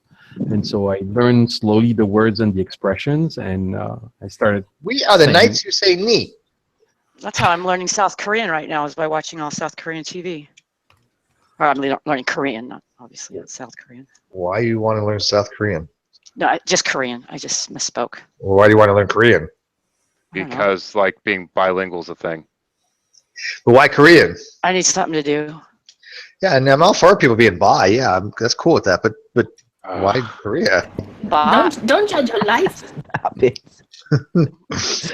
So, anybody know what you? I don't know, Steve. It's got a bunch of young, hot men. I don't know. Yeah, I've been to I can't figure Korea. it out myself. Yeah. Anybody know what you call it? What do you call it if you know 3 or more languages? Anybody know the name of that? Trilingual. Not trilingual. No. What is it called? Polyglot. Yes. Who said polyglot? Polyglots. Yes. He speaks English better than we do, people. You see this? Fucking Everybody speaks foreigners. English better than we French, do. Spanish, German. How'd you learn Spanish? But do you speak Southern Californian? Wait, how'd you learn Spanish? Or why'd you learn As long as I Spanish? speak English goodly, everything's fine. I speak English goodly. Bro, man, you gotta hella speak like really, really like clear like language, man, because otherwise. It's like, yo, vato cabrón, you necesita hablar inglés aquí. Well, my parents put me in a private Catholic school where when I was, I don't know, what is it, like 10, you have to learn either Greek or Latin for 2 years. And then when you're 12, you learn English and another language. So it was either German or Spanish. So they said, hey, take German because German's going to be a great language to know in the future. And I was like, what the fuck? Yeah, right. So I learned German. Did you take Latin or Greek? Oh, I took Latin. Yeah, I think Latin would be a better choice. So much happier I took Latin, but no, I looked a little at Greek. No, it's too. Holy, which part of SoCal did you grow up in? We don't talk like that. Bro, I was exaggerating. Yeah. Okay. Yeah. Okay. Isaiah, how do black people speak? Can you show us? How do black people Like speak? everybody else, motherfucker, you racist bitches. Wow. Pretty much. Actually, you know, my black friends speak better than I do. Actually, there is a dipshit on here that was insisting that there's black language and white language, and I'm like, dude, what the fuck planet are you from? Are you serious? White language. Yeah. There's dialects for sure. Like if you go in different like areas of the country and stuff, there's different dialects. Can I troll now? This idiot thought that axe was something that was only said by black people and y'all was only said by white people. No. Oh no, you go down south and that's. Let me ask you a question. Yeah, I coming from France, I have to say I never understood this. Every time it makes me cringe when I hear people say, "Let me ask you a question." I don't get it. What's the where does that come from? Is it doing purposefully a mistake so that people notice you, or is it more of a cultural thing? It comes from Swahili. Well, there's different words that people will say differently, like depending on where you're from, and so like it's been a running thing that a lot of people who are black do drop the SK and they go ax. They have origins in Swahili. They were brought over from Africa and not given a language, not given an education, and a lot of the characteristics of African languages bled over when they learned English. Brenda, is it the same with I didn't experience instead of you are? that. I didn't. That is a very spurious explanation. Did not understand anything that Sorry. anybody said. When people talk at the same time, I can't understand anything they say. There's a lot of interesting things that happen with language. So like Californians like to boast that we don't have an accent, right? Or when you do have an accent, you might have an upswing, or you might have that kind of thing going on now and stuff like that. But we tend to boast that we don't have much of an accent. But actually, people that are linguistics say that we actually steal different things from different areas. So like we'll say soda like they do in Utah, and we'll say we'll elongate our A's like in Pennsylvania, and then we'll get really bad language habits like in the South. And I think that's interesting because you'll see like these different dialects starting to change. Like you'll meet more and more people from Georgia that are just dropping the accent. You wouldn't even know that they had a Georgian accent. It's really interesting now, like how everything's changing. Has anybody seen the SNL skits, The Californians? No. Very exaggerated Californian accents. Black people don't watch SNL. Oh, it's pretty funny. I mean, I don't really watch it either. Oh, that must mean you're black. A little bit. I want to know if Scott is wearing his work uniform. I am. We had a rehearsal tonight out there, and then we had to do a bunch of merchandise and move a bunch of boxes from sound I was thinking it's that dance troupe thing that you're in. You finally get that job playing Barney? Is that what it is? I did, yeah. Good on you, man. I know you were really working hard for that. I love you. You love me. I can see Scott doing that, you know. You work at Paisley Park? Yeah, I work at Paisley Park. Did they open the vault? No, the vault is not. Vault is not available. The elevator has been closed off. Damn it! Oh, really? You know, there's hundreds and hundreds and hundreds of CDs that he's recorded that are in there. There's music for. Well, I know. There's a large library. I really can't wait. It was my favorite artist. What are they going to do with it then? Well, we're open for 3 tour dates. So tomorrow's open to the public, Saturday, and then next Friday. Because what Paisley Park did or didn't do, I probably shouldn't say it's public hangout, so I'm going to choose my words carefully. Cart before the horse. Have approval from the city to zone to have that much traffic going in to do tours, and that was not done. So what they did to accommodate some ticket holders is that they got a temporary permit, so they can only open for X amount of days. Selling tickets before they got approval. That wasn't too bright. No. So since Prince didn't have a will, who's going to become the owner of all the... Scott. No. He gets it all. No, that's all with family right now. That's completely with family. You have 6 siblings who are kind of running the show. And the best example I can get is somebody doing janitorial at a company for a month and then goes to CEO right away. So you can just someone with an entry-level job now run the company, and that's kind of what I foresee.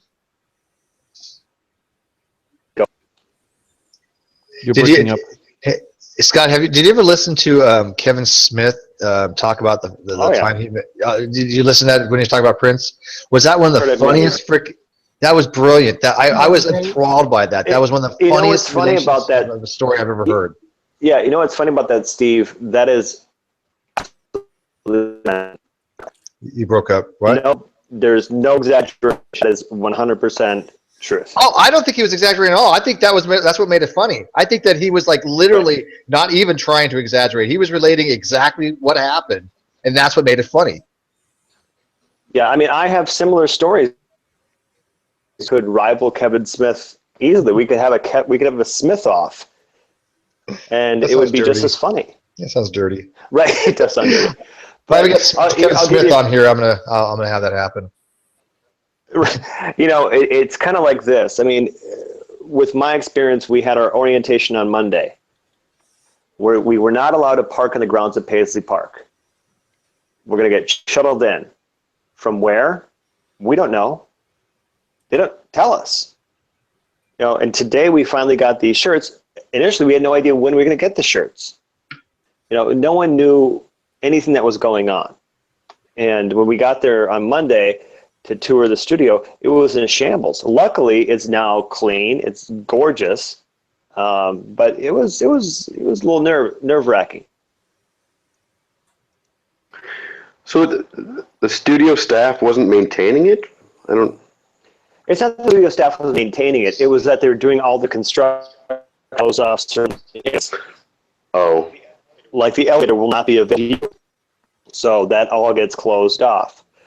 They had to add new carpet, and in the atrium area, there's certain stars and moons and stuff like that. So they're ripping out, replacing with white chips, which again makes no sense because you're going to have a high volume of traffic with street shoes on going over white carpet.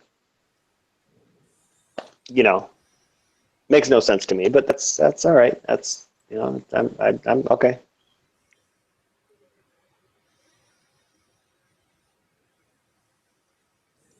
Want to shoot themselves that story, or? No, I was listening. Oh, okay. I was just tapped out, so I figured somebody else was going to chime in, but no, I was just kidding.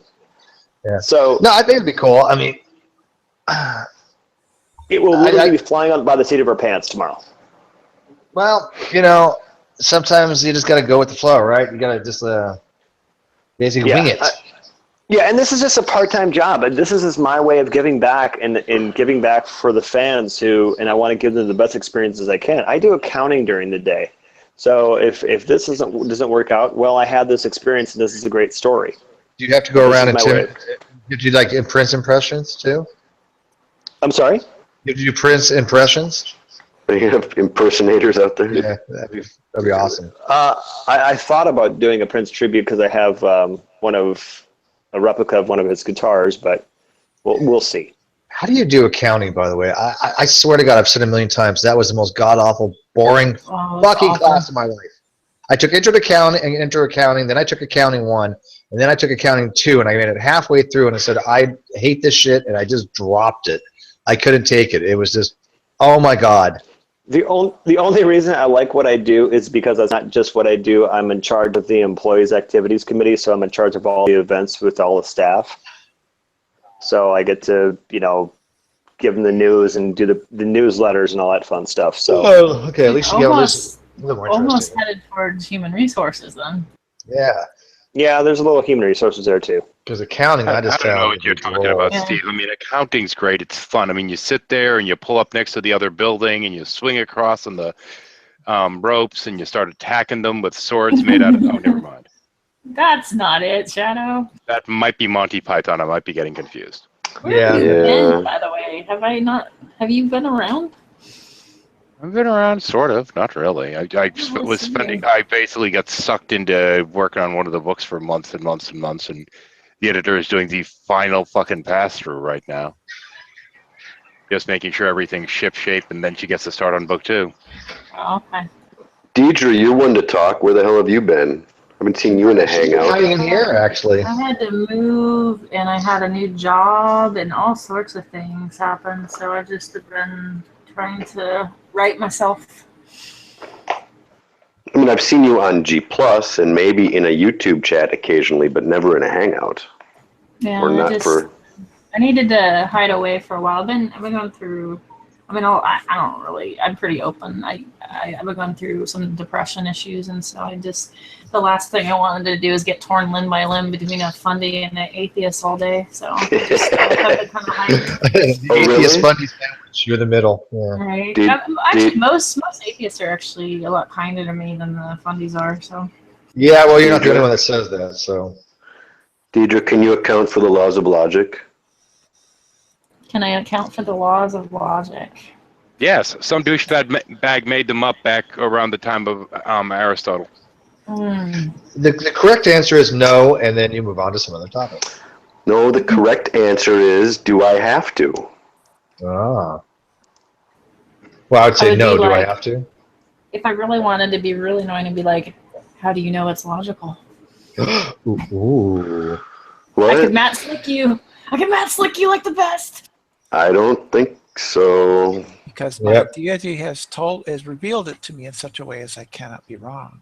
P or not P, therefore P, because God and uniform By nature. what standards do you judge that? Don't borrow from my worldview. By the banana standard.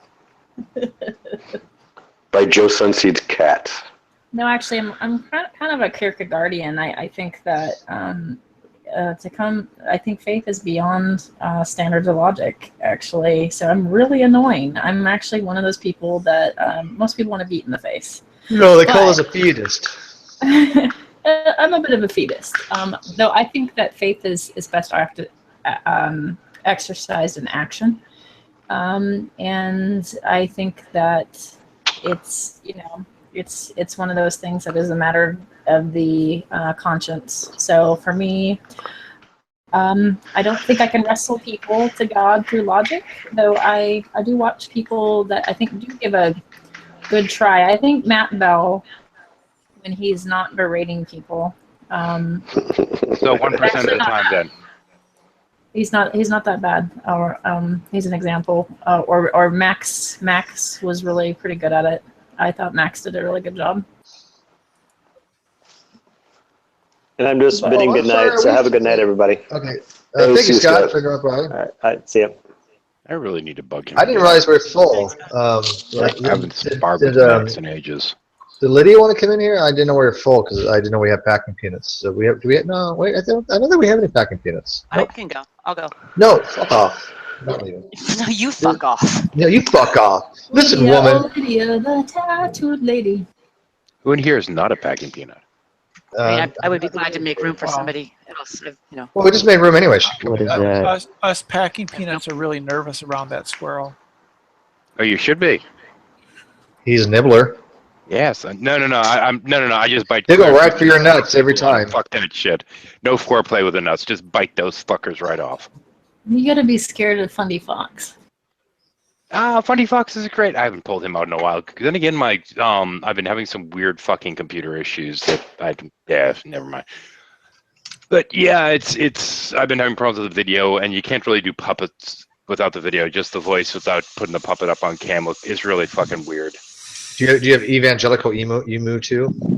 No. We have Fundy Fox. We have Skeptic Squirrel, who's actually more of a hyper skeptic than anything else.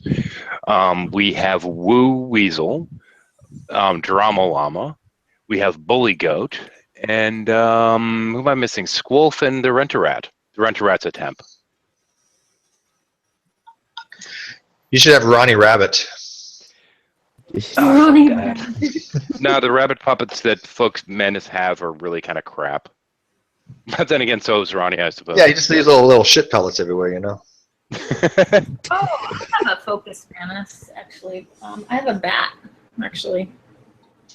But his mouth doesn't move that much. Hey, Lydia, you should have said we were full. I would have got you in or done something. Oh, no worries. I'm not impatient like that, except until I am. I just was wanting to, before Deidre and everybody ran off, I wanted to say, hi, I haven't seen you forever, that's all. Hey, Lydia. Hello. You were moving too, weren't you? Did you ever? Yeah, I moved up north again. Oh, I hate moving with a passion. Oh my God, it was awful. It was horrifying. It was bad, but I made it, and I have a good place, and except that it's close to the parents, but that was part of the point, I guess. I don't know what the fuck I was thinking.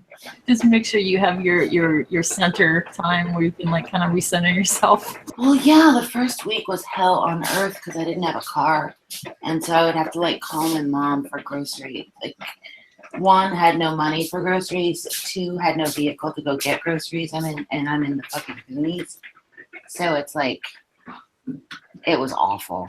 But and now I have a car. Yay! I have a car for the first time in a decade of my very own. Uh-oh, you're on wheels, and this might be scary. Everybody get off the road. Well, I made it up the entire length of the country or the width of whatever the fuck, south to north, in a box truck, which I had never driven ever, and I hadn't driven a car in a decade, really. Oh my gosh! And it took me a long time. Oh my god, it was just like I only realized, hey, this could be exciting. As I was like pulling out the driveway, I'm like, but I did fine. It was fine. You're fierce in your own way. Yeah, I am actually. I don't I'm not an aggressive fierce, but I can hold my own. And yeah, it was fine. It just took me a day to like get my driving legs back, and then it was fine. But it was a long drive. Unspeakable, how you been? Yo, Shadow 13. Yeah, my Shadow account got screwed up. My profile. On So you're 13 again? Well, no, the profile screwed up, so I can't actually. It doesn't save my login information under Shadow right now. So fuck it. Oh. I'm just stuck under 13 for the time being. Oh, that's fine. I call you them almost interchangeably, so yeah, doesn't matter. You're that guy who has the squirrel. And yes. Yeah, that guy. Someone brought up spirit science, and I thought of you. As one should. Yeah. Oh, speaking of spirit science, and flat Earth. By the way, we're actually kicking their butt right now. Flat Earthers only have like 20 people watching, so they've gone down to next to nothing. So I want you guys to know that we're definitely winning the war, because they used to be at 120 people watching that thing all the time, and now they're like less than 20. So yeah, they're dying out. We're not winning the war. Red has. Well, yeah, I mean, Reds has done an amazing job on these people. Yeah, I have to agree. I have a really good red rhetoric imitation, and I've done this for him. Fuckity, fuckity, fuckity, fuckity, fuckity, fuckity, fuckity, fuck, do the math. See? Fuck, math, fuck. Exactly. Actually, I think he's quite funny, but.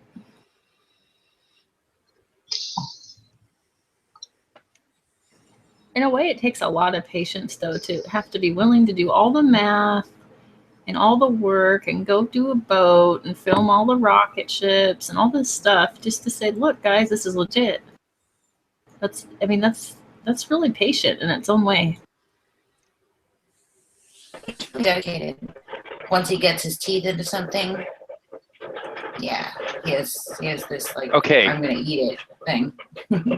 The problem is when somebody's massively OCD, can you really call them simply dedicated? I think it's a fine line, but I don't. He may have crossed it. Yeah, might have just a tad. I'm not sure. Yeah, but you know, it's it's not really in a freaky way.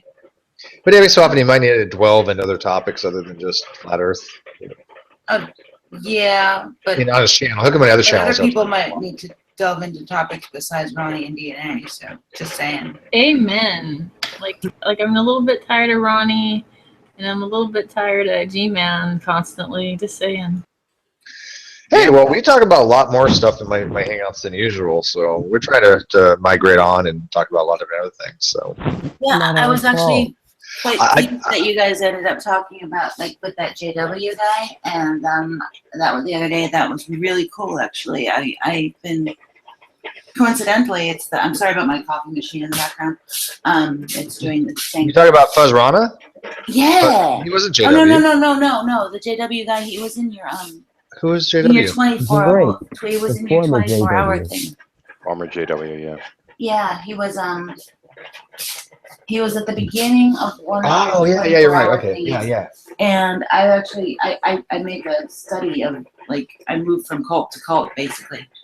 And that coincidentally, that's the one that I'm studying right now. And I was like, I want to talk to this guy. Unfortunately, I didn't watch it live. I watched it, like, the day after. But I knew exactly what he was talking about because I've been watching, like, tons of XJW videos lately. So Yeah, because he was talking about. I like what he kept saying about just how they treat just people, just fellowshipping them, and yeah, it's true. I mean, my brother was Jehovah's Witness for a while. Years ago, I did an interview with somebody that was a Jehovah's Witness for the channel, my original channel, and unfortunately, the audio came out horribly because it was one of these like sit down, do coffee kind of things. But it was fascinating because the amount of brainwashing involved was just absolutely obvious. It was bizarre. She'd been out of it for a little bit of a while, but at the same point, she kept talking about, like the the truth of God and this and that, as if it was still a thing, even though she had walked away from faith completely. I mean, they call it the truth.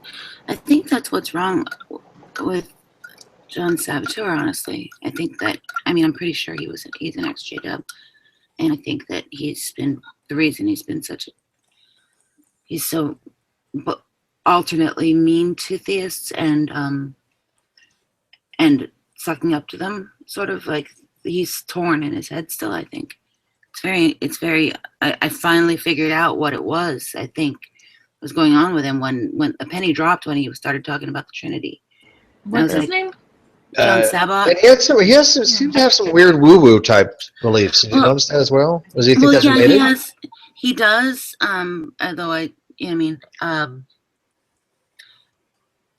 don't know what that's about really, but I can see like this battle going on in him where he's fighting against his indoctrination, as well as his and he's very, very angry with feeling like he's been fooled, and at the same time he still has this. Like he still partly believes it. The only true interpretation is the JW interpretation, even though you don't believe that anymore. It's like, what? Yeah, so it's really hard. I finally found some compassion for him, which is good. I think what's interesting is my best friend's an ex-Jehovah's Witness, and now she's sort of she's on that border of theist and deist, kind of on that borderline. And she'll still say Jehovah. She rejects almost like all of it, but she'll still say Jehovah, which I think is really interesting. It is a strong, like, hard sell dogma. It is a hard sell dogma, and from what I gather, it's really hard to get all the root remnants out of your brain. And did you notice how he was saying how much time was dedicated? And I've seen that in other religions. I'm not gonna lie, Mormons do dedicate some time, nowhere near the amount of Jehovah's Witnesses do. Obviously you have family home, you do go to church on Sunday, and occasionally you have like word things to do. But the Jehovah's Witness, it's literally a job, 12 hours a day, it seems. Oh yeah, well no, it's annoying. different. It's different amounts, but you talk about your work salvation. They're pure works, like you're earning your place in the new system. And anything you do could get you, like, if you fuck up, you're shit out of luck. Do they call themselves work-based? No, I don't know the answer to that. I don't either if they call themselves that, but definitely It clearly is, because part of the way they frame it out is basically, like your CEOs and this kind of stuff, they're kind of shit, blah, blah, blah, blah, blah. But the people that do the real work, basically if you're the grunt sitting there working in a factory, you're better off than a CEO according to their dogma. Well, if you have to, in order to be, quote, in good standing, you have to do a certain amount of hours of door to door every month and turn in an actual timesheet to the I just want to say that I didn't hear about. If you've never seen the Jehovah's Witness anti-masturbation and sign language video, you need to look it up right now because it's real. I was wondering what that is. They're telling you, like, don't do that. God gets angry. It makes God cry when you fap. How about it's a thing. Look it up. There's a tight pants. There's a lecture about guys wearing tight pants from one of the members of the governing body, which is a magnificent thing also. My wife, for a number of years, was very active with a group called Museum of Hoaxes. It's an online page. They have an actual location, although it's not real because that's a hoax too. But the weird thing was that they all got together and they went on a hoax hunting trip overseas, and this was just a bunch of people from the fucking internet, and they're getting together and doing their thing, and they come home back to base camp, so to speak, the first night, and what's waiting for them? Watchtower, talking about the evil of meeting people online. I thought it was fucking hilarious. So okay, check this out. So like, I've had sort of quite a evolution of like very conservative, Baptist, Calvinist Christianity to kind of edging over now. Like they call me Rob Bellier and they hiss at me, but but about the time when I was like, I don't know, more of a moderate and less liberal, my husband and I had roommates, right? And we had Christian roommates. And although we were in Southern California, they would probably be better to live probably in Oklahoma or something, not quite Southern California. So they were roommates, and they're just really, really odd, conservative, and just had strange quirks and stuff. Well, this was like several years ago. I want to say this was like in 2008 or something. I don't know. So I'm in the office because we had a shared office, and I'm looking at Facebook, and my roommate friend comes in and she goes, "Oh, why are you on Facebook?" And I said, because I'm communicating with friends, and some of my friends live out of state, and this and that, and there's some family and stuff. And she's like, "I heard Facebook is for porn." And I was like, what? Facebook, really? She's like, I don't know. I've heard a lot of stories. That's the internet. The internet is for porn. The internet is for porn. I'm like, I guess you can use it for that if you wanted to. Has anybody watched the Internet is for Porn video? It's by Avenue Q. It was originally part of a play. My wife prefers the Warcraft version of it. The Warcraft version. Yeah, the Warcraft is the best. If you were gay. Play is wonderful. Yeah, Avenue Q is good. Yeah, no, I watched the Warcraft. That thing was just freaking hilarious. I've got to say though, of the Avenue Q songs, I think everyone's a little bit racist is my favorite. It is a good one. But anyways, I'm gonna go lay down, so I'm turning it over to you guys. Everybody has mods. Just watch the link if anyone wants in, and I'll check it every so often as I can. Do you guys know the Asylum Street Spankers? By chance? No. I'm sorry, I didn't catch that. I was thinking about funny musical groups. The Asylum Street Spankers. If you, no. I occasionally share their one song that they wrote when we went into Iraq, and it's quite amusing. I might share it this morning just for all y'all. It starts out, my cunt, my country's calling me. So yeah, it's a lovely thing of beauty. They use many banjos. Maybe I have heard that. I'll have to Banjos, refresh my memory. Banjos, it's got to be good then if there's banjos in it. Banjos is a good making property. Okay, I'll have to make sure that Epi is aware of this. Yeah, we have lots of bands here that have banjos. In fact, there was a band called Too Many Banjos. I thought that was simply one. That was always the joke. Ah, okay. I got it then. But there are bands here that have 2 or 3 banjos. And all you need is one. Need is none. 2 is good, though. I like mandos. Mandos are better. I'm a dork. I like lutes. I like all those stringed guitars instruments are good. and washboards. Sorry, I'm a glockenspiel girl myself, but That's funny. That's just me. Actually learned to play that in school. So really, Don't forget the hurdy-gurdy man. hell yeah. I just put the video to stick magnetic ribbons on your SUV. I was talking about.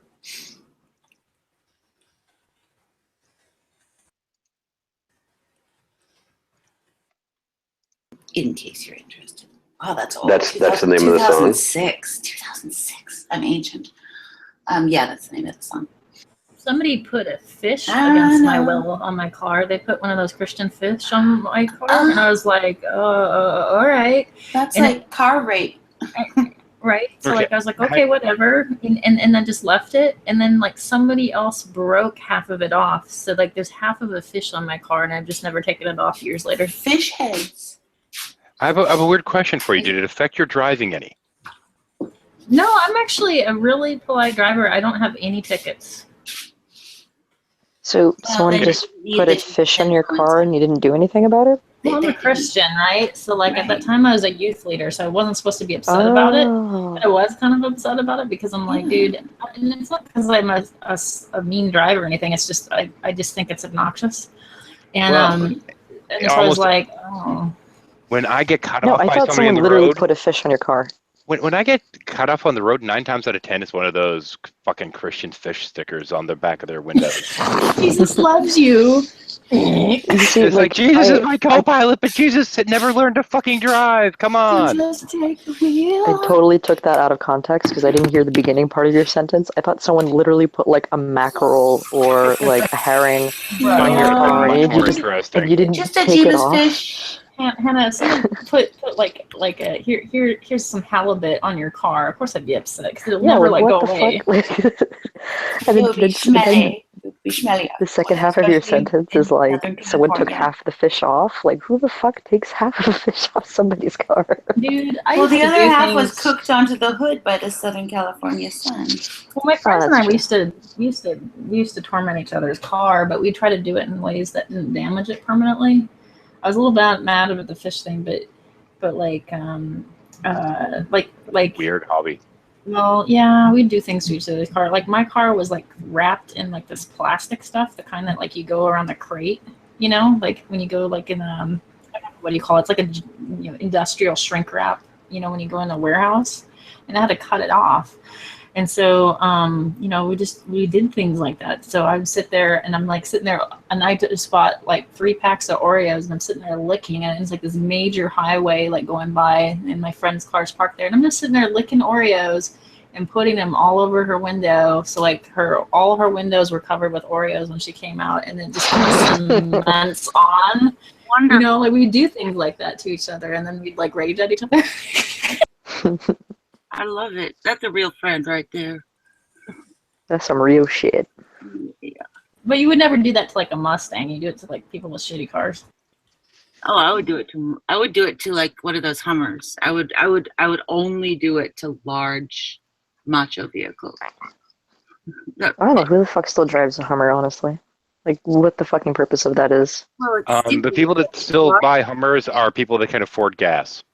Hummers were good when they actually had a decent chassis, and then as soon as they put it on a different chassis, they ruined it. The town I just moved from, which was Nashville, Tennessee, was full of women who wore yoga pants and Uggs. I'm sure you're familiar with the phenomenon. And drove like bright yellow Hummers. It was like an encroachment. I was like, I no longer belong in this town. Every time, it was just influx of yoga pants and Uggs and big, yeah. Honestly, I that sounds actually like my think- neighborhood. I wish yoga pants would die. I actually don't think it's very flattering, even if you have an awesome body. But like, I know I'm in the minority there. I wear cargo shorts all the time. I'm all about, this is because a function of me having like the opposite body that people want, which is like the skinny ass person versus, yeah. So I favor baggy pants at all times because Skinny ass person. like I tend to want to amplify See, I would call you petite, like, but I wouldn't call you skinny ass. Well, no, my upper body is fine, but my hips are narrow for my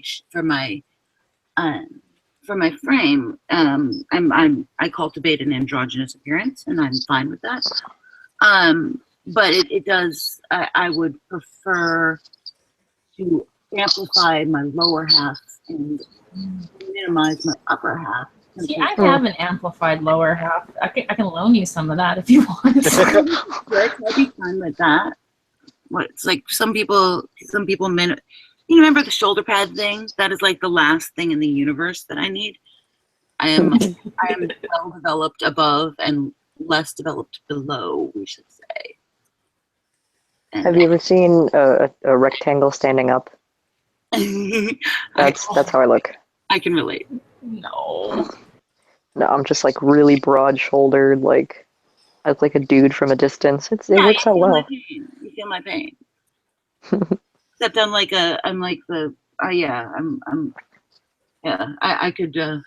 I don't know. See, I got the hips and the butt thing going on, but like then I walk like a man. I have a funky walk, and like people, I have such a distinct walk that people make fun of it and they give me a complex. Like, you walk like you're on a mission, like you want to be on someone's boss, and I was like, okay. Well, that's not a bad thing, especially when you wear hard hats like you do. Hard hats like you do. Well, your picture wears a hard hat anyway. That's just me going rock climbing. I was taking a group rock climbing, and then we had to wear hard hats because that was the rule for that group in case someone knocked some rocks down, so that way we didn't get bludgeoned. Instruction foreman, and I think it's off. or you fall and hit your head. Well, actually, that helmet wouldn't be good for a fall because it'd fall right off my head. Yeah, almost none of those helmets are good for that. Holy crap, Rodney came back finally. Rodney. The number one problem I have is I keep ripping my pants. Like, I go through pants like nobody's business. You know what? I ripped my pants at work right in the crotch area, and I was like, easy access. like that was the thing. Oh my god, my thighs are so big that cause I used to work out with weights a lot, so they just got naturally bigger. So now when I squat down or I'm sitting down, I have to go like 2 miles an hour, just slowly descending into a chair. I've ripped jeans, I've ripped cargo pants, I've ripped industrial pants, I've ripped yoga pants, I've ripped my pajamas. My pajamas I'm wearing now are ripped. So do you crouch a lot? Start wearing cargo skirts. Dude, that was At what point do we declare this to be talent? That was a thing. That was a thing when I worked in the grocery store. I had like a year where I worked overnight in night crew, which was a horrible, mundane job. But anyway, like you do so much squatting because I'd get these lower shelves and you'd squat constantly like a catcher, and like seriously, your thighs would bulk up like you know how softball players, you look at them and you're like, oh, softball players, why are they so huge on their legs? It's like that, like, you know, it's like one of those things. You're like, holy crap.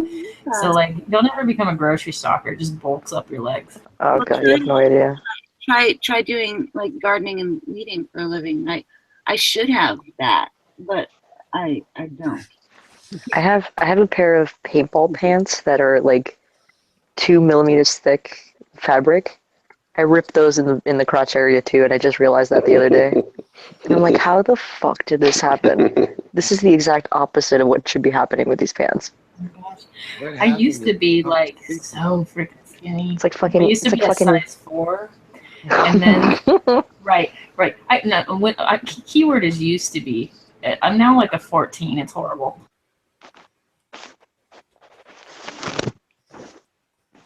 But yeah, we don't know I don't know what a 14 is. I'm lost. I know what it is, like mathematically. I could lose 35, 40 pounds easy. I mean, okay. JJ, don't judge my life. So what? I like pizza. What can? Shut up. I ain't judging. I'm just saying I don't know what that means. Where's Steven at? He went to lay down. He had to go lay down, buddy. Women in clothing are such a weird fucking thing. I still remember when my daughter started complaining that she'd suddenly become a positive integer. Oh my god. That's pretty funny. Yeah, I don't understand women's sizing. Size it. Either, because you can be one size at the Gap and another size at like Charlotte Russe. Like it doesn't matter. Like it's arbitrary. Do you guys just like not use inches because you want to feel better about yourself? I'd never got No, actually, Donna Karen did that. I truly don't understand. It doesn't even work that way. They'd be better off using inches. The size is, as was being said, is completely fucking arbitrary. Yeah, A woman that's what can I'm go to one saying. store and be like a. My daughter goes to one store and she's a 0. She goes to another and she's a fucking 4. Explain that shit. It's I called think that's the point. It's called vanity sizing, and Donna Karen was the one that started it. She realized that if she could make her sizes smaller, or make it look like you wore a smaller size in her clothes, that more women would buy her clothes. Yeah. It's ridiculous. What a But, bitch. like, what I'm saying is with male clothes, it's just done in inches, like the waist and length. Like, why don't women do that?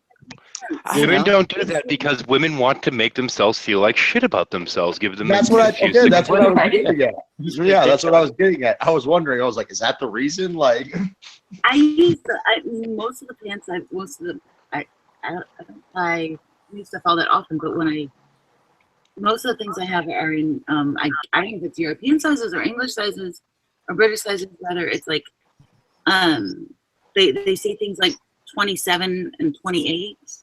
And I don't even know what that's measuring.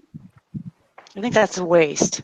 I don't think so because it's good. The 27s that are around my hips. Because I wear a And 30. I think it's a 29 or a 30, and that's like in those types of jeans. But I don't know. I tend to wear my stuff baggier.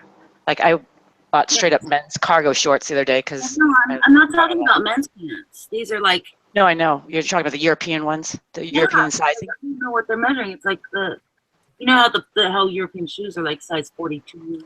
Yeah. Well, come on. When a woman says she's a size 14, and I what the don't fuck even are know they measuring? Come on. I don't know what that is. That's American sizing, though. Not 26 inches. They're not that small. And then there's like a tragic issue, right? Like my waist will be like kind of like too small, but then I have an ass, right? So then you have this problem because you'll always have like this trade-off. It's like if the waist fits me, then the other doesn't fit me. So then I have to buy a bigger waist, and then it's like, oh my gosh, my pants are falling down, and then you have to wear a belt, and it's like, oh my goodness. Where men's pants, it looks like it pretty much just fits you guys. I agree with that. Just because of who my younger brother is. Like, I mean, he's like a bodybuilder, does a lot of squats and shit, dude. Like, the pants he has to wear, like, they don't fit around the waist. He like has to get a belt and just tighten the crap out of it for even to fit on him. They just look ridiculous. It's like, yeah, but he has to get those kind of pants to get it up over his ass. It's just like, dude, whatever. You do you. You see your. At my heaviest, I was. Sorry, Hannah. But for the most part, I will agree with that. Size pants to make it easier. I bought a size 36 men's cargo pants and I bought 3 belts because the thighs had to be like wider than usual. Because if I bought a 31, which is what I usually am, then I would have ripped those pants by the end of the day.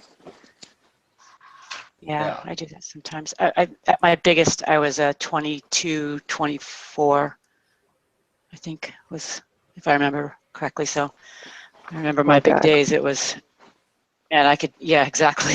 Oh God. You got to understand, I had the hugest ass. I mean, it was like a shelf. I could rest my arms on it.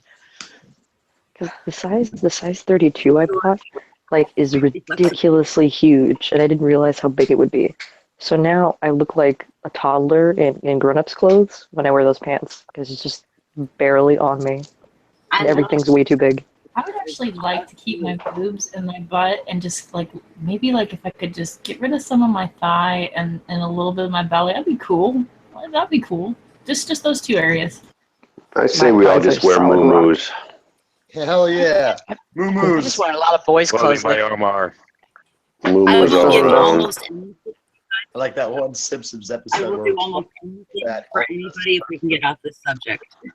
Yeah, I was going to say I'm only joining in because I'm about to kill myself. So you know. I will literally. Like, I will pay money, even though I don't have. Will work for changes. Honestly, for me, part of me just I'm wants off to to get bed. people Good night, to guys. hear about it. You know. Oh, good night, Hannah. Go to bed, Hannah. Good night. It's like 2 o'clock in the morning. Bye Go to bye. bed. Good night, Hannah. Good night, Brenda. 2 o'clock in the morning. It's 2 o'clock in the morning too. I mean, It is almost. 2 o'clock in the morning. I'm in NY. Did I just? Am I seeing a flamethrower going on there? What's going on there? Oh. Just playing a game. Oh, I see. No, I have a mini flame.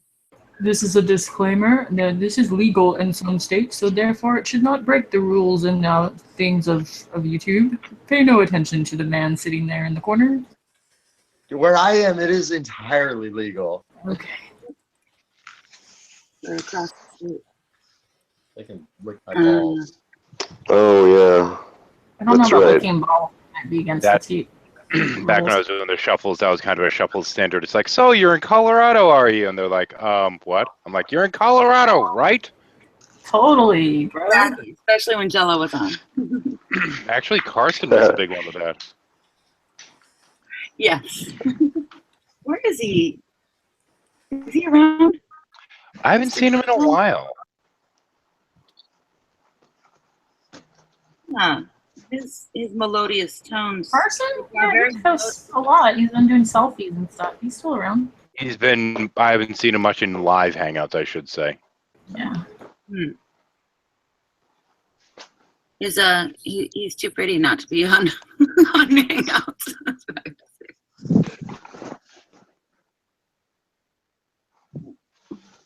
say.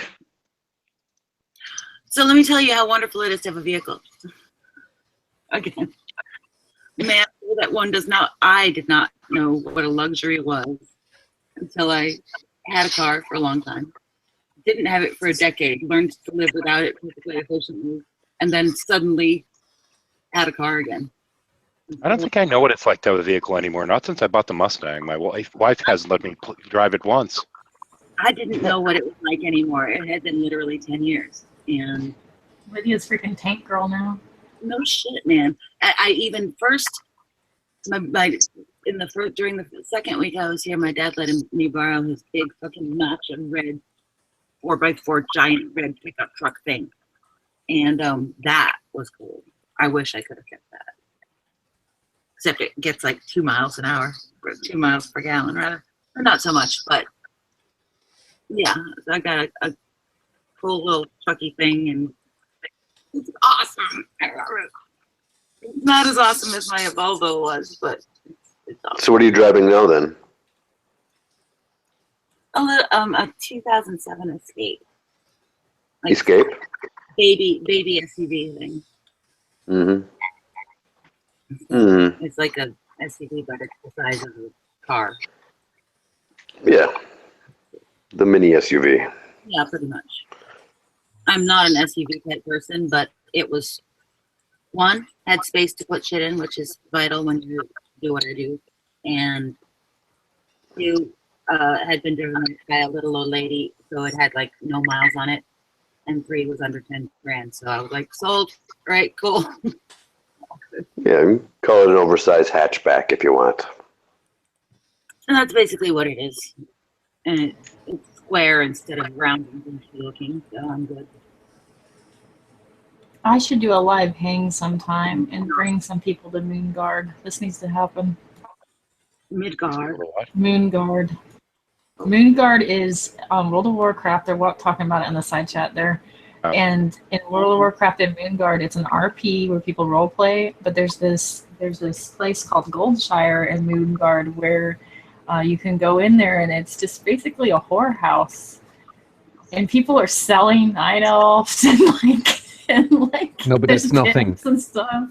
That's nothing on Moonguard. There's also the looking for group channel, which is basically the scum of the internet. Exactly. It's like you. What the hell realms do you guys play on? I've Moonguard. never come across that I'm crap. not on Moonguard, but I've been on Moonguard. I made a character named Father McFeely, I'm on and I gotta tell you, it's out of control.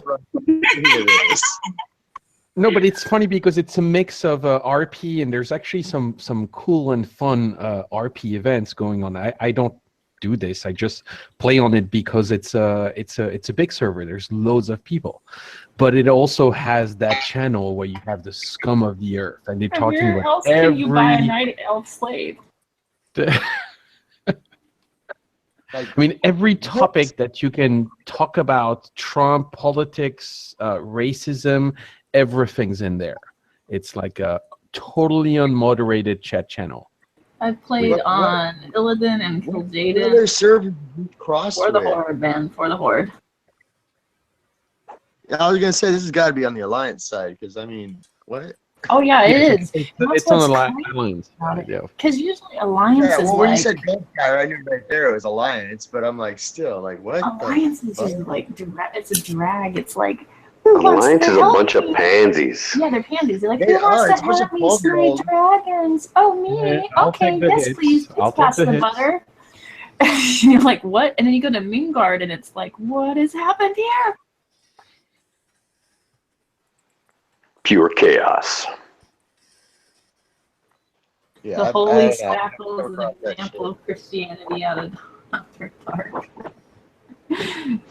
That's true. Yeah, I go to Moonguard to save everybody.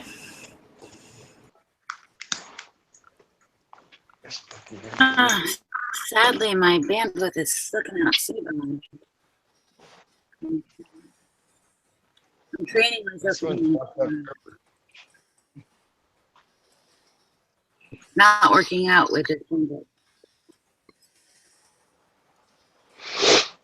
Yeah, did you figure out your internet situation, Lydia?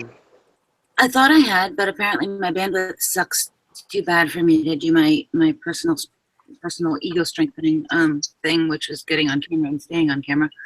It's like every time I'm like, okay, I'm going on camera, take the plunge, and now I can't hear anybody. What the fuck? Aww. Yeah. Unless I by my modem, which is not ideal. But you're wireless on a laptop, right? Yes. Yeah. Can you adjust the bandwidth settings? Yes, I did. And then it was still like I felt like I was getting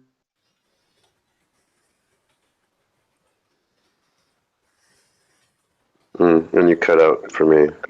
Did you die? Yeah, same here. I was like, wait, I was about to say something. I'm like, all right, and Yeah, I think it generally comes down to the fact that this. Whoa, did you die? well, you just, I don't know, whatever.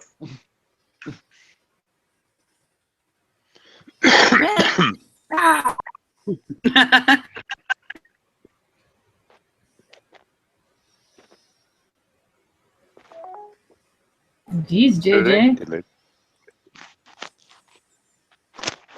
That was dramatic. Dun, dun. Ocean Keltoy would like a link. Does anyone have mods and can give Ocean Keltoy a link? Actually, Ocean, look at your Facebook. I'll send you a link. Let me find you. Where the hell are you? Ocean, I'm sending it to you on Facebook.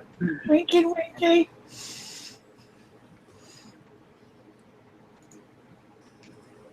I have mods, but I'm not able to give out links right now. I doubt I have mods. You'd have to send it manually to them. I sent it to him on Facebook. Yeah, just if somebody needs to be displayed, just let me know and I'll wake the fuck up and do it. There we go. Oh, I haven't had Skype open for way too long. Like I have 5 messages. I hate having too many, like, this social media thing is still rather new to me. I'm like, I forget what accounts I have, but I'm supposed to be. I'm anti-Skype. Skype, you can grab everybody's IP address real easy, and I don't know. I'm not a big Skype fan. I do tend to do a lot with Skype, like, first invites to hangs and this kind of stuff that I do normally will be sent out that way, but lately it's been crashing for me. Just like everything else on my damn computer lately, hell. Yeah, I've not been a big Skype person. I don't know, I just never got onto that. I mean, I've done it for gaming more than anything. And I hate it there, too. Who is messaging me and why?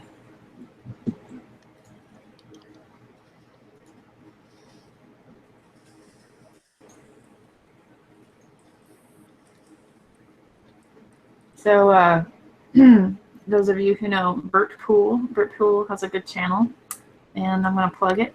He's going to be interviewing a precept Calvinist named Jimmy. I like to call it, his name's Jimmy Stevens, but I like to call him Jimmy the Stash. He's part of the Calvinist Mafia, so you can check that out. The Calvinist Mafia. Yep, Jimmy the Stash. Like that. Yeah, I'm going to make a little meme of them. I have them all as gangsters now because they're so organized.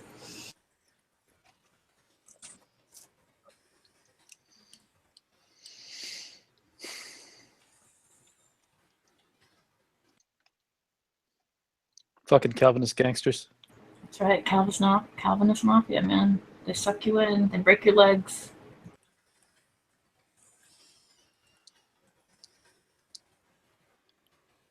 They are the thugs. In a way, because they're more organized and smarter than the clown car posse. And they come in and they're like, so that's a nice faith you have. It'd be a shame if something happened to it. Oh, your perception of God? Totally wrong. This is true.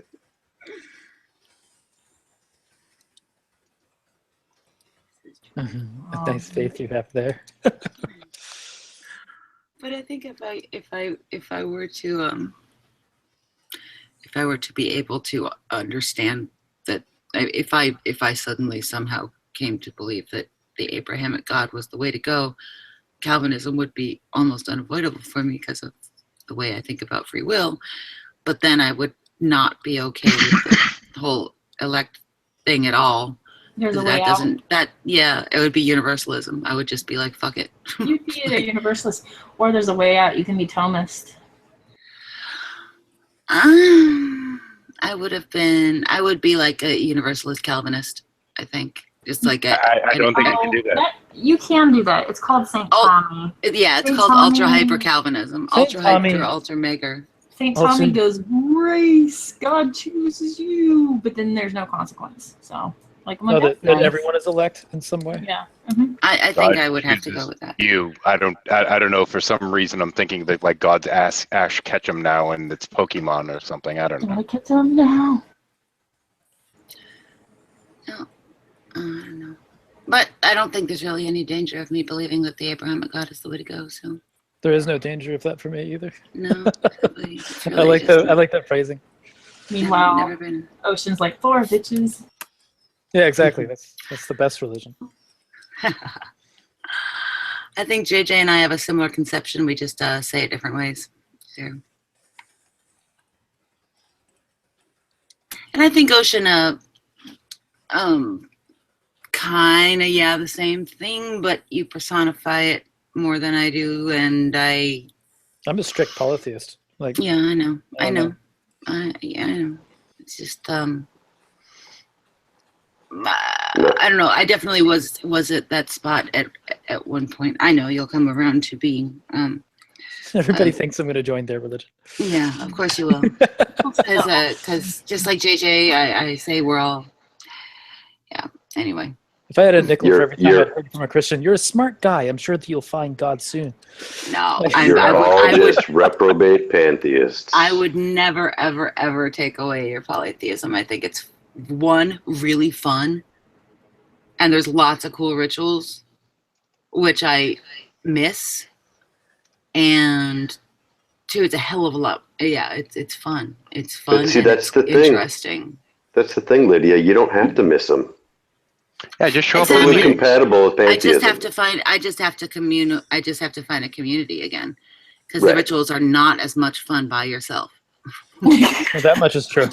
It's true, but I mean, even with one person or Especially two. the sex rituals. So the sex rituals are done on your Well, own. yeah. Really. Yeah. People look at you really weird if you're jumping over fires all by yourself. Exactly. And yet I've done it, but Yeah, I mean, I used to have It's a definitely labyrinth more in my fun. backyard. I dug myself a labyrinth in my backyard. I had medicine wheels in my backyard. I've had the whole shabir. I've had, and I still have an altar. It's just that, you know, I mean, it's doesn't feel Communal. well. There's something that feels more like you're faking if you're doing it all by yourself. Which that's kind of what pushed me away from the polytheism, and that I was never really I don't know whether I don't know what I was, but I definitely participated in the praxis of it, and it when there's not that, I don't know. Like firewalking is not something that I was ever able to do when I was not in a group of people raising that shit up, you know. But with a group, I'm all about it. So. I don't know if I would get into firewalking. Oh my God, it's the best. Are you kidding me? Oh, it's so good. Mm. It is. Holy shit. You want to Sounds prove like- to yourself, you want to prove that you're wrong about everything? Go walk on some coals. Yeah, I'd rather jump over a fire. Bloody exhilarating. Bloody. Mm. But I've with no seen blood. But with I've no seen blood. some mishaps. That's when you try to. might do it wrong. That's why you don't want to do it by yourself, because you don't. Well, yeah. You only know, when you're ready to do it, you just do it, and you don't do it until you know you're ready to do it, and then it's all good. I just want to say, like, man, you haven't lived till you reenact the crucifixion. That's the thing in some countries. Right. There are people in the Philippines that do that, actually. Yeah, there are. I did Well, that it's like- yesterday. I guess that's like sundancing, except not. Yeah. How And can that be imagine good? if pagans reenacted the crucifixion of Spartacus or something. Oy. Or even worse, hey, I'm going to tie myself to a mountain. If you can get an eagle Yep. to come by and rip my liver out Yes. You get to be Prometheus. Reenact Prometheus. That's what the real men do.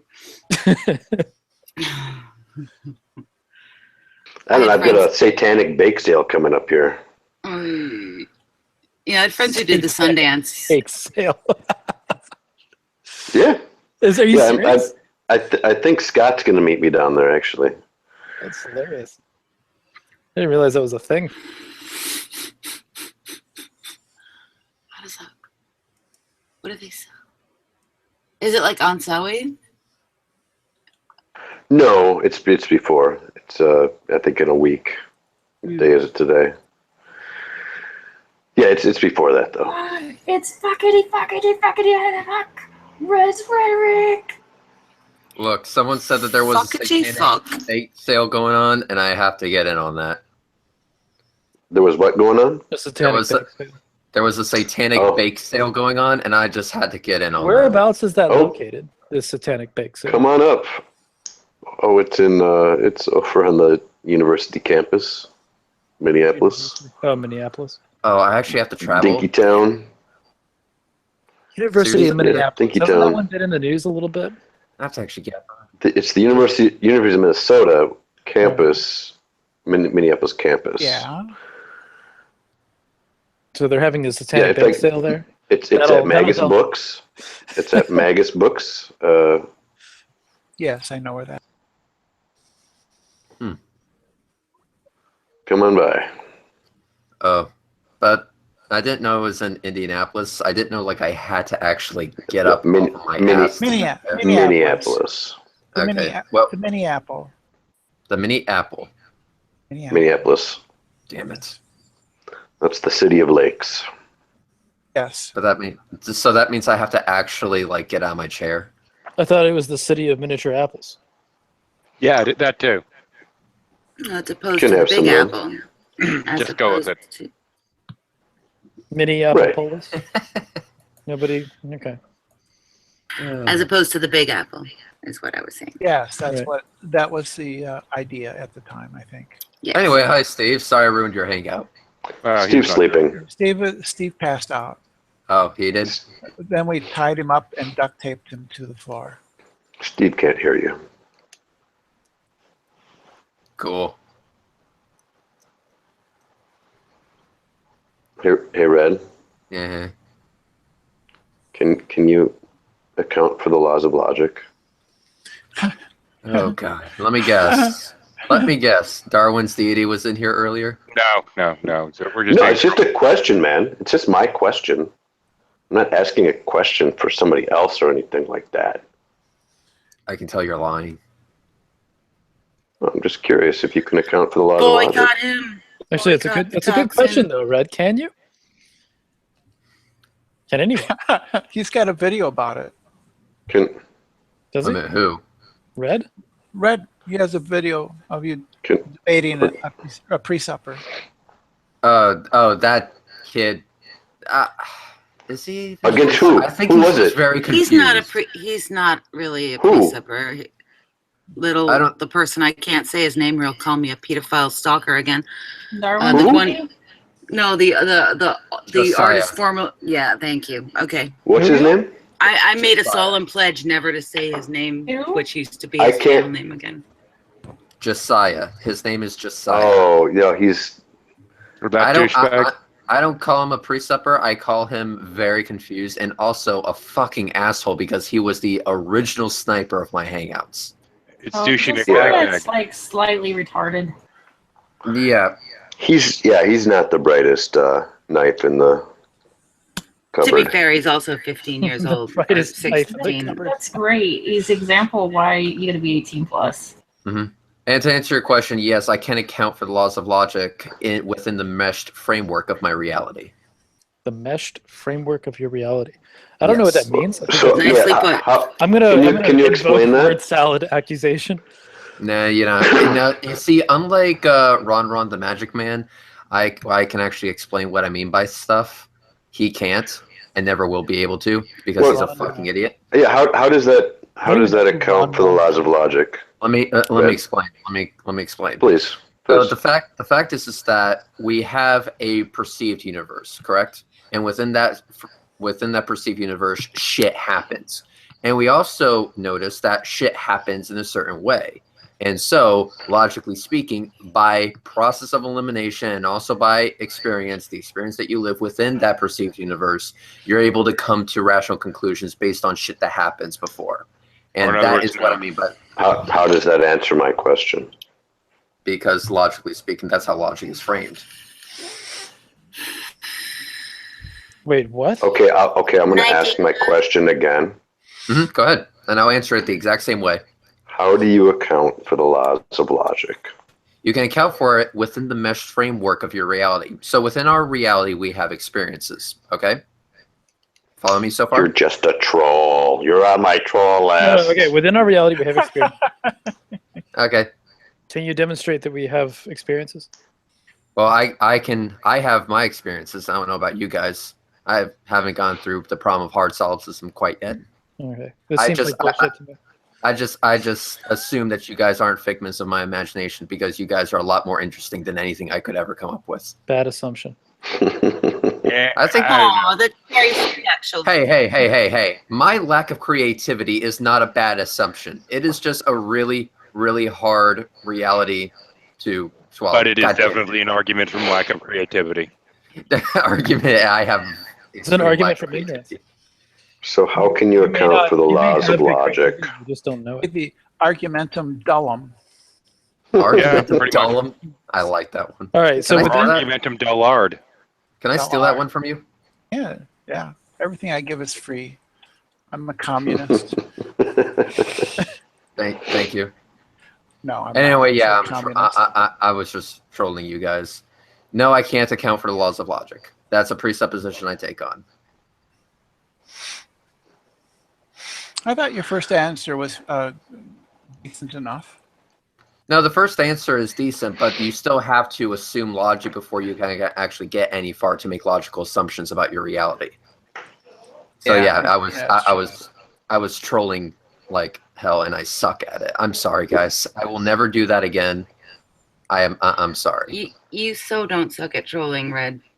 No. What? You just sucked in this one instance. In this one instance. Yeah. So what? Now that is. I think as a rule, you are not a sucky troll. I disagree. I think he's just sucky in general. Okay, that works. No, Red does not suck at videos of rockets. This is true. No, he still sucks. Hey. He sucks for doing too many videos of redline. rockets. It is definitional. He sucks. Okay. You know what I really liked It's an was analytic truth. the photographs of the ISS. You took those, right, Red? Some of them, not all of them. Well, you showed me some. Yeah, well, those were taken by Astronomy Live, not me. Oh, okay. All right. Astronomy Live is a friend of mine that lives due south of me. Ah. So he Close comes over. We have this spot that we meet up at that has like almost no city lights, and we take this when the space station goes overhead. Then we'll take pictures of those because he has a telescope that will automatically track it, which is pretty fucking awesome. Yeah, I've just been Yep. So sorry. Just been recommending to some flat earthers that they do the same. Mm-hmm. Check it out for themselves. Especially well, the billionaire ones. Well, flat earthers won't. They just fucking won't. Yeah, I really don't care if they do or not, but either put up or shut up is what I'm kind of saying. They won't. I actually had one supposed. I actually don't know if he's a flat earther, but he still made it into the running for dumb fuck of the year. But he couldn't justify his bullshit. So imagine that. So why do you just assume the laws of logic, Red? You have a better way of doing it? Is that appeal to being a faggot? I don't know. That is definitely an appeal to being a faggot. I have a better way. You doubt them. The better way to do it is dismantle them. Presume a deity who can reveal to you the laws of logic in such a way as you cannot be wrong. Which actually is what I do. So I think that is what we call, how do I say, intellectual dishonesty. Oh, I don't think so. Well, I don't really give a fuck what you think. I think the technical term is douchebaggery. I don't know, man. I think the whole laws of logic thing is kind of dumb because it's not like, here are the laws that we must obey. It's that's the thing. It's pure reification of these things, and it's just like both absolutely bullshit. There's just like, there is no law. When you break it down, the laws of logic, the three laws of logic, are really all just. There's really just one law of logic, and the other don't two. Don't contradict yourself, asshole. I will challenge you. The other two are okay, but the other two are really just derived from the first one. Oh yeah, right? Sure. They're all law of identity, but I will deny. I will be on record saying that A and not A is the way things work. Yes, that's a little too deep for this discussion, maybe. Yeah. But but you break it down. There's really only one, and that's A equals A. And my deity has revealed that to me in a way that I can't be wrong. I have to question that unless your deity has noodles. Your deity is not the Christian God, and therefore If he has noodles, though, it is clearly where all logic comes from. Honestly, I don't know how the Christian God reveals that. Doesn't make any sense. No. Only the one true God can. Oh, seeing as I can say the same statement as it does, I don't see. I see this as just a really bad troll of Darwin's deity. I am. And before Abraham was, I am. Plus, I had a birthday yesterday, and I still am.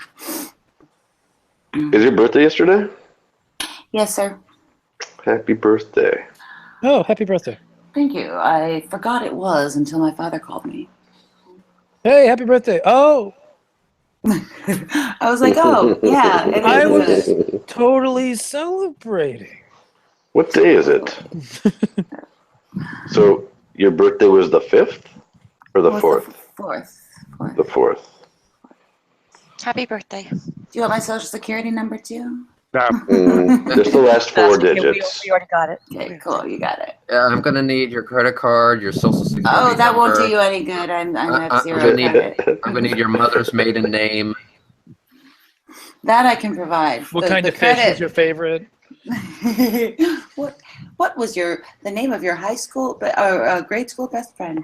No. Here's the most important question though. Name of your first Toilet paper over or under? Oh, over. that is an important question. It's over. Is I'm the an correct answer. I'm an over person. No, over is over? there's only one right answer, and it's over. Yeah, exactly. No, that's true. The patent shows over. There's only one right answer, and that's don't put it on the roll. And it Brad, doesn't you're a matter. reprobate. No. Toilet paper reprobate. The correct answer is under. The reason, cats. You got to be kidding me.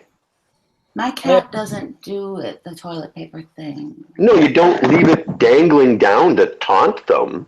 Yeah, exactly. Yeah, you close the roll. Don't even put the roll on the roller. That requires work. And also close the door. Don't let the cats in the bathroom. My cat's Oh, that's when we discuss things. My cat comes in, and that's the main time when we talk. I meant unsupervised. That's where gotcha. you have your conversations, and sometimes the cat wants to go in there just to chill. Well, both of our cats always bathrooms. go into the bathroom. Both of our pee receptacles are in the same room, so I have to. Yeah. That's a good idea. Oh, yeah, I guess you have to let them in there. Yeah. But My cat told me I wasn't allowed to talk back to it, but I guess that's. last cat I had, I mean, you have to keep the toilet seat down or play in the water or to drink it, whatever, fall in. But my last cat liked to jump onto the shower curtain and just shred it. He'd go in there and go in the bathtub and play with the water in the bathtub, the drip or whatever. Cat attack. Then he'd jump onto the shower curtain and then just slowly shred it as gravity pulled him down. Yeah, don't let the cat in the bathroom unsupervised. Bad idea. Or I could just, make the toilet paper go under. That cat also, You can don't make let him mom in go the under. closet. Oh, Same cat, had to keep him out of the closet, or he'd jump up onto my clothes and shred clothes too. I think there was a possible ponage there, but you just went over it. I know, Who right? did the possible ponage? Can you repeat yourself? No, I made your mom go under. So there's the ponage. Okay, You thank know you. what I mean? I know what you mean. Did you know what I mean? I know what you mean. Okay, that's good. I don't have to explain it again. We have no idea what you're talking about. But Fuck. But no question though. Is it absolutely true that you made my mom go under? Yes. Are you certain of that? Well, Are you the, certain of the that? Lord has Ask revealed your it to mom. me. Ask your mom. We have witness. There is a God that revealed it to me such that he cannot be wrong. Actually, your mother revealed it to me. That would have been the correct answer. You know what I mean? Your mother was the God that revealed it to me in such a way that it cannot be wrong. All mothers are goddesses anyway. Bitch is a fucking deity, man. The way that she fucking never mind. Did anybody see Joe Sunseed talking to Side 10 No. the other day? Oh. It was funny. I did. Mr. 10 Bergen Kate ran like a bitch. Oh, was that in My opinion. Matt Slick's hangout? I was offered the link to that, but I was doing something at the time. It was the after debate, on BT Dubs. BT Dubs. Yeah, BT. it was. I think Mr. Ten Gate got a little nervous. I think he found a soft spot. Well, yeah, he ended up resorting to, asking Joe if he was an atheist, so he could get away from the hard questions. I think he ended up telling Joe that he couldn't know anything. He doesn't afraid of anything. You don't know anything, poopy head. Did you call him a poopy head? Because I feel like he would have. He went more like, so Well, to anyway, strengthen his moving argument that on. he did. He went, Yeah, so that anyway, moving on. Well, yeah, he ended with something to the effect of, you don't know anything. Is there anybody else?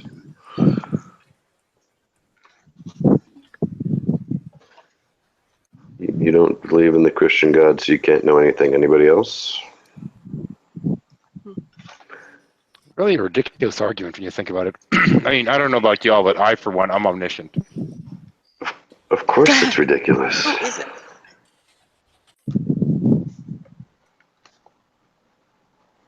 I don't know. Generally, I find that people that aren't authors tend not to be. Oh, Then I'm not. But I have an entire universe over which I am clearly omniscient. That's too bad. I wanted to be, but I'm not. The fuck? Okay, a new private space race as Boeing CEO says he'll beat SpaceX to Mars. Good luck with that. Boeing? Yeah. Huh. Well, we have a race now. That's good. That means it'll happen. I think SpaceX is kind of in the lead. They kind of have a little bit of an explodey problem, but just to get that sorted out. That doesn't matter. Russia was in the lead. So Red, there's this thing on National Geographic about Mars, right? So I'm kind of looking forward to seeing that. We'll see how that works out. I mean, it's a movie, right? But it's supposed to be accurate, very accurate as far as means of getting there and what would happen. Which movie are you talking about? What's that? Which movie are you talking about? Well, it's called Mars. It's going to be on National Geographic, as I understand it, and it is supposed to be very accurate as far as technology, procedures, and mission, with all these consultants who are active in the There was a similar situation. Mars mission project. Not just a dream. Elon Musk aims to get humans on Mars within 10 years. Yeah, that sounds like 10 years. Yeah, that's. Well, he's delivered on a lot of things, so. Yeah, and I mean, and that has been the goal for 20 years, probably. I mean, people have been actively engaged in this project. In fact, is it called the Mars Project? No idea what it's called. I do know that he already has a vehicle in mind. But how long would it take to get there? Is it actually 6 months? I think it's a little bit less than 6 months, actually. I think what he says somewhere on the order of 190 days. Really? Can you imagine the mental strength that you need in order to stay in a little fucking box? 6 months? Yeah. No. I mean, we have astronauts that have done it for a year, so. Yeah, it would be almost astronaut exactly has done it 6 for a year. months. Actually, it would actually be almost exactly 6 months, and so. Right, but being in the space station, the ISS is a little different because you were closer to Earth. When you were, let's say, a month away from Earth, psychologically, you know that you have no means of escape. Right. Pretty much. It's really interesting. Think about the mental strength that you have and control you need in order to do those trips. Well, they said I kind of feel the same way every time I get in an airplane, though. Well, they said that the craft that will launch will have enough room to be comfortable for that extended period of time. And they also said that when they do plan to launch, they're planning to launch the biggest craft that they can possibly launch. And with reusable boosters, they can actually do that and still make it cheap.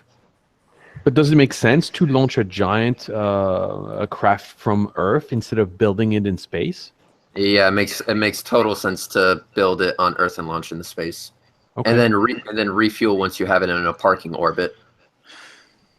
Oh, yeah, I thought the plan was to build it in space. Honestly, no. Nope.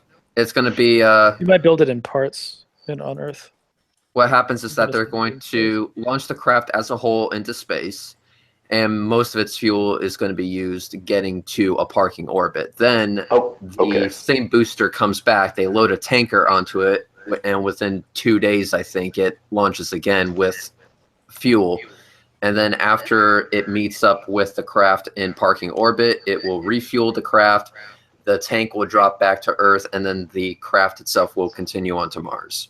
Wasn't it the Interstellar, the movie? What they did? I don't know. I've never seen Interstellar. They Are you talking launch about Interstellar or The Martian? No. The Interstellar. They launch a shuttle that actually goes to space to dock with a double ring rotating, and then boosts to towards wherever they went. Yeah, basically what they're doing is filling up in space. They need to top off the tanks, and then it will use that supply of fuel to get to Mars and then land right side up. All right. Well, what are they going to do once they get to Mars? They want to build a civilization. Essentially, the goal is that you're going to go to Mars to live there. Shouldn't they be launching? Sorry, I'm sorry. I don't know how to say this in English. Building stuff, sending it to Mars in advance, so that when people land there, there's already habitats that have been, robotically from Earth implemented. You know what I mean? Instead of arriving on a barren. Well, I think that the actual plan is to send multiple crafts there so that there will be habitats. And most of it will be in the form of red dragons. Giant fucking red dragons? Well, that's the name of the That craft. sounds like a goddamn awesome idea. So here's like a illustration of what it could look like with a bunch of SpaceX habitats already there. Can you put that a link into the side chat? I don't have image. Sure. I'll also show it here. So you have something like this where you'll have a bunch of habitats in the back, communication depots, and you'll also have the Dragon spacecraft itself landing, which will not only bring people from on orbit stations, because there will be like a space station, a Martian space station, but you'll also have transfers with these crafts, which is pretty cool, I think. So is it a stupid idea to think that it would be more convenient to build a building facility on the moon and then use that to trip to Mars? Well, you need, it's all about delta V. Now, if you're not a rocket scientist, I don't think that name is going to, or that word's going to mean anything to you. But when it comes to delta V use, it's only a little bit more to get to Mars than it is to get to the moon, because it's all about transfer orbits. And it's not really, it doesn't make any economical sense to build on the moon first. Let's put it that way. Okay. It would actually with the reduced gravity would be easier to launch larger crafts that could be built in a lower gravity environment. Yeah, but the it's a lot faster though, and a lot cheaper to build the shit on Earth and do it in a way that reduces costs. For example, safer too. You need. Yeah, I can see that. If you have landable boosters and you can reuse the rocket, like what Blue Origin has done like 5 fucking times already, then that's 5 times that they have launched the exact same rocket. Whereas beforehand, you would launch it once and then it would burn up in the atmosphere. So that's Just 5. like I burned your mom up in the atmosphere, if you know what I mean. I do know which means she's asking you to give her a call back and to pay your child support, asshole. I'm not paying the child support, but I'll call her back. Anyway, so when they had Sorry, I'll give her that message. She's in bed with me, so she's got. Okay. God, that woman's a whore. She wants her heat shields back. Yeah, she's been everywhere.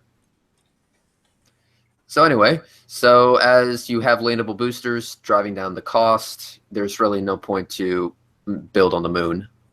Is there a sort of a theoretical limit into the weight maximum or maximum size that could be launched from Earth? Yes, but it's all in terms of cost and how crazy do you want to go? Because as long as you have enough boosters and enough rockets, I mean, like the Russian multiple rocket boosters things. I mean, they said the Saturn V would never get off the ground, and look where that happened to go. You know, it science back then was stupid. The science back then was fuck the Russians. Yeah, would the science for SpaceX be fuck Boeing? The science for SpaceX is fuck NASA. You said that we can't do it. That's cute. Yeah, Elon Musk seems to have been set to prove that you can do whatever the fuck he says he wants to be able to do. Yeah. Oh, I'm gonna build an electric car company. Oh, you're saying electric cars are slow? Hang on, let me make this car faster than your Lamborghini. Let me make this car amazing. It's a good thing. It's a good thing to have a race to Mars because that's kind of what we are as humanity, I think, need. Look at what happened since JFK decided to push to go to the moon. Yeah, it's obviously something to do. It's another good goal, sure. I don't know. I always think your mom to go to the moon. Oh. No, what I mean, I'm personally fascinated by the fact that we landed a 2-ton rover on Mars automatically. You know, that I think it's like a magnificent achievement. And it wasn't necessary. I mean, there were automatic processes. It wasn't completely automatic. No, I understand, but for the 15 minutes of the landing part, it was done automatic, by software only, not by remote, and some people don't see that as being an achievement for humanity. They're like, who cares? To me, it's mind-boggling. It's such a great. Well, Elon Musk was able to land a rocket on a boat, so I think he's got this one down. Yeah, but is it an iPhone? Did Apple make it? Well, I'll tell you this much. It's exploding less than the Samsung that just came out. Well, that's true, but Samsung is not made by Apple, and it was an Apple joke. Yeah, but it's also not incredibly fucking stupid. You know what? I even heard that even the rocket has a headphone jack. Come on, get your shit together. My Samsung hasn't exploded yet. Give it time. It's not a 7. It's a. The Apple iPhone has exploded in popularity. Anyway, this is a picture of the rocket on the drone ship, and the name of the drone ship, of course, I Still Love You. No, seriously, that's literally what fuck it says down here. Okay. So now, who's going to vet the people that are going to go there? Because it's not going to be a government, NASA, right? So how will people be trained to not contaminate? Make sure that they don't fuck up by bringing microbes or bacteria. No. That's the plan. The plan is to fuck up the planet. The plan is to do just that. No, but you know what I mean. How is the technology? If Musk has it, that's great. But then who's gonna, verify that they don't do something that's gonna? You know what I mean? Well, I think the plan is that you first mention that you want to go, you first decide that you want to go, and then you fork over, what was it, $200,000 of your own money to live on Mars. So essentially, that is your price for moving there. So the cost of a home. And when you're there, the Homestead Act cost a shitload of fucking money. And once you actually fork over that money to SpaceX. they provide all the training that you're going to need to actually, survive on Mars. They're going to tell you, okay, when you're at this civilization that we're currently building on Mars, this is how it's going to be. This is what you're going to do. This is how you're going to feed yourself and shit like that, which, by the way, would be awesome because, one, I would be off this fucking planet and away from Hillary and Donald Trump, and I would also be away from the fucking flat earthers and the shitty people that caused me to make the Dumb Fuck of the Year award. But Kim Kardashian might be your neighbor, so Kim Kardashian will not be my neighbor. We'll just say, hey, listen, Kim, if you come down here, we'll fucking mug you. Do you see many Teslas driving around down there? Yes. I see a lot of testicles driving around here. Do you? I've only seen one in my area, but I live in Texas, where No, actually, I don't. I just wanted to say testicle, but I haven't seen any Teslas actually at all. Now, mind you, the one that I saw, I almost drove off the fucking road. Apparently, the brakes work quite well. It has an auto drive as well. Yeah, but it automatically steers itself. But I hate Ford because they really fucked up Tesla when they were trying to name things. Oh yeah, that's a thing. Yeah, because what it was, the Model 3 was actually supposed to be called the Model E. But Ford has a Model E. Yeah, so basically it was Ford has a Model E S. that's like 100 years ago. Yeah. So yeah, but the thing is that it's a Model S, Model E, Model X. Put that all together, what's that spell? Your mom. They interfered with the childishness of Elon Musk, which I know. does kind of suck. Which is fucking bullshit. Aww. I wanted to be able to You park can tell the Model F, U, C, and K. Musk, there's still hope. There's still hope, Musk. Make that a thing. He can't do a Model Titties, but he can still do a Model Fuck. Man's name is Musk. Come on. Well, I don't know. I mean, when they came out and said, well, you can't call it the E because we have E, I think they should have said, okay, we'll call it the Model Ford's a piece of shit.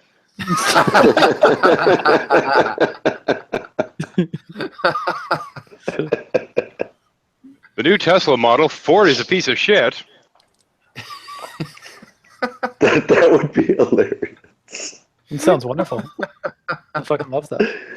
Ford Motor Company's a bunch of whiny bitches, something like that.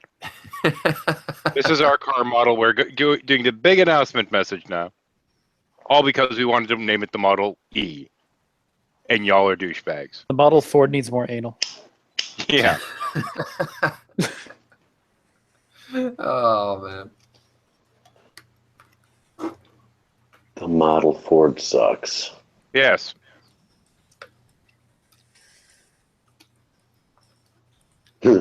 Ford sucks the dick, a big old dick, a bigger dick than you could see. Anyway, I got myself a Model 3, which I'm still calling the Model E because fuck Ford.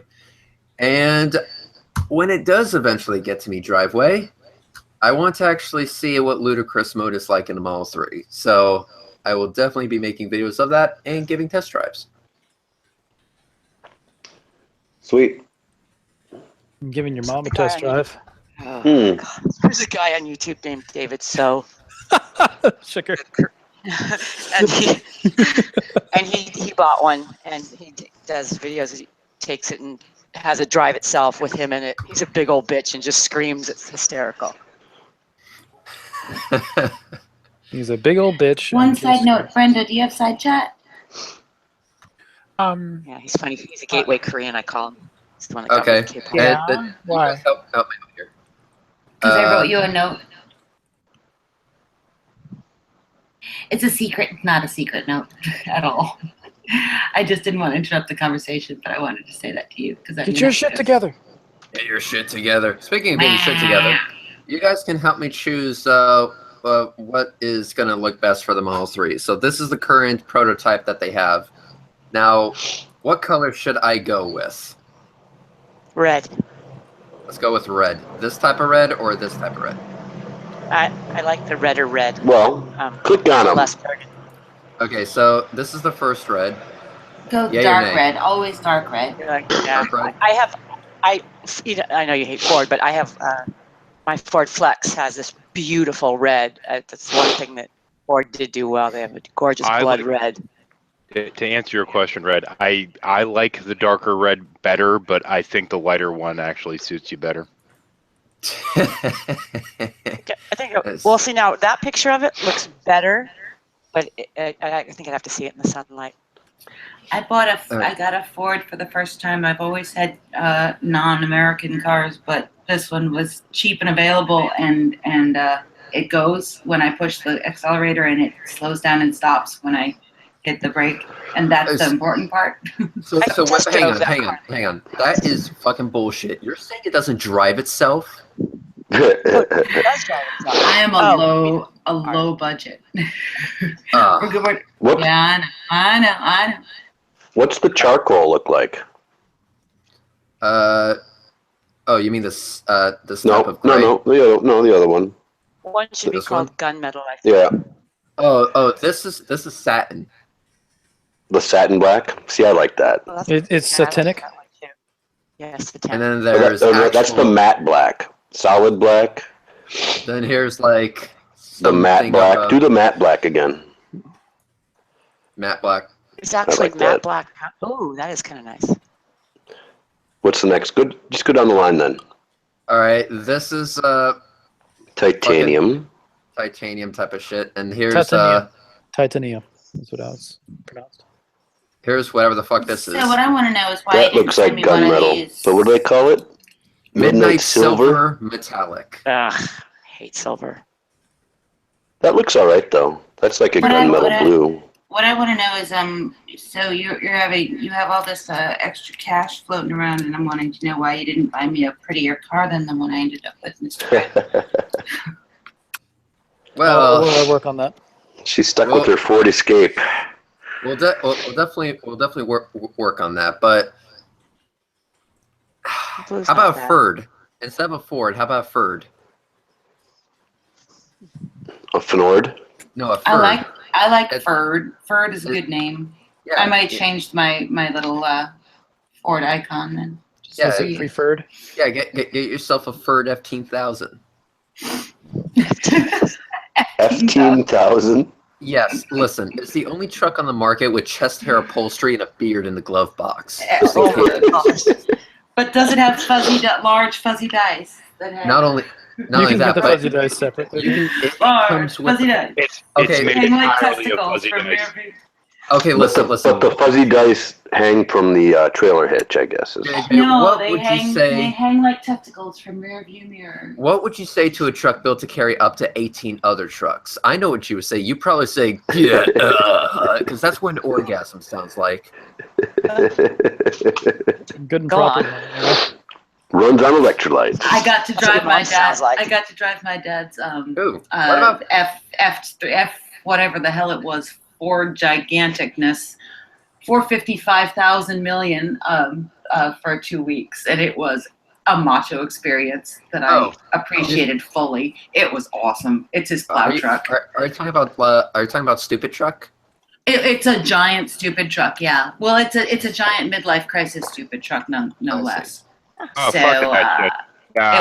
it was magnificent. It's only used in the wintertime for plowing. And it was, but I got to used drive. a bumper plowing. Yeah. Almost counted that down. I sympathize. I feel bad for you. I still don't like the grill on the front end on the Model 3. The grill on that front end, I'll tell you what. Yeah, exactly. What grill? Yeah, the front end. You can't say I hate the grill and there not be one. That's why I said the front end. Are you absolutely sure that you absolutely know that this car does not have a grill? I'm fashioning the news right now. You know in a way such that you cannot be wrong. Yeah, I don't understand that front end though. It's to make it slippery. Doesn't look very slippery. Aerodynamic. It's supposed to be You know, cut down on energy consumptions that you can go further and stuff Right, like but that. it's so Made for a flat on the mama joke front. and you missed it, Ocean. That No, was I made just for it. They ignore me on purpose. It's okay. I've gotten used to it. It doesn't feel look welcome. very aerodynamic. I think it looks aerodynamic. It's a badass car. I tell you what. I kind of like that one too, but the silver. Yeah. What about the it's white? very silver. I like that too, the pearl white. Pearly. The pearl white's okay. In fact, you know what? I like all of them except for the blue and the solid black.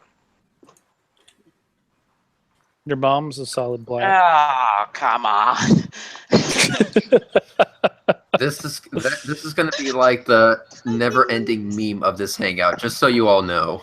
Oh, it's every meme of everything out that Ocean said. Yeah, if I ever come in, that's the thing. It's your mom jokes. Yeah. Oh yeah. By the way, the glass is unbroken except for here and here, all the way from front to back. So you have like a sky view. Yeah. It's pretty fucking sick. It's almost like the Model X. How there is no like roof. It's all glass. What?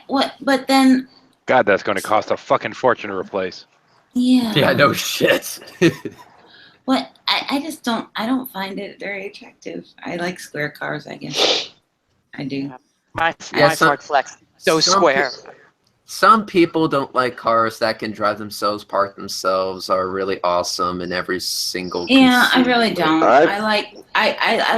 I'm actually pissed off that I have automatic windows because I like the roll down ones. Oh, the no, manual windows? Seriously, dude, I flipped over my Volvo. It was like an 80s Volvo over a stone wall. It landed on its roof, and the only reason I'm alive is that I was able to roll down the window manually because the electricity was out. You couldn't spend $10 to get a rescue me? Do you know how poor I am? And do you know that I was also 22 at the time, so I didn't think about that shit. It's $10 off of Amazon. It would have. I don't think they had them when we were 22. I would. No, they had those fucking hammers with the spike on it. I'm also. How about this? How about this? You make a wish list. You put that rescue me on there, and I will buy it for you. I'm just fucking with you. No, I really did have to roll down the window and crawl out, but because I would have been stuck there for a long time upside down, is what I'm saying. If I hadn't been able to do that. That gives me the. That would have sucked. She's been upside down ever since. I have. Where is my mind? With my head in the with my feet in the clouds and my head on the ground. Okay, now let's talk about the interior. I don't like the white seats. Do you? Ooh, no, not at all. Never. White seats are bad. Okay, let's go with black but seats. I can't Black see it seats though. work. And I want a carbon fiber dash. Yes. That is nice. And the headliner, I also want that black as well. Any other options for the upholstery though? I mean the seats, just black and white? They have You black, don't want those. tan. Get those yellow seats. White. I love them. The black and tan together looks so good. I've seen it actually. Oh, the tan? Right. Yeah, if you see it in person, it's really phenomenal. If it's done nicely. I mean if it's the right But I'd go with black. You go with black? I would. Okay, so this is the black interior with the carbon fiber trim pieces. You can also get wood trim pieces. No. You can also get satin trim pieces. Satin? Or you can Some of the get boxes have white trim pieces, which I don't like white. So I'm going to go with it. I mean, if you go with white, it looks like a cheesy fucking iPod. I think. Do you have like a chestnut or a dark brown, like a mahogany colored option? Well, that would be like this wood decor type of thing, and then you would have to go with the tan seats. No. I know, it looks hideous, doesn't it? Yeah, that's awful. I was thinking like dark brown leather, because that's classy. I'm going to go with the black leather, and I'm going to go with the carbon fiber interior, because carbon fiber.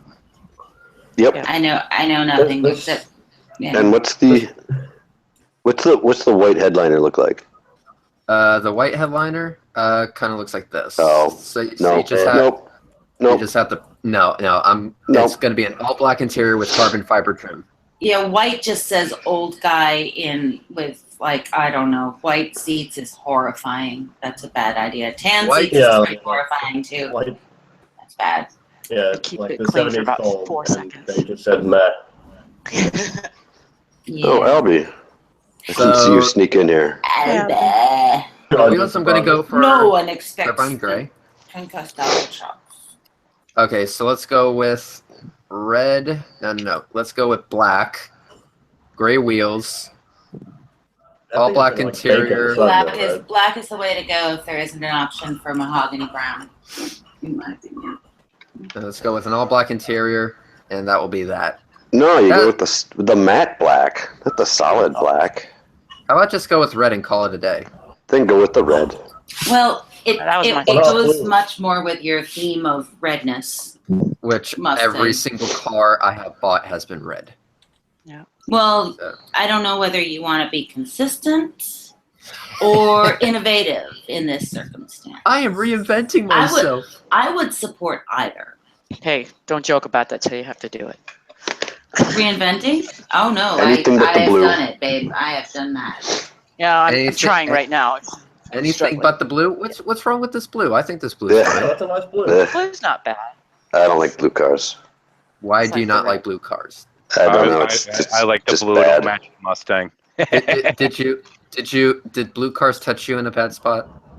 Oh. Show us where the blue car Blue touched cars are just bad. Using this doll, can you please show me where the blue car touched you? I think the cars should only be black, Around white, level. somewhere in between black and white, or red. That's just the way. Green cars, no. Orange cars, no. I would go with a green car. Really My sharp-looking kinda- green cars. My kind of dream car is that dark green old Land Rover thing. That'd be nice. But Dark green, you say? I couldn't Subaru afford gets that. away with it. That's about it. I think my family used to have a dark green Ford Explorer. That was nice. Yeah, I also, I mean, what I really wanted was the Subaru Forester in the old dark green color, the little old one with the funny looking nose. Those are good cars. But sadly, up here, all of the undercarriages are rotted out from the road salt. So I'm really lucky for what I got, but it's not as me looking a car as one could wish. But it works really well, and I have a warranty on it, and it fits lots of shit in the back, and it's not an offensive color. It's kind of a silvery gray thing. So, it works. So does And it it have moves. does it have a frunk? It has open the back, put down the seats, and throw lots of shit in the back. So it doesn't have a frunk. I don't know what the fuck a frunk is. You know what the fuck a frunk is? No. Okay. Here is a picture of a frunk. As in a front trunk? Frunk. As you can see, frunk. You can throw shit there. Oh, so you're Oh, no, it does not. No, it does not. Yeah, it's a frunk. Where's your engine, man? It's in the front, like a normal fucking Just person. kidding. Ay vey. Just kidding. That's funky. It's a funky frunk. Yep, funky frunk. It's a trunk, but in the front, so it's called a frunk. That's fucked up. That's really corny. I didn't name it. Elon Musk did because he has a sense of humor. Now, I have to say that Teslas are sexy. Even though I'm not a sports car person, like I have They're seen not a all few. sports cars, Well, the ones I have seen are, and there have only been a few around town, and they are very beautiful objects. Oh my goodness, I thought of you one last. There was this just because you're car dude in my head, rocket dude and car dude. So there was this guy in my neighborhood, and he would pick up. He worked at the same place as my right down the road neighbor. So he would pick him up to drive, and they would carpool to work. And he had like 3 or 4 amazing vehicles, and it would rotate between his Ferrari, which is like the red Ferrari looking thing, you know, like the one one thinks of, and a DeLorean, like the Back to the Future kind. The DeLorean. There was like I saw somebody's going to make DeLoreans again. Do you see that? DMC's coming back. But let me ask, so I understand that Teslas have a reputation of being sports cars, but would you drive this one? This is their SUV, the Model X SUV. No, too squishy looking. Too squishy. I like the X too. See, I'm not an SUV person. I'm really not. I don't know what. I'm a pickup truck person. I generally like the X. I generally like the X, but there's one big problem with it, which is the damn price. Hey, they're not cheap. No, they're not. I don't think I like the rear visibility either, but it's hard to tell. The Falcon Wing doors? I like the doors. Your DeLorean doors. The Falcon Wing doors. And so it seats 7 people and has a frunk. Why would I want to seat 7 people? I just want to throw shit in the back. Well, you can throw shit in the back too, but you have a frunk for that. A frunk? I don't know if I could live with myself if I had something called a frunk. Yeah, just you can say it while having a totally straight face and not laughing whatsoever. Hey, throw it in the frunk. You have to Toss practice it in that, the frunk. You really have to practice to be able to do that. I've been hang on. So let me try it. Yeah, throw it in the frunk. The frunk's full. You gotta put it in the back seat. Yeah, go frunk yourself. Thank you. No doubt. It's pretty awesome. I think I could live with a Model X. And they even have different versions of it. So you can have, for example, the not so fast commuter car, or you can have the balls to wall, I will whip the living shit out of your fucking Ferrari type of performance. Yeah. That's the one I'm gonna get, by the way. I just had never seen an actual DeLorean in real life, and all of a sudden this guy was pulling up with this car in front of my house, like regularly. And I finally just had to say, do you have the flux capacitor prepared? Yeah. Well, so the only DeLorean I've ever seen in person did have the flux capacitor in it. It was one of the few replicas that was decked out like the movie. And just happened upon it, was at a truck stop here in Minnesota on a trip across the state. And this thing pulled into this truck stop. It was the weirdest thing. I took some pictures. I have a friend of mine that actually owns a DeLorean, so I see one on a regular basis. And yeah, I thought I could impress you. Never mind. Yeah, well, his has an LS7 swap because of reasons. I'm like, why did you fucking do that? I was like, because the original motor in this thing was AIDS. If I knew what you meant, if I knew what that was, I might be What did more he swap it with? An LS7. What's an LS7? It's the same engine that goes in the Corvette Z06. Okay. So Corvette engine. Yeah, well, it's kind of interesting. They're going to make more now. Well, I hope they do. It'd be awesome. I worked for this guy several years ago that was like one of those, he was a weird dude. Actually, you would have both liked him and hated him because he was simultaneously a cool car collector. He was a programmer dude who had written some program and then sold it and retired at like 25 or something ridiculous. So I worked for this guy painting one of his apartment buildings. So no, I didn't work for him in any capacity where I would actually like have a career. But he was simultaneously the collector of cool cars and a very smart computer programmer dude apparently, and a conspiracy theorist who was the first person I was never around this community. This was several years ago before it really got big, and I didn't know this existed. And he introduced me to the moon landing thing. And because I had not been around this ever and didn't know that it was a thing, I was like, interesting. Let me investigate this. And I actually kind of half bought into it for a week. And then I actually investigated it a little further and went, all right, that's weird. How can you be simultaneously so smart and so stupid at the same time? I don't get it. You'd be surprised how many conspirators have made their way around. Now, apparently, the Earth is flat. Well, yeah. I mean, I'm sure he's that too. But no, he was funding a movie. He was trying to fund a film, like a big film about it.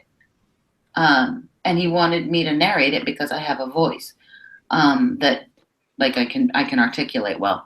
And I was like, at first I was like, ooh, that's very flattering. And then I was like, I don't think so.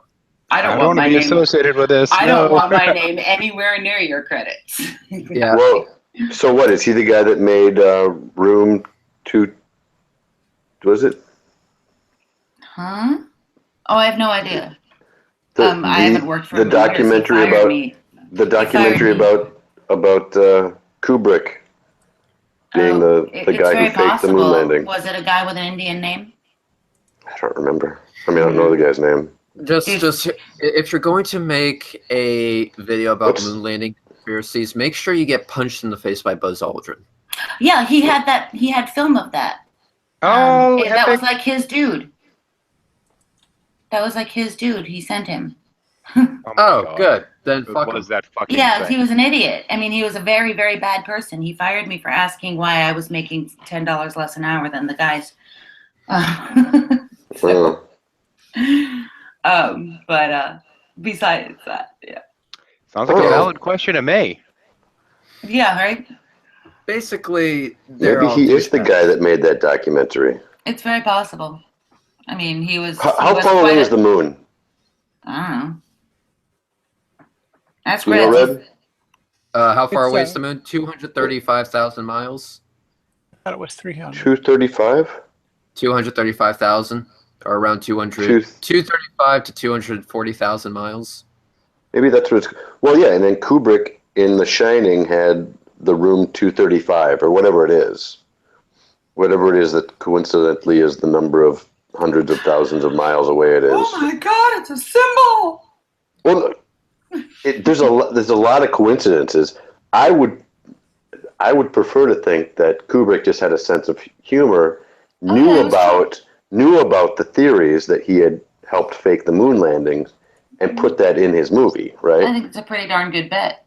I'm Kubrick pretty sure he was kind of a troll. I'm pretty sure he was just a dumbass. Here's the thing. That's a stupid thing to say. Kubrick, a dumbass? Kubrick's not a Please. The way that I look at it is, writers do things like, pick random fucking numbers all the time. And you know what? Those numbers, I'm sure you can link to whatever the fuck you want. Yep.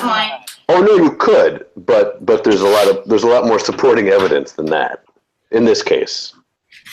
So it isn't that he just started with the number 13 and threw a 5 at the end. Yes, I'll tell you why. If you're curious, I'll tell you why. He made the movie The Shining, right? Yeah. In The Shining, when he made the movie The Shining, he changed a lot of things from the book. One of the things he changed was the number of this room where this encounter happens. So I mean, he specifically changed the number. Why? Well, supposedly because that's the number of hundreds of thousands of miles to the moon.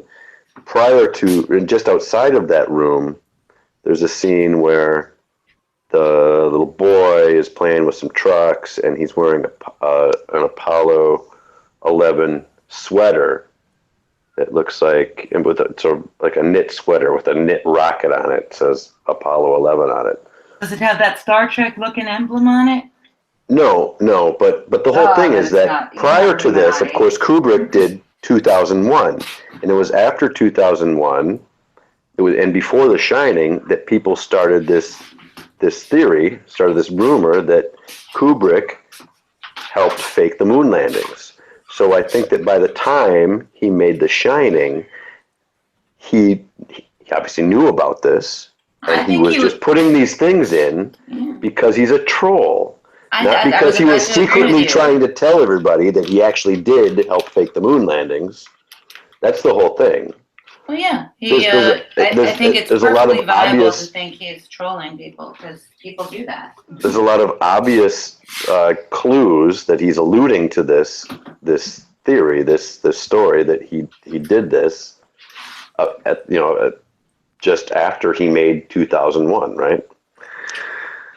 So it's not that that's a random number pick.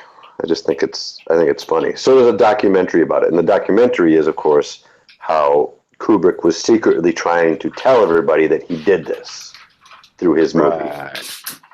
Right. I think it's more likely that he was trolling people. Wait, well, hang on. Let's follow this conspiracy theory to its logical conclusion and look at some of the other things that were changed in that particular movie. Okay, well, he got rid of the whole, plant animal hedge maze thing. So clearly it's plant animals that are behind this whole thing. Well, I don't know. Nobody made that claim. It's clearly the hedge maze that's behind it. The hedge maze is clearly the people that faked the landing. The animal hedge thing. So whenever you see somebody that in front of their house, there's some kind of bush that's manicured to look like an animal, they're in on the conspiracy.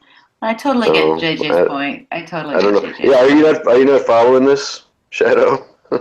The point is that the answer to most conspiracy theories is to take them to the point that even the conspiracy theorists will reject them and see how far down that road But you can go. JJ wasn't saying that Kubrick actually was. He was saying that he may have done those changes in order to troll the people who had made this theory about him.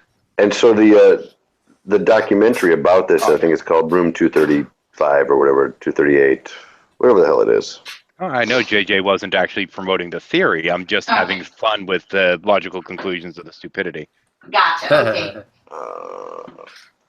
Well, yeah, I don't know. I mean,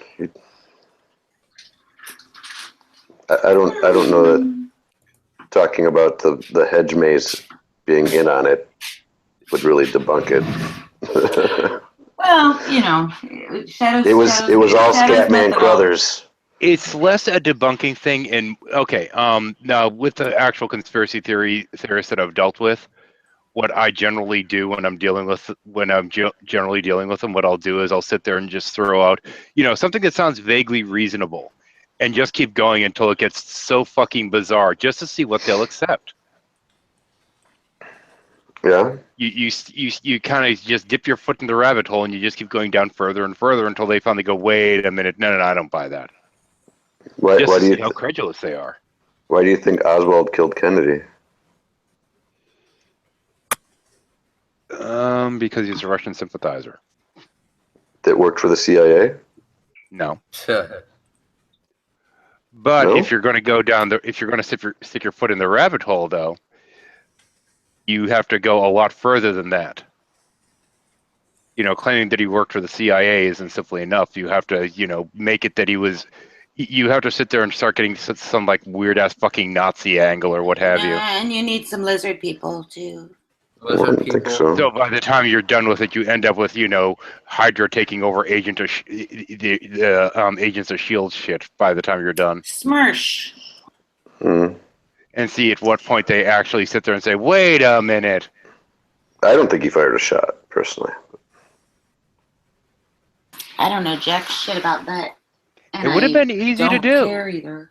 With the way things are set up, it would have been real fucking easy. I don't see why people really give a shit. What? I just don't think he did. Thing. I don't think he did. I mean, that's a long ass time ago now. I remember I used to listen to this radio station out of San Francisco all the time, and they had this one show called what was it called? Project Censored. And they had a lot of those, like, people on who had investigated things like that. And some of them were bullshit, and some of them were very interesting. And there was actually an interesting thing about Oswald once that I was like, really? Okay, that doesn't sound like bullshit. I mean, the thing is, though, I've been there. I've seen the actual museum and this kind of crap, and it would have been a fucking easy shot to take. It really would have. Well, whether or not it was an easy shot to take doesn't really provide much on its own, right? But what I'm saying is anyone could have done it. Anyone could have gotten that shot off from there. Well, missing would have actually been an accomplishment. I was conceived the day that Kennedy was shot, so I'm personally, kind of. Oh, really? That's your birthday? No, it's not. It's the day I was conceived. Oh, conceived, right. Oh, so it's your fault. I think you might have mentioned that before. No, I think. No. No, he died. He was in Texas, so he would have died first, and then I came along. Or then, because it was because of the fact that the dance that my mom and dad were supposed to go to in high school got canceled. So they went. That's cute. I know. Silly. Your fault. Yep. You're right. Well, it's my fault, but I'm sure I am Kennedy reincarnated, just getting what was due to me for being such an ass in my last life. So this is what karma gave me. Nah, reincarnation takes longer than that. Does it? Good to know, because it always freaked me out. I always thought, I wonder if maybe that's what happened. I got reincarnated and they're giving me a shit life just to pay me back. Oh, that's a joke. It's a joke. Or is it? Or is it? Maybe not. Who knows? Well, actually, I should correct that. Unless you're a Scientologist, in which case you don't have to be dead to be reincarnated. Uh-oh. Seriously? Yeah. Really?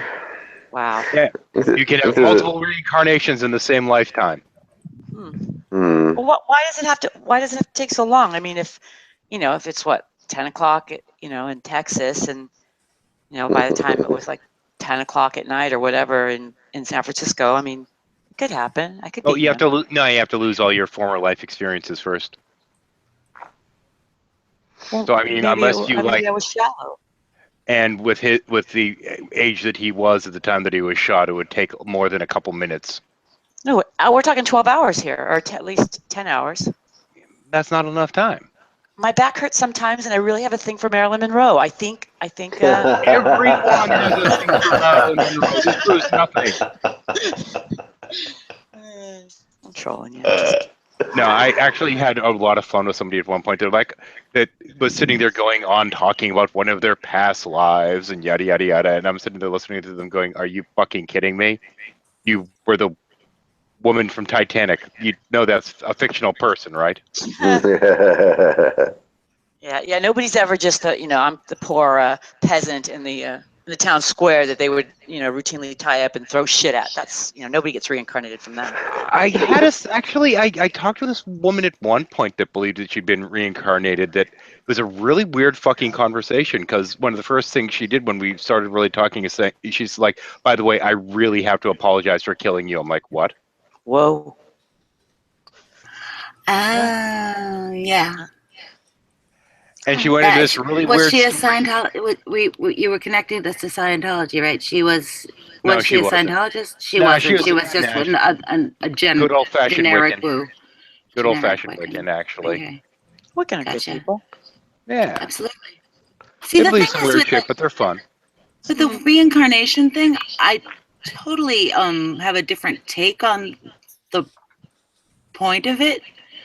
And I don't think it has anything to do with a cohesive unit of selfness. So, but the thing is, like, I at one point in my wanderings, I did do one of those regression hypnotherapy things or hypnosis exploration things, and found it to be total bullshit. Yeah. Found it to be, I was really working hard because I was working hard to make up a story that would satisfy this woman, is what was happening. And I was like, okay, I know I'm fictionalizing right now. So there was no chance that I was going to buy what I was saying, because I knew that it was coming, that I was making it up. I knew I was pulling it from my head. So Somebody tried to talk me into doing a regression at one point, and I got this big argument about reincarnation with them, saying that would defeat the purpose. Exactly. I choose to not be in that cycle, and so I'm not in that cycle. I mean, I choose to conceive of myself differently, and so that is how you break the cycle. Hello. The best understanding I've seen of the notion of reincarnation and the potential ramifications, if it was a thing, was actually the Twilight Zone. See, the thing is, I can totally talk about believing in reincarnation, but because the way that I'm echoing. Oh, I don't know. The way I redefine me, there's really no other option, but it's not the me that's, I don't know what the fuck I'm saying. I do know what I'm saying. It's difficult to say. Since there is nothing, since I have no identity as a unit of meanness, as this It's got to be either JJ or Brenda. I think it's Sugar. Am I echoing? Oh, Sugar's muted now. No, I muted myself when you said that to make sure. Sugar was muted earlier, so. I don't think I'm doing it. Am I? I have no idea, but Is it? Hang on, is it me? I'll mute No, I myself. already tried muting you, Red. It wasn't you. Is it me? Okay, I don't hear the echo now. Oh wait, now I do. Wait a minute. Yeah. I don't fucking know. Echo. Yeah, it's you, JJ. There we go. Thank goodness we had that diversion, so I could stop talking about that. No, actually, I don't know. I think as a notion, it's actually pretty fun. And back when I was playing the whole woo thing back in the day, I started, trying to figure out how it would work and all this other crap, and I had a lot of fun with it. But it led to a lot of really goofy ass arguments. Well, the thing is, like, I think that when the original people were thinking about, at least, oh gosh, there's so many, like, there's two different levels to think about it. And I think that the kind in which you are, the way that you are the construct that one conceives of as you, the idea that would somehow travel between body patterns, whatever, incarnations, quote, lives, yeah. I think that's crap. But the fact is that life will return. So it's like an undeniable fact that what the stuff that makes up me will be alive again, almost certainly. Now we're talking, of course, on the atomic level, what have you, but the I idea think that atoms are bullshit. It's the pattern. The pattern is the only thing that's me. So, but the material, yes, the quote material, the substance, which I deny that there is a substance, but the whatever the fuck, there will be another life out of that. So I will be reincarnated because I was never born, as far as I can tell. okay, you've gone off the woo edge here. I'm lost. There's no woo. There's no woo here. This is science. This is science. There's only a certain amount of whatever the fuck, right? It has been around. The matter the thing is, the matter that you're made out of will be recycled, and statistically, it is likely to be part of another consciousness at some point. There you go. That consciousness won't be you. Exactly, but I am. But since I conceive of myself as the whole shebang since the beginning, and not as a unit of meanness, because the meanness that I perceive is only a construct, and the me is the whole deal. So there's not really reincarnation, but there is a continuity throughout the whole. And It's that's where I'm going to disagree with you. It's communism. Media shall be redistributed. The problem with that is that even if you were to go with the notion that, you know, with external of the matter, there's some state of you or what have you, due to the fact that everything that constitutes you would end up, you know, being recycled, taking on a new form and what have you, there'd be no continuity of you or this proverbial self or what have you. Well, What you had been would be a part of, you know, hundreds of different entities. Well, all I am is the pattern. All the construct that's me is this this pattern. I am a verb, not a noun. How's that? If that makes sense. That pattern will never exist again, though, as it is now. Absolutely, it has not. It doesn't exist as a thing now. It's just a particular shape of moving. It's just a verb. It's a verb. I'm a verb. I'm not a noun. This is striking me as being mildly incoherent. I'm really not sure what you're trying to Verb. It's what's happening. Yes, I am what's happening at this spot. At this point at this spot, I am what's happening at this spot. Which is a great number from Schoolhouse Rock, by the way. There you go. Verb.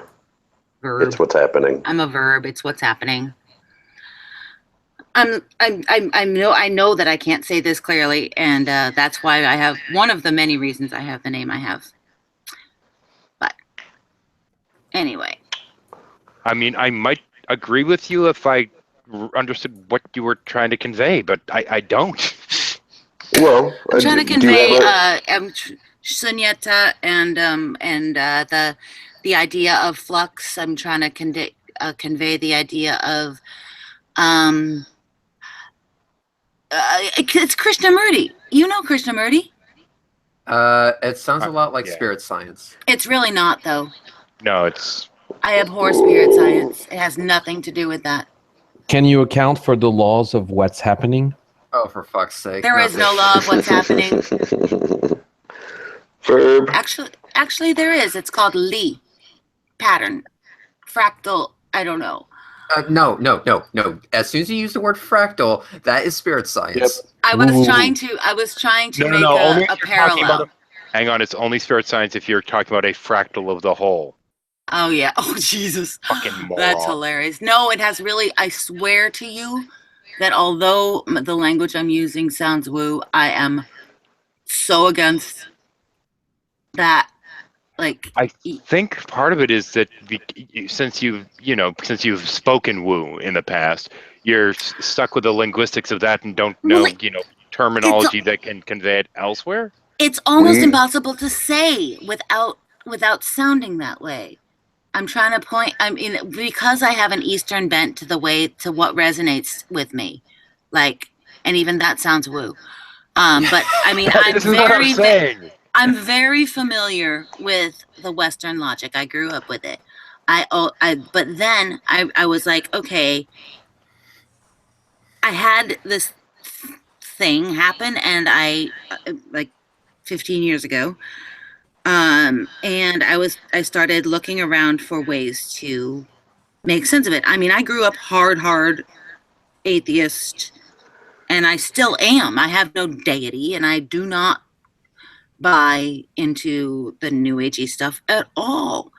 But I was looking around for ways for language to say what to explain to myself, to figure out where it fit. And I identified it as I think it described in the philosophies of the East. And so the language I'm using is from that side of philosophy. And yes, it sounds weird and woo, but it's really not. So I read him. And what I'm saying is I can't understand what you're attempting to convey. Well, all I can do is point you at my collection called Ziran, and which is just means the nature of the way things works. And because that's where I put the stuff that in which I try to convey it. The nature I mean, of way things works. What do you mean, Xenon just biology, mean- chemistry? Well, some of that, but mostly it's just there's a in Hinduism there's a thing called non-duality. I call it I'm a non-dualist. I'm a polarist. I'm polar. I have polar thinking. You know what I think of that? What? Let me guess. Woo. Oh, sorry. I thought I was going to fart. Yeah, whatever. One of these Come days, on. one of these days, you're gonna realize that I'm actually a plant scientist with a really, really hard head about all this bullshit. But I enjoy mystery and playing around with the way I What do you think mean by about polar things. thinking exactly? I'm not quite sure whether I can say it clearly. But do you know about Do you know Gödel? The mathematician. Gödel, yes. Gödel. Gödel. Doesn't Are ring you a bell. familiar? No? How do you Okay, spell I'm it? gonna G-O with the umlaut D-E-L. Yeah. Gödel. Yeah, Gödel. Gödel. Yeah, Girdle. whatever. Girdle. Come on, y'all. We're all just holograms. You know it.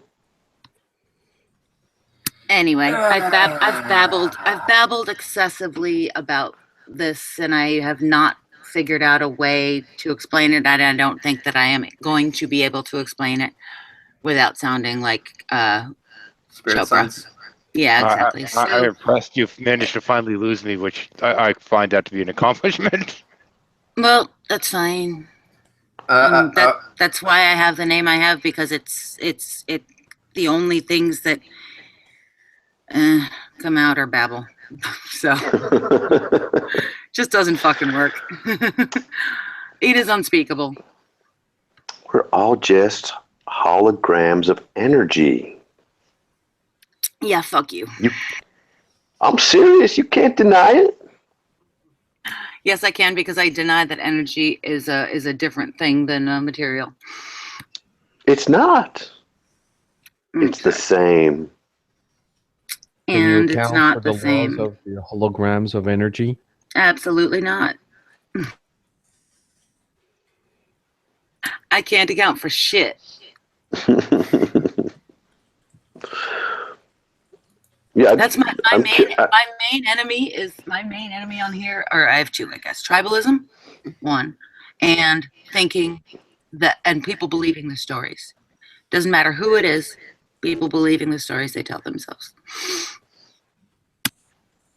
I have an idea. Yeah. Is it a good one? We all know that cats land on their feet, right?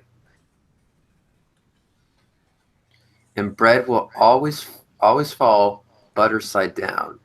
So what you're if we, talking about the anti-gravity device. There's a video on this, yeah. So what if we attach them back to back, attach the ass of the cat to a generator, and then we have infinite power?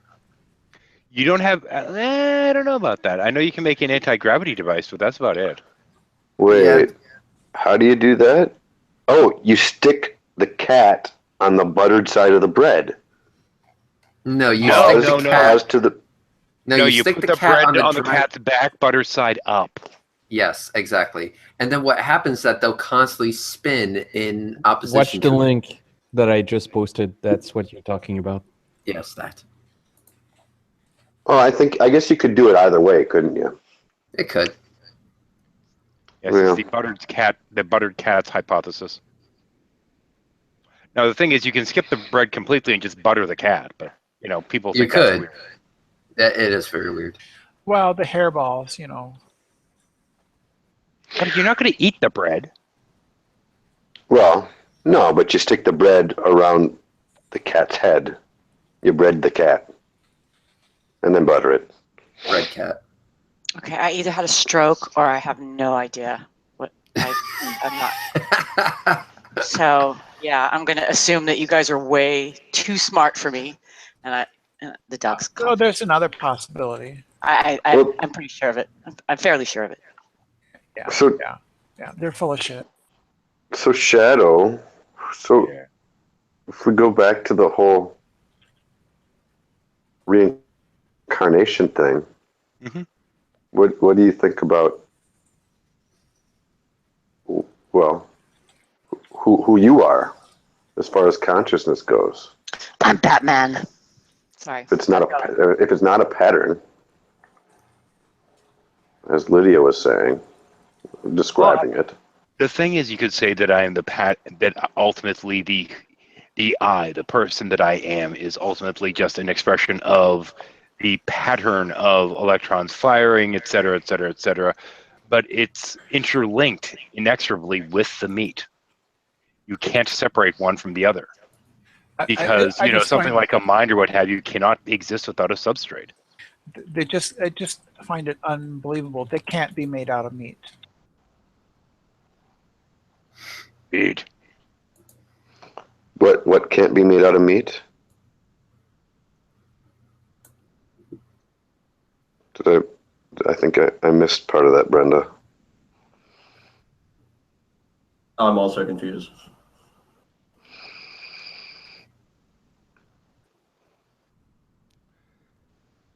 They're made of meat. So, well... But the thing is, the electrical impulses are dependent on that meat. Without the meat, you don't have the electrical impulses. Without the electrical impulses, you don't have any kind of consciousness. Why does it have to be meat? It could be, okay. It isn't that it has to be meat, it's that it happens to be meat. Oh yeah, in this case, absolutely. But it's not, but meat isn't anything. Meat is just a moving pattern also. The thing is, in order for that electrical pattern to exist, you need some kind of substrate for it to act upon. No argument, Well- but I don't think the energy is different from the matter. Well, isn't it created by this particular meat, i.e. the brain, and let's just call it a brain instead of meat? Yes. No, I like the idea of us just continually referring to it as meat. Meat brain. Brain meat. Mm. Fucking meat bags of dynamite. But it's actually not meat. It's just gray or white matter. Right, that's why I wanted to Jello-y stop stuff, calling that's it even better. meat. But that's what you're saying. More fun, though. You need some kind of substrate for it to act upon, but But it can't just be any But substrate, no. right? What's the it? What's well, the it thing is, that's acting on what? I mean, what? There's an it and what the it in reference at this particular point is talking about the pattern of electric signals that happens within the body that we identify as being the self. it's simultaneous with. It's one and the same thing. Subject object. That doesn't make sense to separate it out. It's like it's being constructed by an external force, and I don't see it that way. I see it as No, it's not. It's not constructed by an external force. It's an interdependency. I mean, yes, yes, it is, and it's not, because it's simultaneous. It's the same thing. Like the action is the consciousness. In my conception, anyway. And it is subject to external forces too. What does external mean? Outside of the brain. I realize that, but You mean sensory input? no, I mean, I understand what I understand what external means, obviously, and what you meant by it. But I'm saying that if it's a pattern which is contiguous with the whole, then there's really no external. It's just right. It's a push back and forth, yes, but it's not two separate things. I don't see us as things floating around in the universe. Because everything is one thing. And that's where I was kind of getting at. Yeah. But when I say anything like that, people are like, woo. And it's like, I can't figure out how to say it without, you just have to say it the way I say it. I'm just kidding. I would never do that. Yeah, don't ever do that. I don't think that I'm ever going to figure out how to say it, but it doesn't matter. Oh, I bet you could. Well, Never give up. There's this. Well, I don't. Never give up. Never surrender. Never surrender. There's this one lady called Crack in the Nutshell. Do you know her? She's a YouTuber. I actually shared one of her. I shared her newest video this morning. She's actually pretty darn good at saying it in ways that make sense to people. The other person I would recommend is Nagarjuna, but whatever. And Krishnamurti is an excellent person. But the reason that it surprises me, Shadow, that or 13, whatever the fuck, that this doesn't make sense to you is that you're like an aficionado of his stuff, and this is exactly what he's talking about. I think part of it's the language, and there are certainly things that Krishnamurti says that I do not agree with. Right. I mean, it's hard. It's hard not to find something that one disagrees with. I mean, there's nobody that I agree with 100%. Oh, certainly. Yeah. So I mean, if there was, then I'd question your identity. Well, exactly. But I have found that I understand what he's talking about to like with no problem at all. At least I think I understand what he's talking about with no problem at all. And it is difficult. I mean, it's a time. It's a slow thought thing because you have to like catch yourself at each step and be like hold on to it. The notion you're kind of going with is, if I'm getting it correctly, the notion that you're kind of going with is the notion that we are essentially composed of energy. Well, whether we have matter or not is somewhat irrelevant, but at the core of it, matter is energy. No, therefore, no. What? At the core of it is nothing at all. I'm a substance nihilist at this point. So you, huh? So what is a substance is a property bearer, right? No. Hang on. Okay, I'm not asking what a substance nihilist is. I'm saying, are you saying that the matter doesn't really exist, only the energy? No. I think she just said that neither of them exist. I'm saying that they are sides. They are expressions of. I don't know what the fuck I'm saying. They're expressions of something. The question is, you're at nothing right now. You're familiar. So where's the something? You're familiar with the sunyata, correct? I don't know the term. Void. Oh yeah. She's basically saying she's a monist in regards. No, to I'm not a monist because a monist implies that there's a substance there. Right. She's a non-dualist. I'm a non-dualist. I'm a monist. I was a monist, and then I realized that I was wrong. I realized that didn't quite capture it. I was a neutral monist, and then I realized that I found the concept of a substance as a substrate that bears properties incoherent, because without that property, what is it? What's a substance sans property? I mean, I must admit, I've done my neuroscience classes. I've done my chemistry classes. I have no freaking idea what you're talking about. Oh, really? That's okay. I mean, if you were going to... This isn't science necessarily. But although I haven't heard anything, but I haven't heard anything from biology or physics or anything that doesn't fit right into what I'm actually trying to say. Like I can't express it, but nothing that I've heard. Getting that echo again. Nothing that I've heard counteracts it, and in fact, everything that I've heard fits neatly into the way I see it. It doesn't mean that I'm right, obviously, because I can't even freaking say it.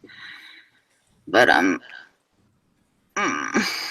don't know. I have no argument for this, actually. I probably shouldn't even be mentioning it. I really don't have an argument, and I don't have anything. There's no point in me trying to convince anybody because, I mean, it's just like, there really isn't. We don't have to convince anybody.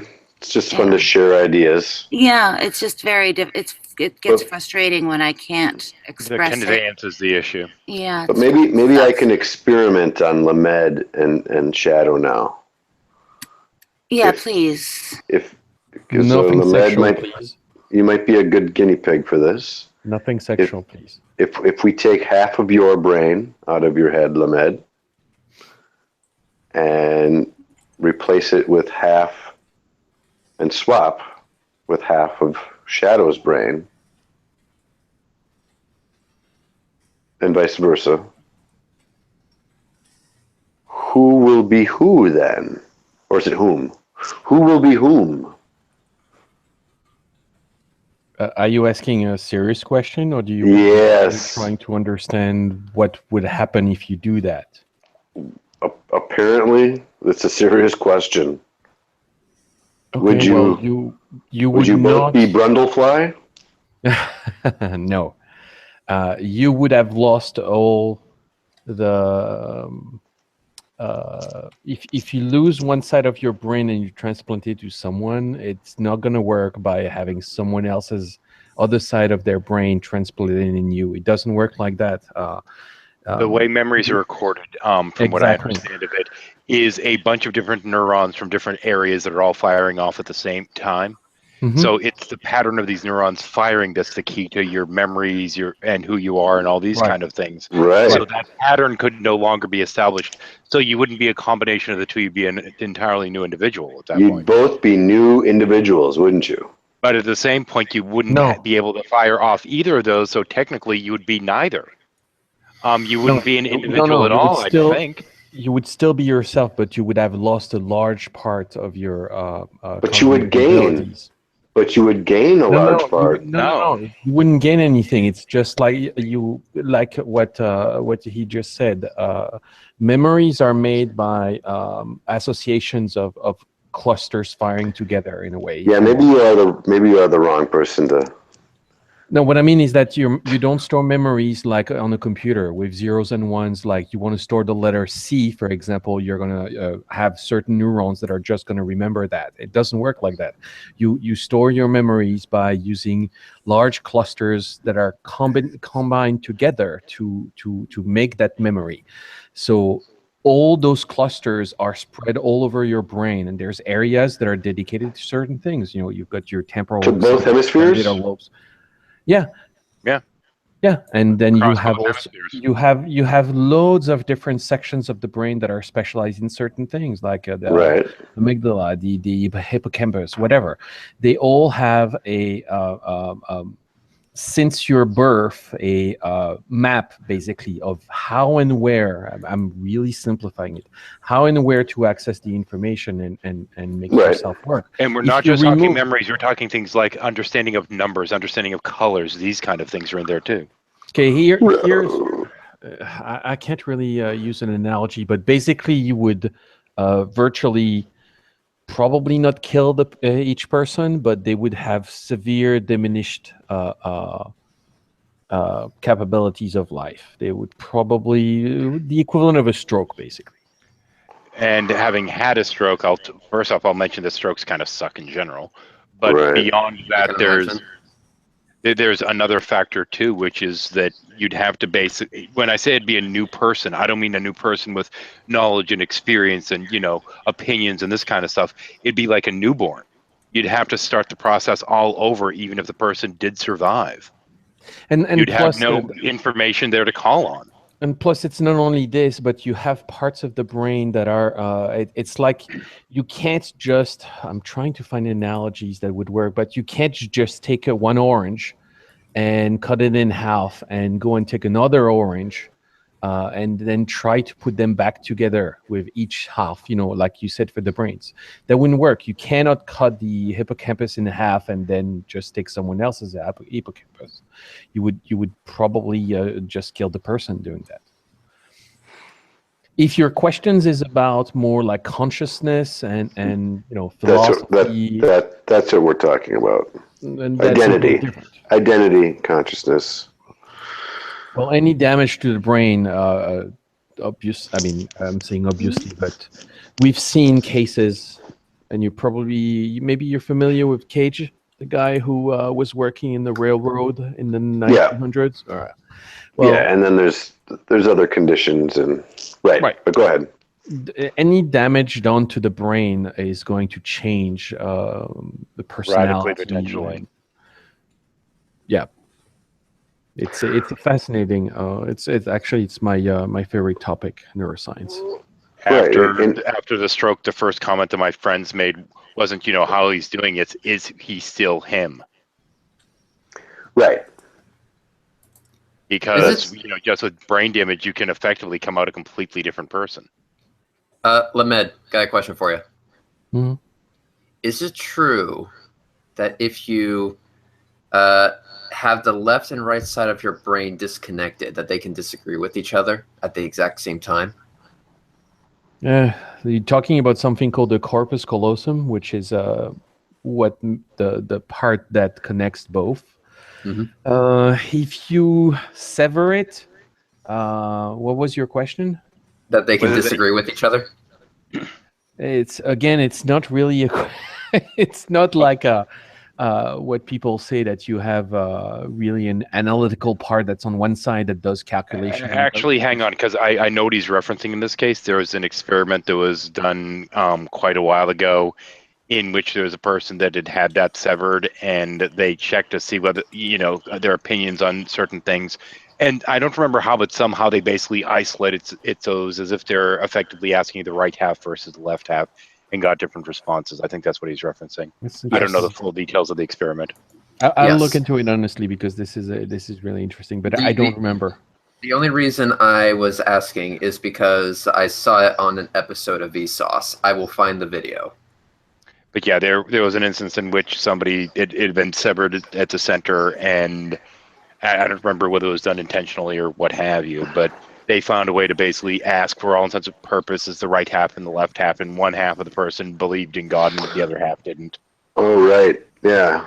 And this, I've studied something like this, but it was only about vision, the differences and what happens to vision when you have the damages to the corpus callosum. But I haven't really looked into the would you have one side that believes and the other one that doesn't? That's interesting. Yeah, So what would be the look it up conclusion? online. It's weird. I don't know. I don't know. I don't necessarily even know what the conclusion is, but it was interesting nonetheless. It was just an experiment. I don't remember. It's been a while. When I initially heard about it, I'm like, that's interesting. I hope it was an accident and not someone who went and, hey, let's cut this and see what happens. Honestly, I think it might have been done medically due to some other circumstances they were going through, but I couldn't tell you what. But I think it was deliberately cut because of some illness they were going through, or I don't know. I'd have to look it up again. I haven't checked. I first heard of it like 3-4 years ago. It's been a long fucking time. I believe it was done to reduce seizures. They're having That might be epileptic. They're having epileptic grand mal seizures. And it was a last ditch effort to try to reduce them. I'll be right back. I'll try to get back into this thing. I gotta take a phone call. Brenda, I think we gotta break out the blender. The blender. The brain blender.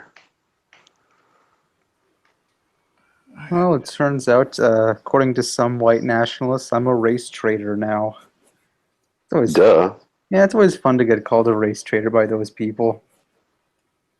Race traitor. Better a race trader than a slave trader, I guess. Well, I need to take off. It's quite late. Yeah, me too, actually. Later. It's nap time. Yeah. Good night, Brenda. That pesky evolutionary holdover. Good night, all. This has been a real treat.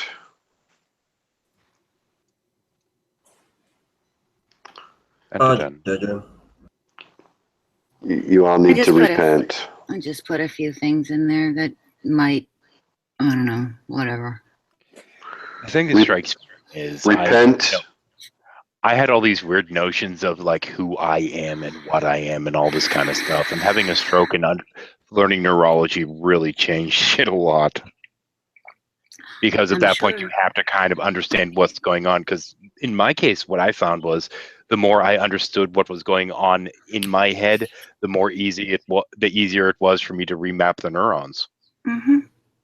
But the very fact that those neurons were remapping, I don't see any conflict with the way that I think about it.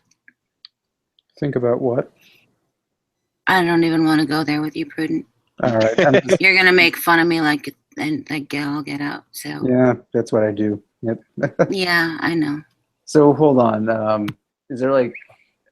Oh, actually, never mind. I don't even know what I'm saying right now. Something about like, is there like a? Do you think that like remapping neurons has a huge effect on identity? Is that like what the conversation was about? No. Oh, okay. It was about identity in general. Oh, that's always fun. But it was the abstract notion of the I. Fuck. Or the am, if you prefer. Hmm. But we were kind of leaving is out of the discussion, so. Are you lost yet, Prude? Yeah, I am lost. I don't know what the Yay! fuck. Job done.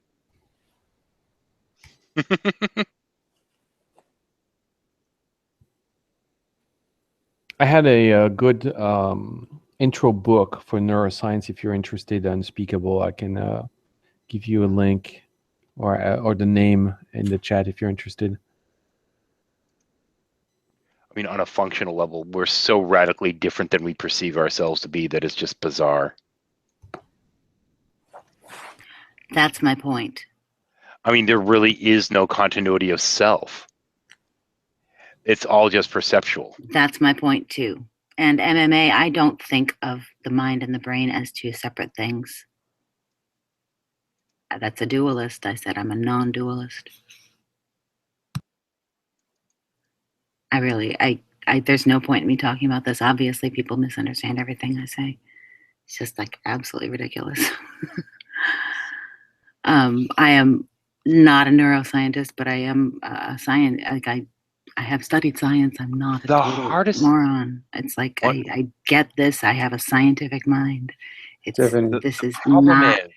There are certain concepts that you just can't pull out of your head and hand to somebody that almost require a eureka moment to grasp. Exactly. And I'm not trying to convince anyone of anything, and I don't have research papers, Prudent, and I'm not even trying to convince anybody of anything. I'm asking people to ask themselves questions. That's all. No, I asked about research experience because he said like scientific mind. I just wanted, because you studied science, I was just wondering if you had any. Do I have research experience I have research experience into various subjects, but I mean, I'm an applied scientist in that I use a plant science degree to make things grow. Nice. And it works real well. So, no, I'm not an academic, but I have experience in academia. I grew up in academia. I can hold my own in a dilettante sort of way in various areas, but I'm not trying to convince anyone of anything. And that's the thing that seems to be being missed here. A friend of mine got. But it's not the whole point of like trying to live like an argument. It's not the whole point of. Absolutely not. Really? I mean, I try to. Oh yeah, like I always approach like every conversation just hoping that the other guy finds some of my points convincing, because like I view, because you know how there's the whole concept of the gene pool. I view things in the concept of the meme pool. If I have ideas that I think are good, I want to expand the meme pool and hopefully, convince other people that I'm right, and hopefully those ideas in the meme pool will spread out. Well, there are ways to go about that. I don't know. I mean, I know. I mean, I've heard you talk about that sort of thing before. The adversarial nature of the whole thing. I disagree, obviously, and this is why I rarely engage when you guys comment on my posts, because I don't give a shit what you think. Like I'm not interested in fighting with you. Okay, I'm not out to fight. I just want. Oh, I Sometimes know. I'm just saying when you and MMA like comment all over my posts and stuff, like I just don't have any interest in having that conversation. Okay, to be fair, MMA, I don't really want to be brought into a fight. MMA, just like he tags me in all this shit, and I've actually had to tell him a couple times to knock it off because. I mean, I don't dislike either of you guys. Like, I find you both intelligent human beings. I agree with you about a whole lot of stuff, and I disagree with you about a whole lot of stuff, which is the norm. I can get along just fine with you, both of you. It's just like yes, we have different conceptions of certain things. Duh, everybody does. I don't feel the need to fight with you over it. That's all. But he keeps thinking I'm a coward or a freak and like, whatever, just because I don't want to fight and text in my posts. Like, whatever, man. I don't care. Like, some dude in Australia thinks I'm a wuss. I'm very sad.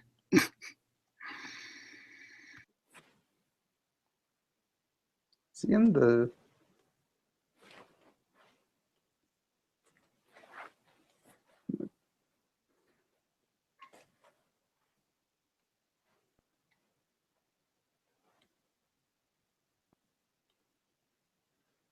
Oh, he's in the chat.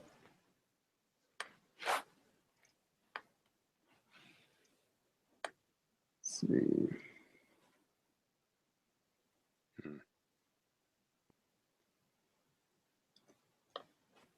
Actually. All right, MMA. Let's see if my Skype's crashed yet. Nope. He's been kicked out of these hangouts because he booted someone the other day without Steve's permission, so he's not going to be able to come back in here for a while, I think.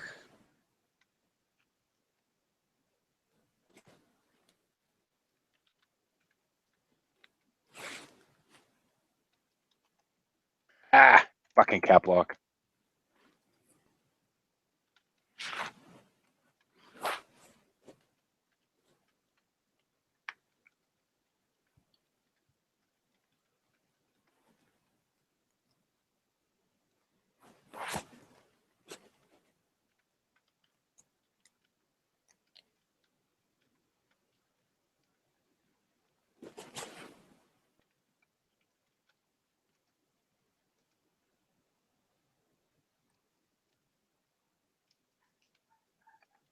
There we go.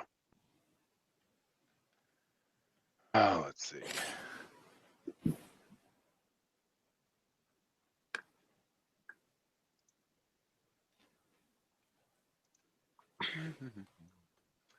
Yeah. Oh.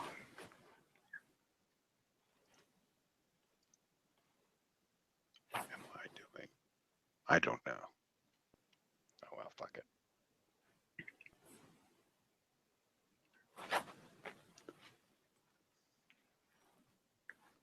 Damn dog's barking, being a pain in the ass. You've been Skyped, unspeakable.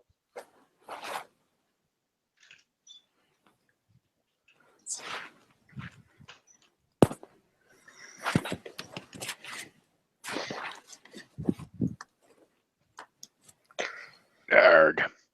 Yeah, great theater here. Okay.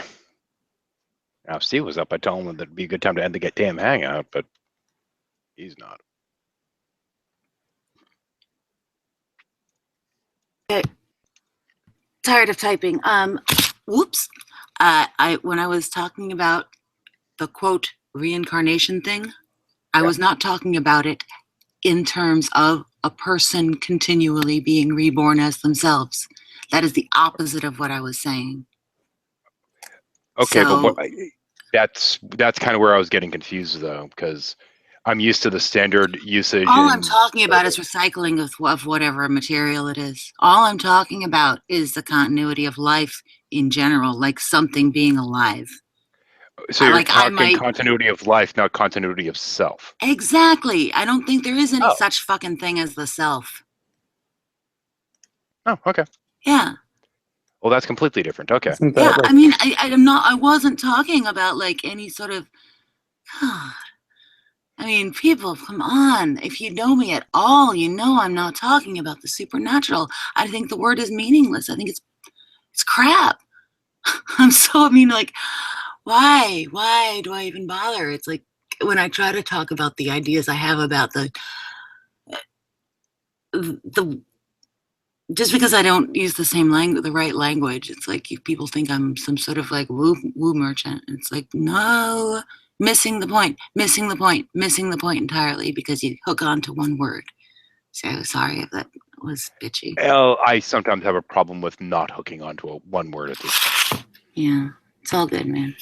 I was not talking at you. I was not bitching at you. Oh, I know. I'm just like looking at this live chat and just. For me, it's kind of a point of frustration, though, because and this is part of what I, well, actually, mainly what I was referencing in the Skype, is that there have been issues since the stroke that I prefer not to talk about typically, and some of that has to do with like why a lot of concepts is just, but somebody will start discussing something, I'm like, that doesn't make any sense to me, and it's because it can't make sense to me because my brain doesn't work the way it used to. It's kind of a point of frustration, to say the least.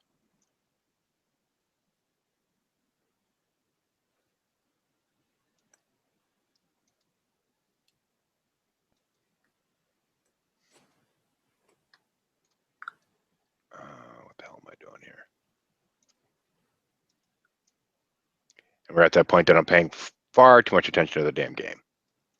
what game? Path of Exile again. Hmm. I could just call it the usual at this point.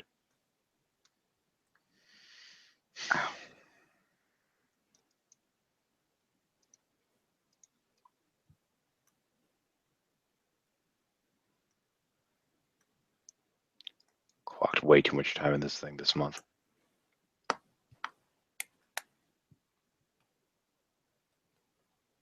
There we go. I might end up working with a neuroscience lab. It'll be just a volunteer job because I need to get one more letter of recommendation before I apply for grad school. Because we were talking about neuroscience earlier. Neuroscience is really fascinating. I mean, it was weird to realize that, basically nothing that I thought about how the brain worked was accurate. So you didn't really know even like the basics, like the synapses, the hippocampus. And... Oh, no, that's not what I'm talking about. I'm talking about how the mind actually does what it does, how it actually works. Okay. It's so non-intuitive. Oh, of course, it's not intuitive. Yeah.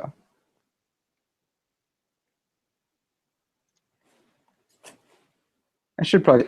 I'm not so much looking through neuroscience, like the structure. I'm more looking at behavioral neuroscience. So. Oh. No, I'm talking about the physical, how the meat works. Oh, just how the meat. Well, a little bit. We're just seeing how different behaviors can affect the meat, if that makes sense. Because technically, like the way we talk brain, mind, like it's bicausal. Technically, like the physical brain has an effect on how the mind functions. Functions also can affect the structure of the physical brain. Like the research that I might be doing for the volunteer job I might be doing involves like how behaviors affect the structure of the brain. I'd actually have to kill a lot of rats in this lab. I'd have to move up from just observing rats' behaviors now to full-blown euthanization of them. They're rats. Who cares? Yeah, I don't know.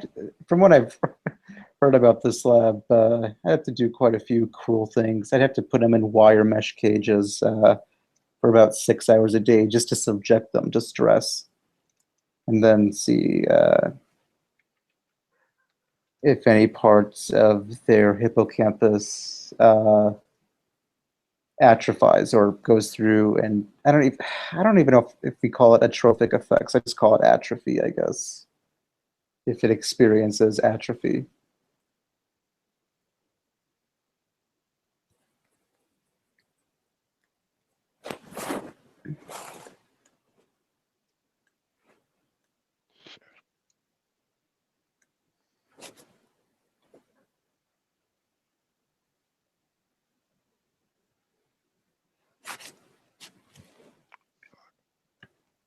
That sucks.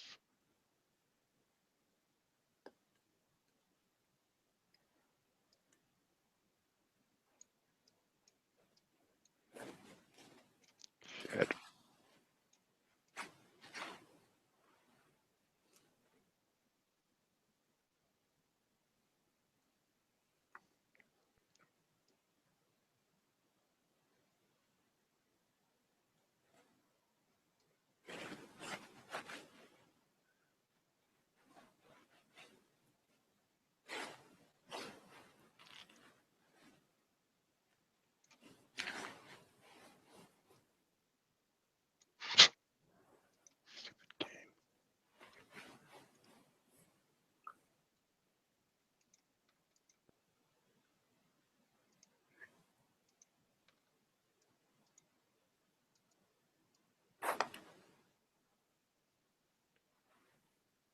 There it is.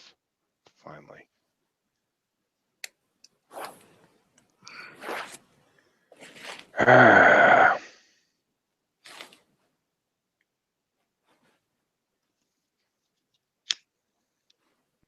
Still deciding whether I should upload that recording or not.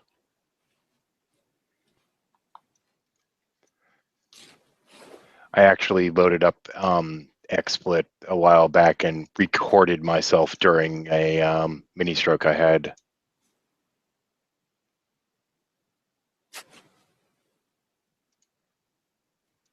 Still deciding whether I should actually upload it or not.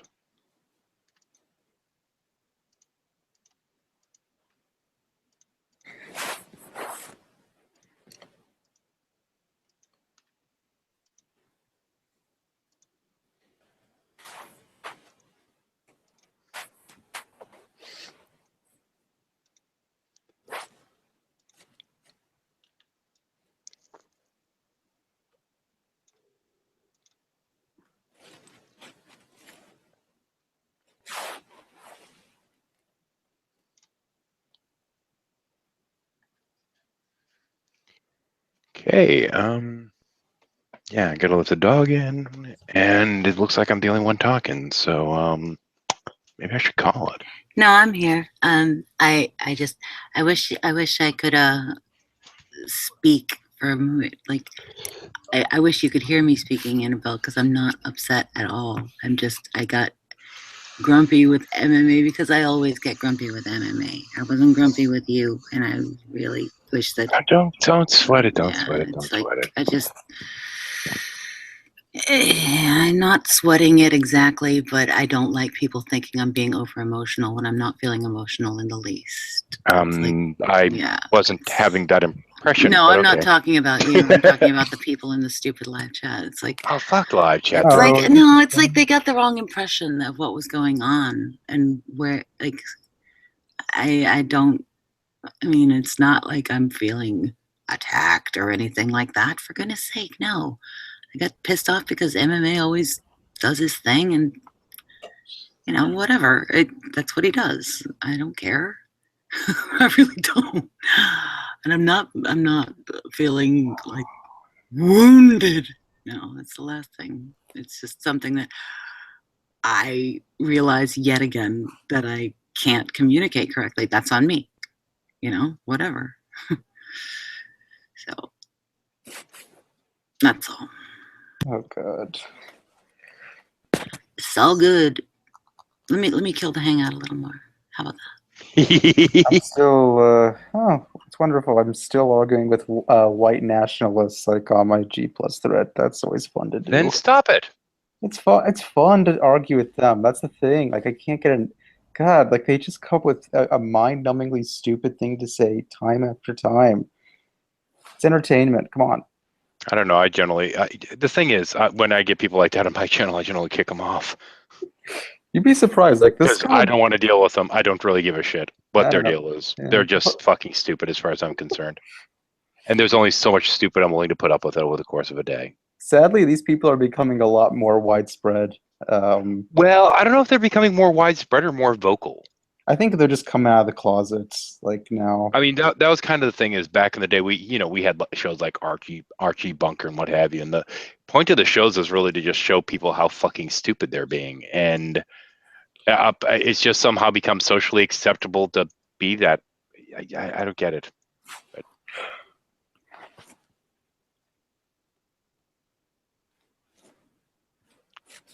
it's become okay to be a horrible person, basically. It's like, okay, yeah, good for you.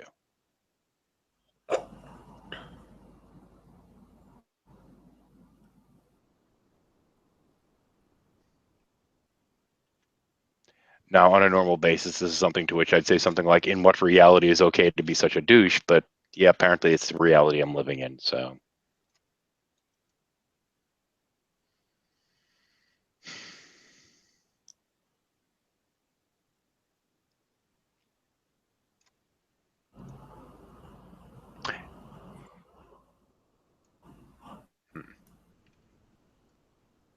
Somewhere on this map, there's supposed to be a silver door.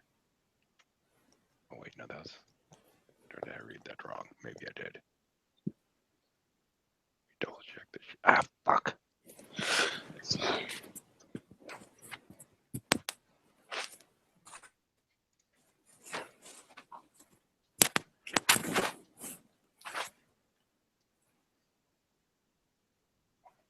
And the problem, I can't sit there and like concentrate on the game and what's going on at the same time.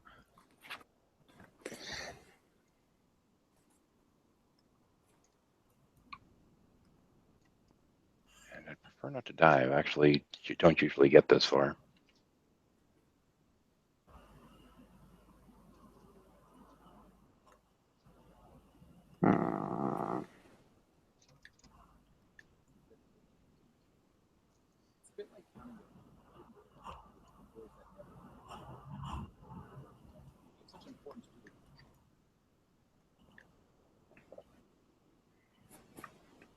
You know, Shad, I think I'm starting to realize like Twitter can be pretty fun. Like I think you mentioned that you were on Twitter. Like people. Okay, I'm on Twitter with my author ID. Oh. And for me, it's fucking hilarious because I see all these people trying to promote their books, and the language that a lot of them use to try to promote their book, it's like, wow, really? This is, of all the lines in that novel of yours, this is the one you fucking picked to promote yourself. Oh, the way people promote themselves, like if they have like a podcast or whatever on Twitter, is pathetic. People who self-promoters tend to be the saddest of people in the world. I mean, the thing is, when you're writing a book, you have to promote it. But it's just some of the lines that people will pick, it's like, that's the one?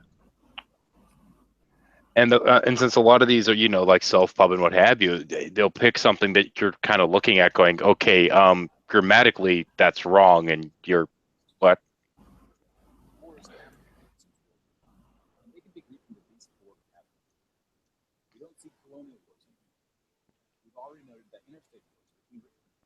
Not occur at all. Here we see wars involving smaller economies like paper. That means civil wars with and without. Good night, all. Good night. Good night, Ollie. Take care. Hello. Hi. Oh no, I have to start making albatross jokes. No, there's not that many. No, it's just mostly albatross. Yeah. I thought callback and all that. It's been a while since I think I've been in a hangout with Albatross. Didn't I see you in the debate Coliseum rooms? Yeah. Yeah, you're the guy from South Africa, right? Oh, cool.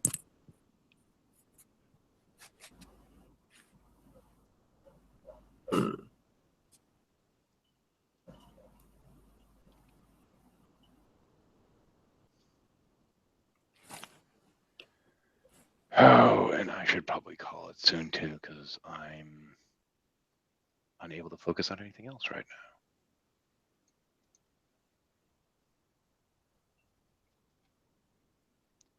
Which I think leaves me as like the person with mods at the moment. Fuck. Don't want to get booted. Okay, let's see now. Prudent. There we go. Catch you later, Prudent. Enjoy the mods. All right.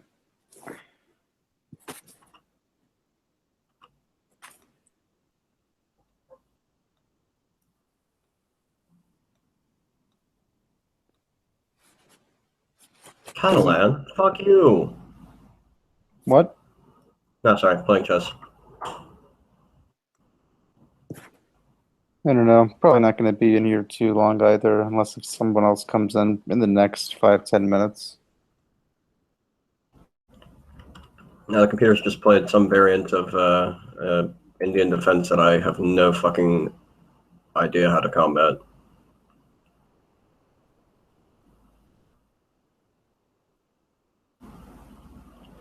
He's taken my nice, Queen's Indian defense, and I don't know what to do now.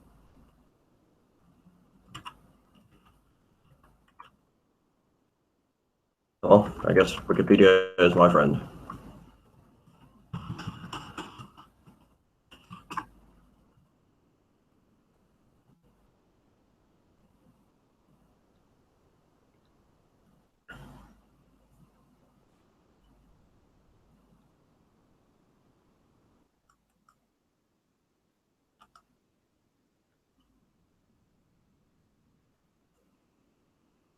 I can see. There's still the argument going on in the live chat. There's always an argument going in the live chat. I think I might comment on it though. Let's see.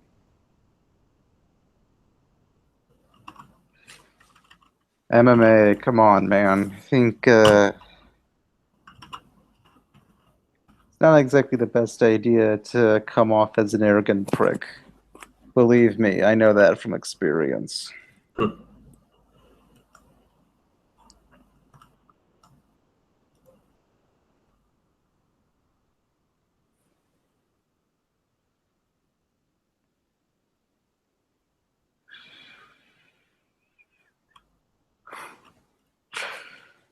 Okay, so the opening books are recommending I play d5 here, which I don't entirely understand.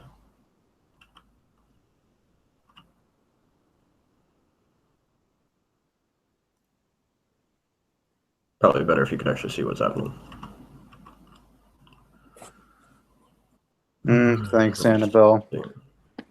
It's kind of, I don't know. Once you realize that a lot of the arguments on the internet are kind of pointless, kind of becomes pointless. It's not really worth it, really, to be petulant.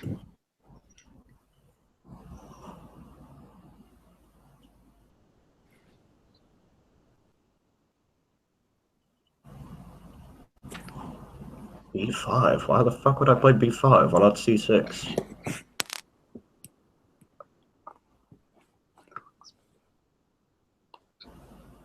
Okay, I think I see why. Let's try B5, see what happens.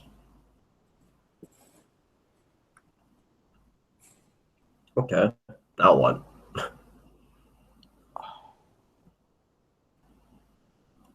I presume I want to take here so I don't have, stupid pawn structure.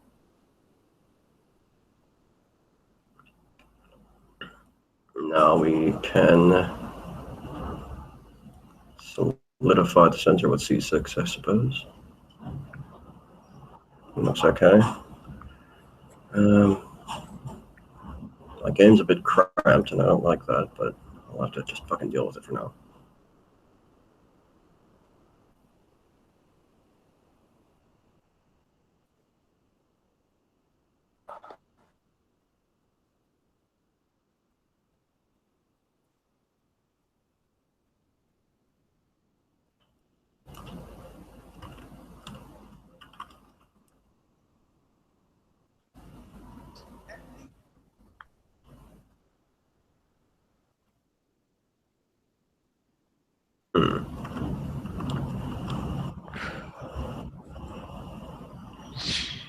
Okay, I thought I discouraged that move, but apparently not.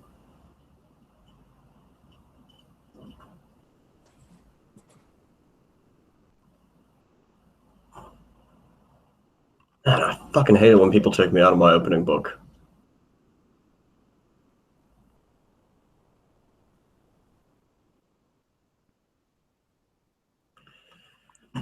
You're pretty big into chess. Well, I do enjoy a game from time to time. Haven't played much in the last year or so, but I'm getting back into it now. I heard there was actually a controversy in Iran. They were supposed to have the World Chess Championships there, but the women players were asked to wear a headscarf to their matches because it's fucking Iran. Oh yeah, no, I think I saw something about that. I didn't read too deeply into it, but yeah. A few of them flat out refused to do it, which good for them. Yeah. All right, so conventional wisdom says to figure out what my worst piece is and try to improve it. And the worst piece right now is obviously that knight on B8. That thing's just being fucking useless. And moving it out would allow me to attack his knight on E5. All right, he's kicking my bishop. That was to be expected.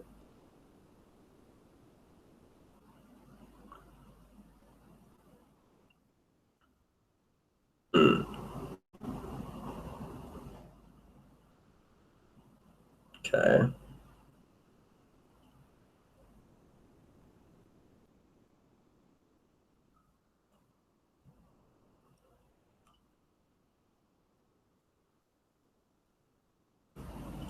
Oh, didn't see that coming. Okay, that's a bad move then. Let's not make that move. Instead, takes.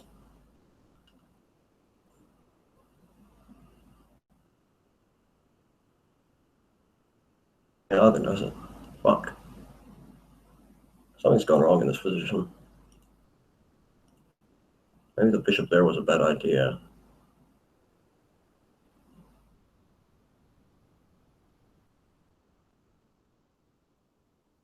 How about bishop here?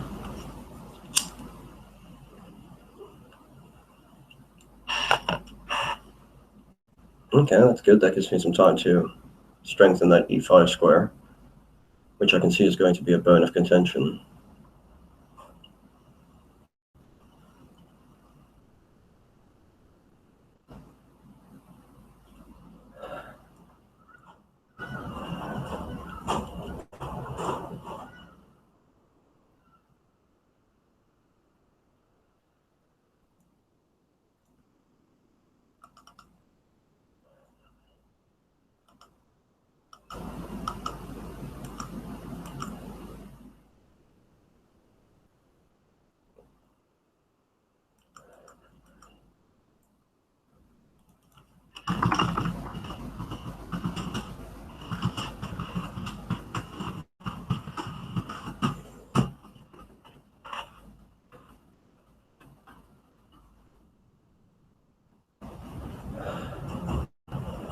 Alright, so computer rates that white is slightly better somehow, because reasons.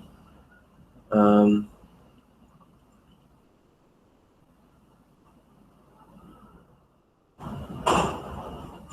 finding it really hard to come up with a plan for this game.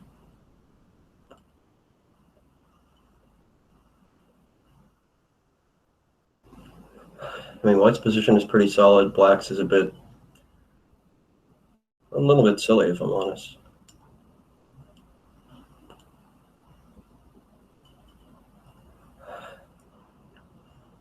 I mean, castling is fine and all, but then I'm kind of worried he might just do a knight sack on H7 and inside.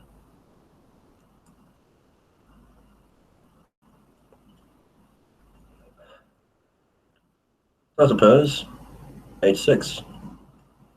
That seems okay.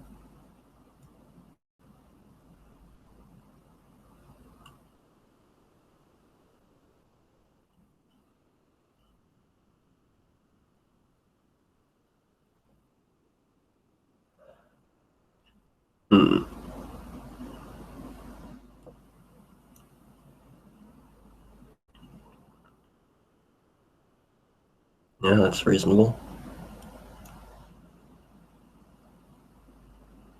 Oh, shit, didn't see that. Okay, that's not good for me. Let's try something else, like maybe... You know what, fuck it, new game. This is not working out for me. King pawn opening, that's more like it.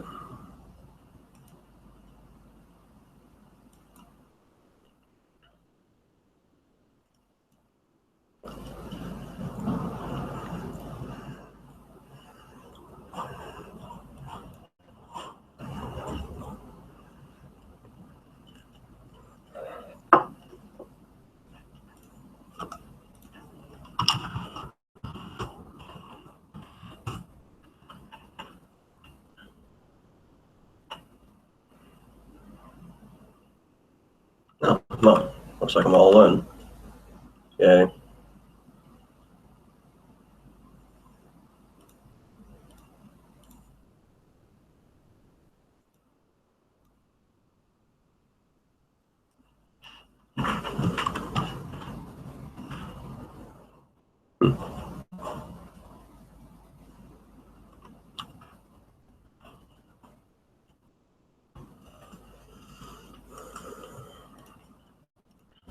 And I guess I can just read up a bit more on the Nightingale variation.